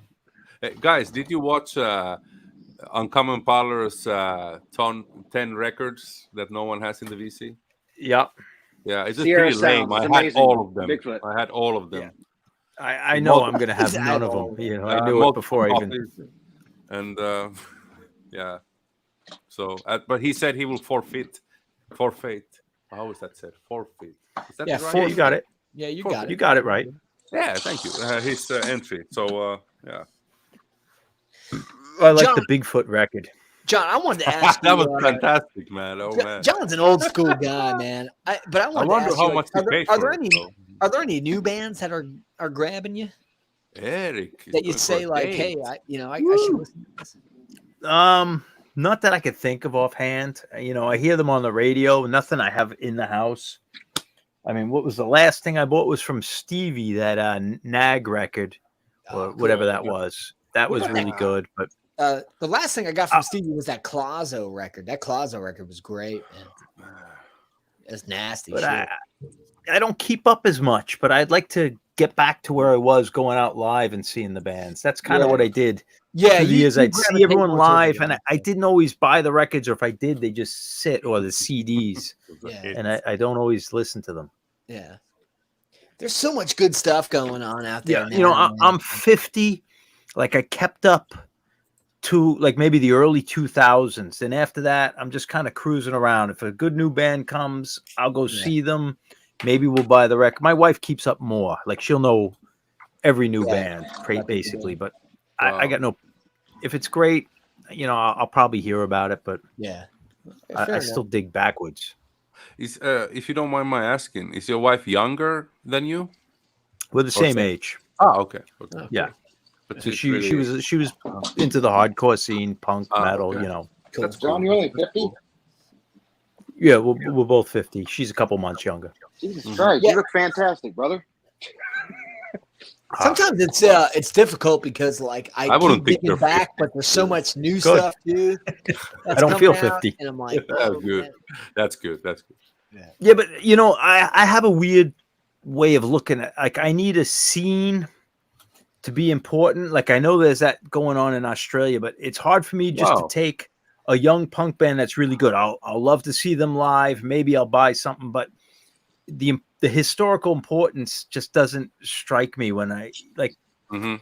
It's hard to explain. Like I used to play with all these lo-fi bands, and I love that thing, but like none of us were breaking new ground. We just played garagey lo-fi, and You know what? I was a bit thinking like that 5-8 years ago. Like I was really like not even like no new band really like convinced me or made me really like, I want to listen to that or I want to buy that record. Yeah. Just like, yeah, it's nice, it's good, but it just didn't. But now, like ever since connecting with many cool people in VC, it kind of like I told it made me feel younger in some ways to find some of these cool bands. And Ryan, I have to thank Ryan. Ryan's for always giving tuning me shit into for not- so much good stuff and he's always sparking giving me my shit.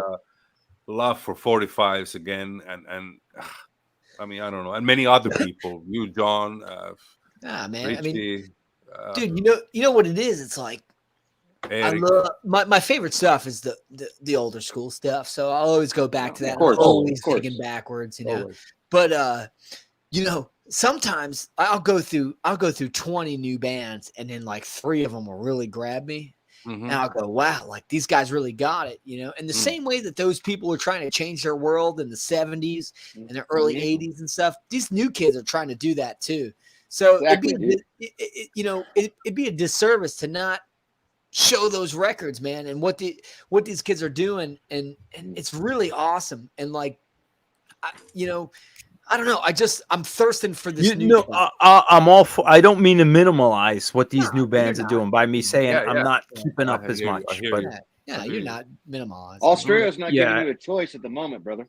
Oh, Dude, dude, not giving you a choice. I know, Like, here it but is. I have you can't believe my I don't know, not necessarily want list, but all the things I'm into. Like I could spend 2 decades just getting old R&B songs or getting into reggae or cleaning up the rest of the heavy metal I'm missing, like all the holes in my collection, like or the 70s punk singles, that I could spend 2 decades on that. It doesn't end. And it's where your priorities.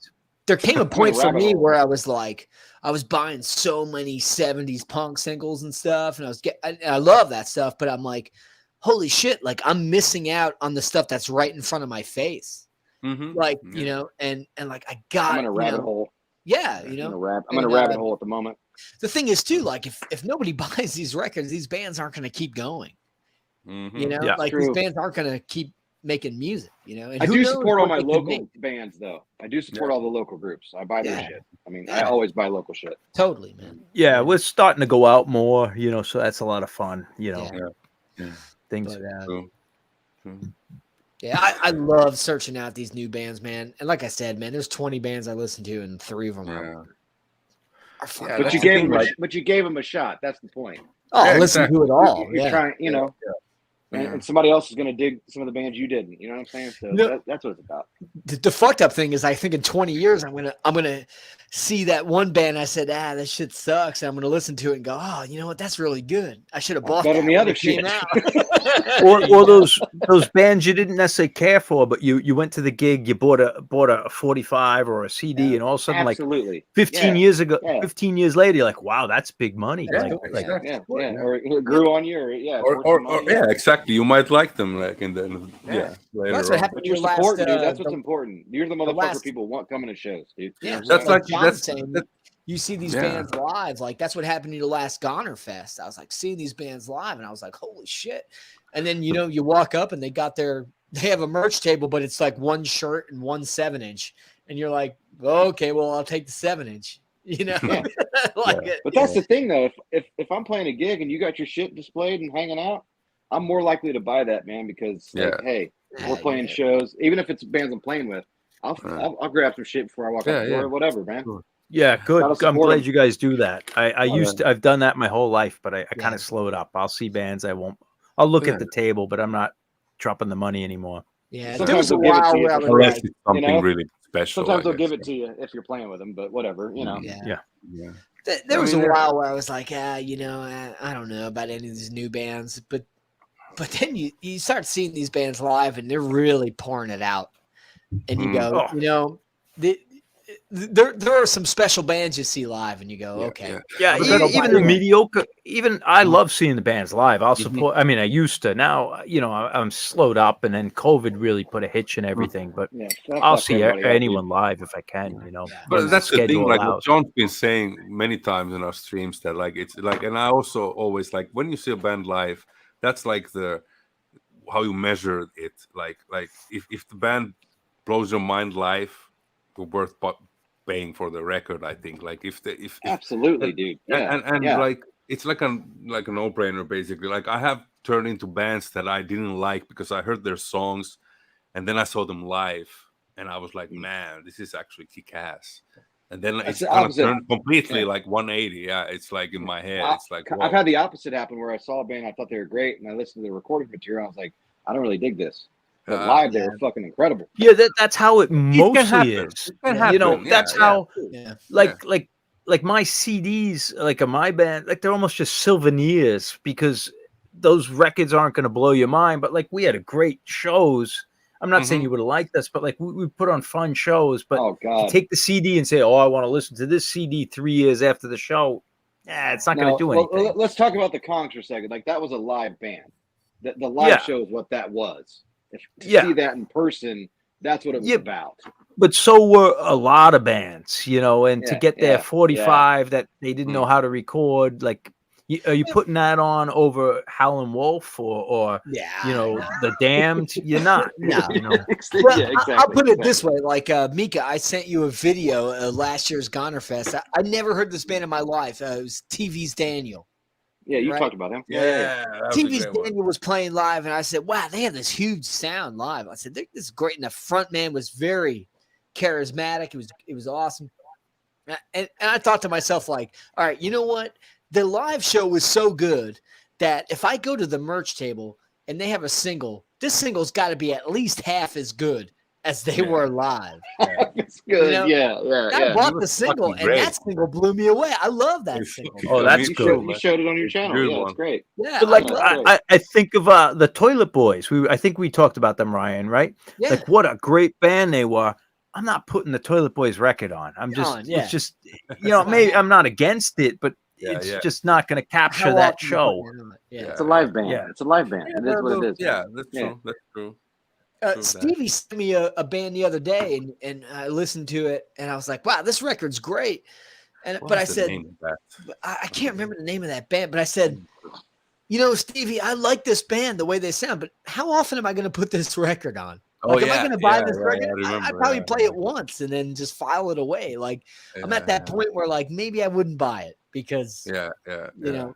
And unfortunately, the way the economy is, it's just so much. Everything's so much money. It's like I can't just drop $300 on records every month anymore. Totally, yeah. But that's I'm trying, but it's hard. Yeah, I mean everyone's different. Some months you might spend, but I personally am slowing up a little. It's hard. It's hard. Here, it is. I'm at the point where I'm like, turn the air conditioning down so I can buy more records. No, I know, like Ryan, you're really digging deep into the Australian scene, man.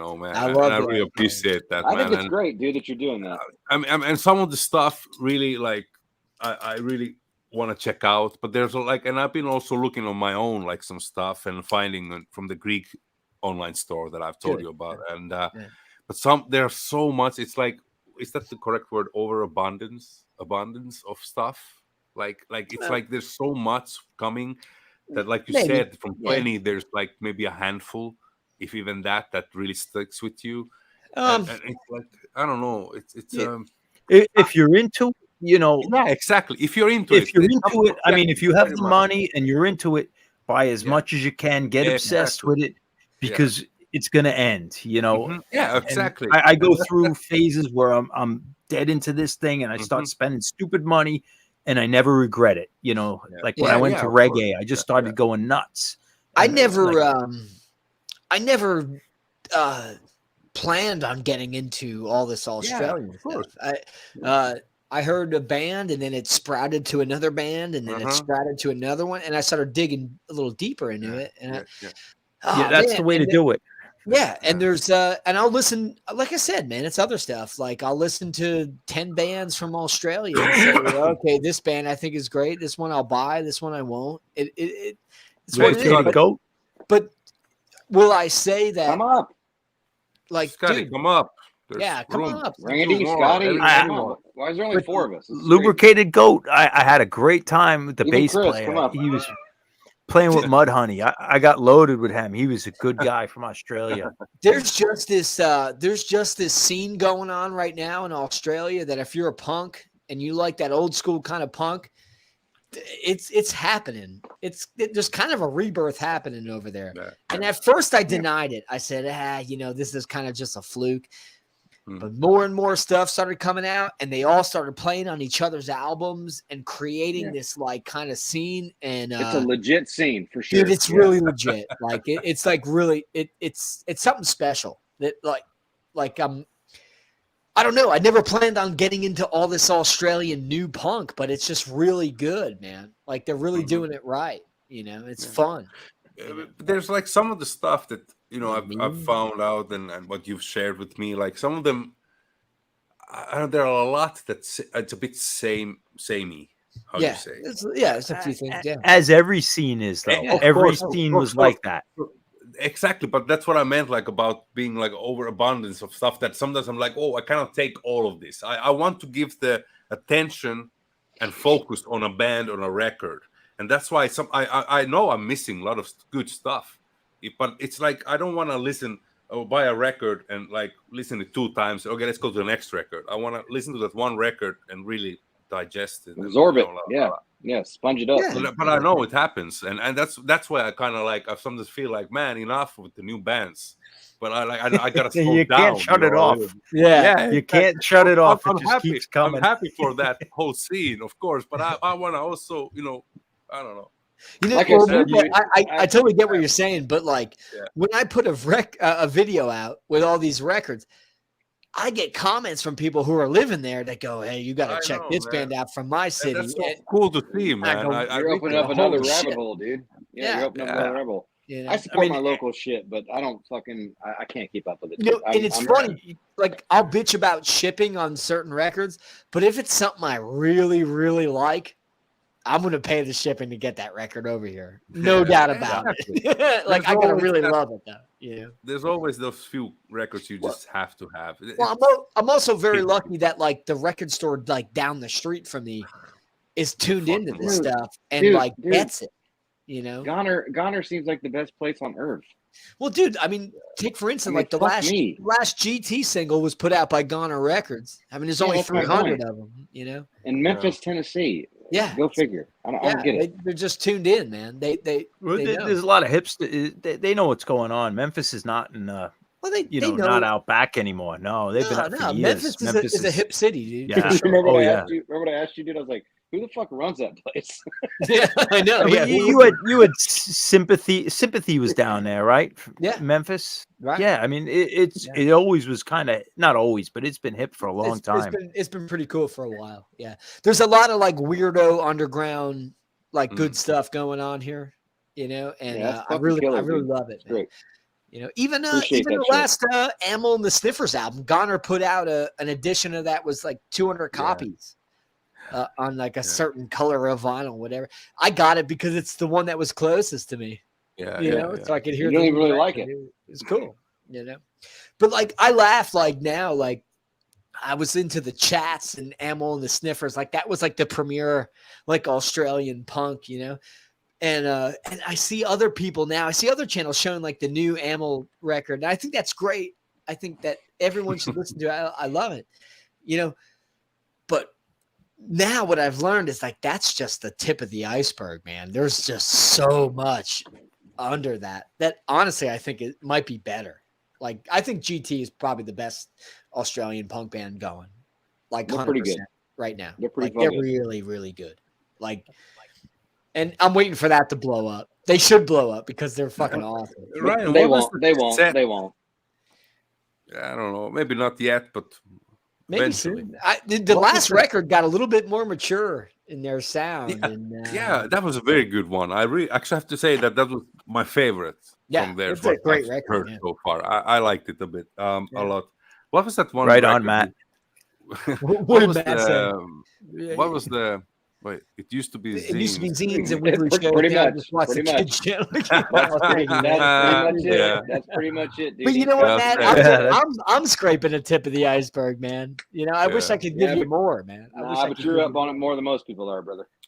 Ryan, do you remember the cassette you sent me, or you actually what you bought and then I bought right after? MIT, MIT. Oh yeah, MIT. The band was from Belgium, I think.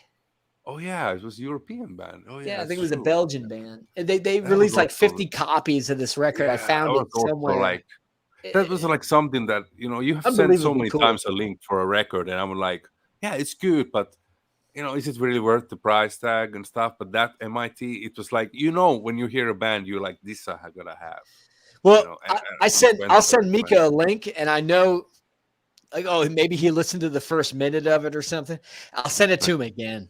I'll just keep sending it to him. I'm like, you really make gonna him fucking listen. Yeah, exactly. You're gonna listen to this shit, dude. 2 or 3 times gets the point. I listen to all your links, dude. I'm just telling you, I do. Same here, man. But many times, even if I hate the shit, I give you the respect. It's the postage. Yeah, it is what it is. But you got me that GT single, man, and I'm grateful sending for that. with some really cool other stuff. I'm just kind of building a package for you, so it's worth it.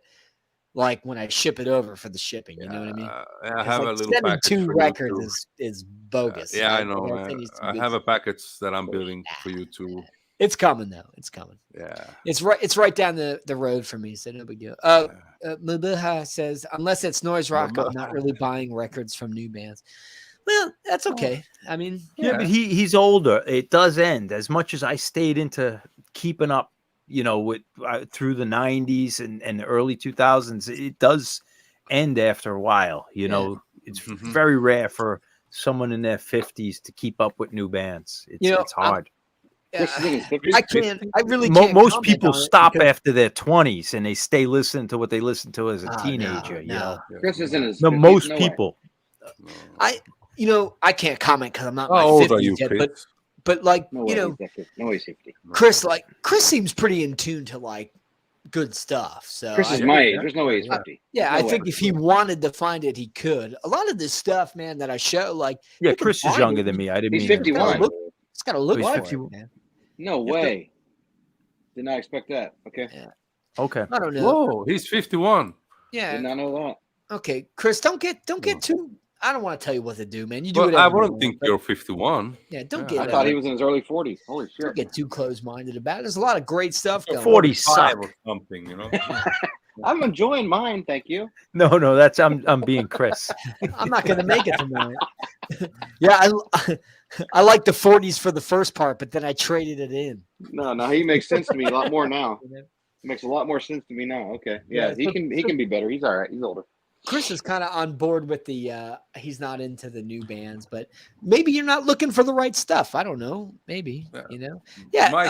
Mike, you're keeps up with new stuff all the time, man. Yeah, Mike's Mike's a punk rocker. I mean, that's his bag. Like I have too many genres to ever be that deep into it, but he's the real deal. I have a feeling that Mike is more than what we see in his videos. I have this feeling. Really? But there's more into him than what we that see. Sasquatch 7. I don't know, Mike. I love you, dude. I mean, I get another beer. Album. I might have to get another beer too. Yeah. Seriously, Mike, I'm talking to you. Listen to me. Yeah. Serious sound. 7 inch. Send it to me. Seriously, dude. Love you. Love you too. Bigfoot enthusiast. Send it to me. What? Say again. I didn't hear you. I'm talking to Mike. I'm coming. Oh, Mike, you're talking to Mike. Oh man. I want him to send me that Bigfoot Sierra sound 7 inch. I love that shit. Oh yeah. Yeah, I'm from Ohio. Like we're Bigfoot people here, dude. We're weirdos. Bigfoot people. Oh yeah. Yeah, we love that kind of shit. I'm interested too. And I would have also bought an album. How cool is that record though? Yeah, how cool is that single, dude? Yeah, man. Right? Yeah. Shit, it's just you and me, Mika. Holy shit. Yeah, I know. Oh, you're drinking your bourbon. That's good. Oh no, I've been drinking bourbon too. I'm actually getting a little drunk. Finally, Oh, finally, yeah. but we're about to be done. So. Oh man, I haven't actually paid attention. The first time I see you drink anything. As a matter of fact, I've been drinking since 4 o'clock. I What is didn't crack the time bourbon now? till about 8, but it's What's 11:40 in the States. 11:40. 11:40 where you're at now? Okay. Yes. So I think it's 12:40 or 11 or no 10:40 where Ryan's at. It's here 5:40. 5. Yeah, Yes. 5:40 in the morning. Yeah. Exactly, Mike, the Ohio Grassman. That's it. Yep, exactly. Oh, I'm listening. Yeah. That's it. And Salt Fork State Park in Ohio, about an hour east of Columbus. Correct. Yes. I went to Salt Fork State Park and camped there. Fucking hated it. I'm a city person. You're a city person. No. I do not like camping, dude. I'm not the guy. I hate hot weather. I can't deal with it. I don't like hot weather either. But he's right. The Ohio Grassman. That's Ohio's Bigfoot. Yeah. Or alleged Bigfoot, whatever. Oh, man. I was born in a small town and I never got used to a big city, man. That's why I'm so happy that I moved away from the capital here, man. Did you go to Hungary for work? Huh? Did you go to Hungary for work? Basically, I mean, I came here to study, and then I found a job, and then I'm just got stuck here. I tried to leave a couple of times. I tried to go back to Finland a couple of times, but I didn't land a job, and so I just stayed here. I got job after job, so. And then I met my wife here. So. Is she Hungarian? Greek. Greek. Oh, that's why you go to Greek so much. Ah, it all makes sense. That's why. Okay. Yeah. All right. Yeah. Killer. Fuck camping, Mabuhay says. Sounds like a Queers song, doesn't it? Fuck camping? Yeah, of course it does. That could have been a 90s Queers release for sure. Fuck camping, I don't like it. Fuck camping, fuck you.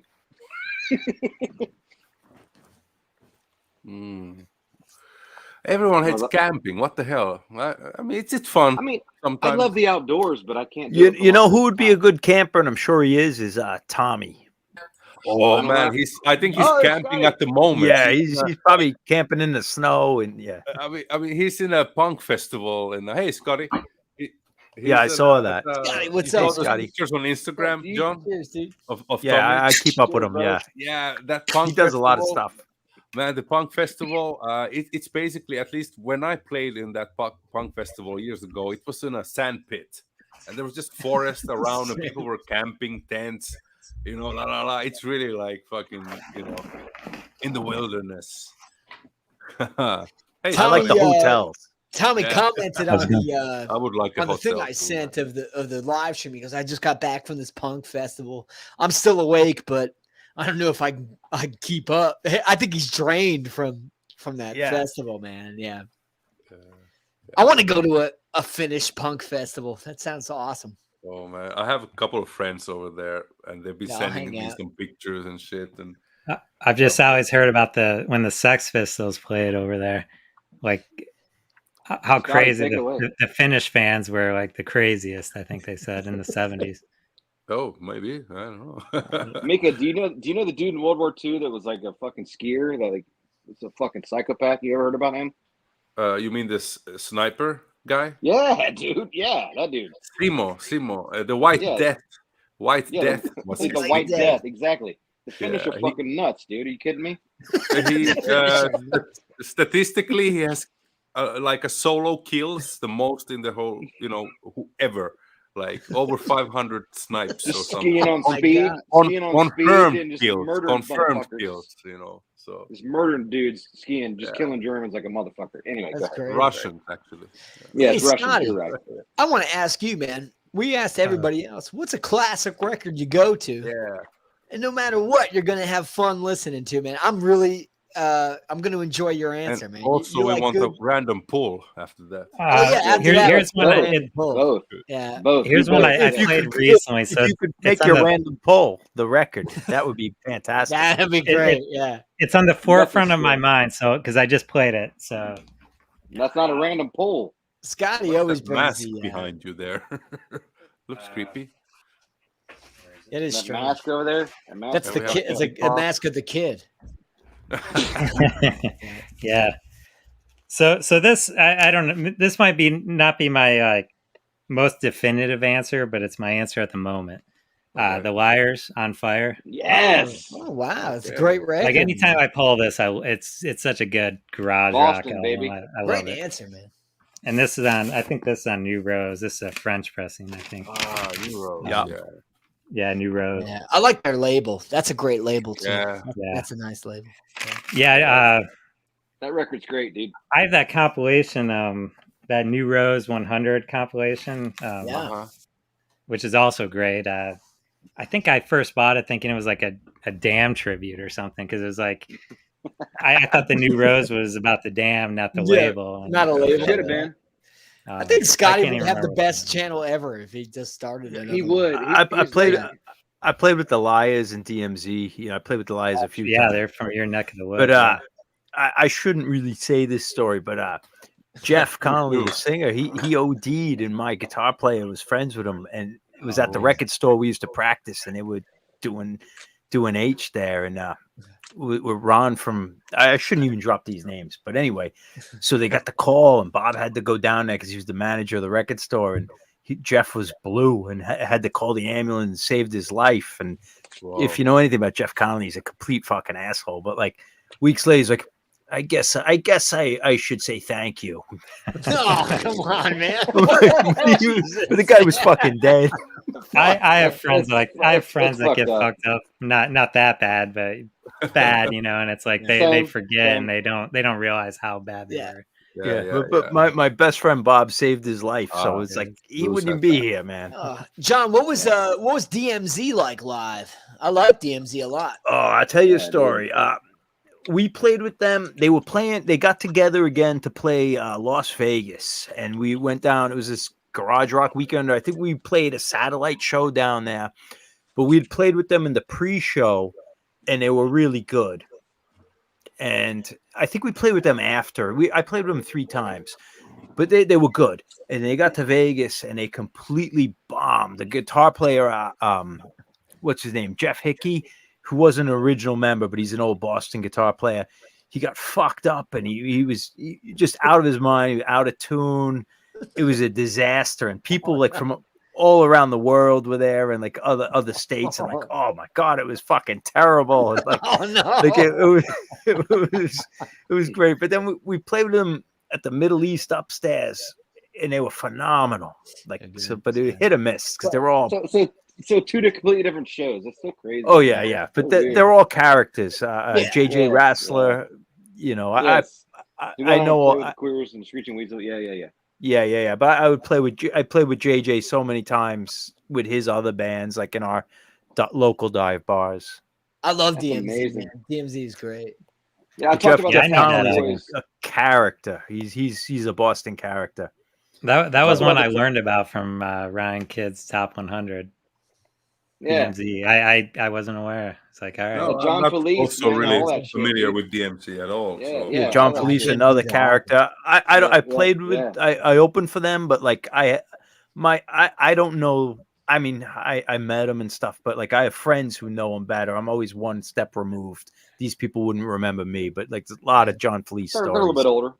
Yeah, kids, I showed the Taxi Boys in my video today. I posted. I showed Taxi Boys 7-inch. So. I knew the kids and all that, but yeah, I didn't know. Yeah, Scotty, if you get the Disconnects single that we put out, we covered "Destroyer" by DMV. And that song we would listen to it drunk and just laugh and go crazy. Did you have one day in the studio? We said, let's record it. That'd be fun. Well, you gotta reissue it for me to get it. Yeah. I'm still waiting on him to send me the Disconnect shit. Yeah. How much you have to pay for covering that? Do you have to pay anything? I just did it and hope for the best. Okay. Officially about it. Okay. All right. They weren't popular. Here, I saw the Liars once. One of the first times when I moved to Boston. Are awesome, man. That band. So they just I don't know if in case anyone missed this, they reissued this year. That's the first and last, right? They have a second. Well, they have 3 7-inch, two from the 70s. Yeah, this is the second one. Yeah, they have a comp that has those, and then they did a recent one too. Yeah, that's awesome. They got it. They got. And then from the same label, I got the Neon Hearts Oh, that's great. and the rings. Do that's great too. The rings are awesome, man. Do the Neon Hearts do Just Another Teenage Anthem? Is that their song? I think that's I know that song. I don't remember that being Neon Hearts. I don't know that. Who does that song? I know what you're talking about. Just it was that and Plain Jane. Those were the two singles that band had. You're right, Ryan. You're right. It is. Yes. Just No Teenage Heart and Plain Jane. Those are the two singles from. Yeah, they're great, man. They're great. Yeah. All those records. Those are expensive as fuck and not reissued. Yeah. Is that Rings a 10-inch? Did you get the 10-inch or is it a? No, it's a 7-inch, and it's actually It says alternative versions recorded spring '77 on the back. Cool.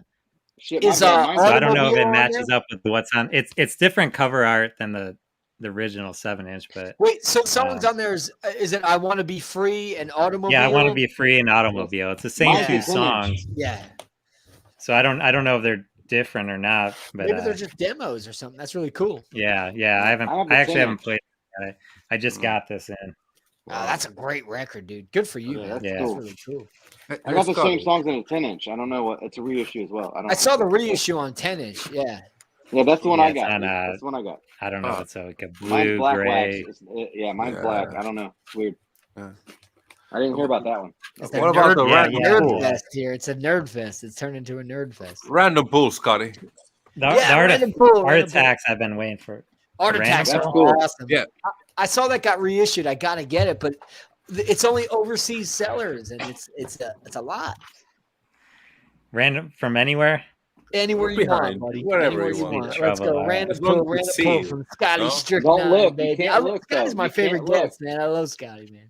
Look at us when you pull, brother. Look at us when you pull. My bullshit records, we don't really know. Like you have to look at us when you pull. You have to look at us. Look at us. No, you're looking. You have to look at the camera. Look at us. No, that doesn't count. All right, that was pretty random. Kind of stuff. All right, Scotty. Here, follow my directions. Follow my directions. All right. Look at the camera. Right. Look at the camera. Now bend down. Okay. Crouch. You got to crouch. Yeah. Move the chair. And then, if you reach and back. then to your right. Go to your right. Yeah, there you go. Okay, no. You were doing it right. Now, there you go. Right, that's pull the something. You got it right there. Pull something. That one. It's gonna be underwhelming. I know what this is. It's 60s pop, so it's probably Beatles. Yeah, it is. Oh no! Oh wow! Okay, that's like my Metallica Black Album. Okay, so go again. Hey, Scotty, where's the cool? All my good shit's off camera. Actually, that section down here is good. That's good, but everything else is off camera. Pull from the good section, but don't look, pull from the good one. But don't look. Be honest about it. Be honest about it. So this shelf behind you is not smoking cookies. Milk and Cookies is great. Laughing Dogs from New York City. Okay. I know that band. Yeah. Oh, yeah, that's a great cover, dude. I like that. Yeah, it's a really good one. So this cover art was supposed to be used for someone. Was it Kiss? Someone like big, like some shitty band that I don't like. Like they rejected the cover art, and the Laughing Dogs ended up using the same photo. That's awesome. That's a great cover. It was only $3.99. You won. Yeah. Oh, you can still get that shit for $3.99. Yeah, I know. I think that's what I paid. Yeah, like that was cheap. Randy said Kiss. The Kiss ain't gonna go with that cover. They're cooler than that. Come on. Here's a good one. I got that. I showed that in one of my past videos, brother. Yeah, that's love Dirty Looks, man. Yeah, I never got into Kiss. No. No, I never did. Nah, me neither. It's an age thing. I know. I'm sure. Yeah. I mean, they have good songs. I have heard good songs. It's an age thing. Like if you were there, Love Gun, in second grade, and Destroyer. Yeah, age thing. If I was of age, maybe, but I like Kiss Alive. It's just like the glam rock thing. You had to be of, I mean, obviously we could look back and get into it, but it was an age thing, Yeah. I do like the glam rock. Looking back. Yeah, same here. I don't hate Kiss. Like, there's other bands that I hate. It took me a long time to like them, though. Gene Simmons is a prick. I kind of hate them. I don't know. Gene Simmons was a prick years later. Like, if you were a kid in the 70s and Kiss came out, and you said, "This guy's spitting fire, he's spitting blood, and this is crazy." And and you had your other options with just like fucking Nazareth and Foghat. I and totally get it. I was born in '80. I can tell you. Zepp says Kiss Alive was his first record at 10 years old. And that's the one I he's just mentioned. of that Kiss Alive. I time, think Kiss Yeah, Alive is great. Vance is exactly the age. I'm even a little young because I was in like Alive 2 was my era. Yeah, but they were got like the new superheroes. Band, we talked about music for a while over a deep dish pizza. No, it's pretty cool. I got all the deal, Kiss dude. records from my uncle, and exactly. I got shit from my fucking dad, dude. Yeah, exactly. Yeah, exactly. And it wasn't until like the Melvins covered Kiss, or they were on like a Kiss tribute, that it's like, all right, I'll give them a chance. I like the Melvins, Yeah, the Melvins are like, yeah, this band's cool, so maybe they're cool. Yeah, exactly. Yeah, back. Yeah, I mean, they have some good tunes, but I just can't get it on that boat, really. I like they're not something I You have to put it in perspective. You have to put what was out at the time. That's many the whole bands. Thing. And same goes a little bit with Zeppelin. And no offense, Vance, but Vance is signing out right now. Yeah, but like they have also good tunes, but I just cannot, get into an entire album and say I like it. It's an age thing, I guess. Yeah. I went to when I was touring in England. We played Wales in the first night, and we got in a day early, and we went to Brown Your Hour. Melvin's loved Kiss. That's true. Where they recorded what I don't know, with Led Zeppelin, whatever. And like the other dudes in my band were like really pumped, and I just kind of smoked cigarettes in the meadow. and just waited until we left, whatever, man. It was just a brick house with no electricity. Big deal. Whatever. Yeah. I don't care. I'm not a fan. What did Randy say? Kiss Alive was what? It also was his first record. His first record also. Like Vance's, yeah. Interesting. Okay, cool. Oh, I didn't know Melvins had Gene Simmons play a show with them. Oh, I didn't know that either. Okay. Yeah. The price tag must have been right for Gene. Yeah. Well, I think the Melvins were on that first Kiss tribute compilation, which was Kiss My Ass or whatever. But it was back when those early comps, like those tribute albums, were big deal. There's only about 5 or 6 of them. There was a Ramones one. Yeah. There was the was it Gershwin or something? I forget who it was, but there was only a few, like 5 or 6, and they were selling massively. Yeah, where they did the covers. Yeah. Well, Mika, listen, man, it's been a great show. I think it's time to wind down. What do you guys say? You think it's time to wind down? We are almost at 5 hours. Yeah, we're about at 5 hours. That's pretty good. That's usually, I think it's good. About the time. Good. Yeah. But I just want to thank everybody for coming on, sharing their records, sharing their knowledge from the people on screen to the night gallery. Let's wait for the Bruce. Let's for the Bruce, man. There he is. We're gonna sign off, baby. I have AirPods. I can hear you. He heard it the whole time, man. Yeah, but thank you guys, man, for being a part of one of the really fun corners of the vinyl community, our little part of the universe, to share some really cool rock and roll. Thank you, Vance. And everybody who joined, thank you so much. Troy, everyone. Yeah, thank you, Troy. Everyone. We love everybody, man. We just want to show some cool rock and roll records and have some fun. The discussion was fun. Yeah. The night gallery was fun. Everybody who came up was fun. And hey, man, I'll see you in 2 weeks, right? Yeah. Thanks for having us. Mika and Ryan. Yeah. Thanks for coming 2 on, weeks. Man. Yeah. It's always a blast, man. You know what? I can already say, I think in 2 weeks, I think it's still a go, but then I'm going to go off for holidays and we'll be in Greece. We're going to have a little bit longer break one point. But I'm not sure. There's one stream that hits Goner Fest that I'll be gone for. Oh, yeah. But that's true, too. So we may not have, But 2 weeks from now, we'll be here, right? Let me check the calendar. Yeah, the calendar there. When Europeans go on vacation, they go on fucking vacation. Yeah. we get 5 days. This is a punk channel. Yeah. They shut down a country like vacation times. Yeah. Hey guys, I'll be back next Monday. Are you gonna be okay? No, oh God, are you sure? No. These motherfuckers are like, I'll be back in 3 weeks. That's fine. Enjoy yourself. Yeah, cool. Yeah. Yeah. Mika's checking his calendar. He's a very important man. Dude, hey, okay, it's a good thing I did check because I'm traveling in 2 weeks exactly to Greece, and I will drive for like 14 hours. So I don't think we're gonna have a stream in 2 weeks. What if I just do the stream? You can. You can do a solo stream. Yeah, why not? Yeah, I'll rock and roll.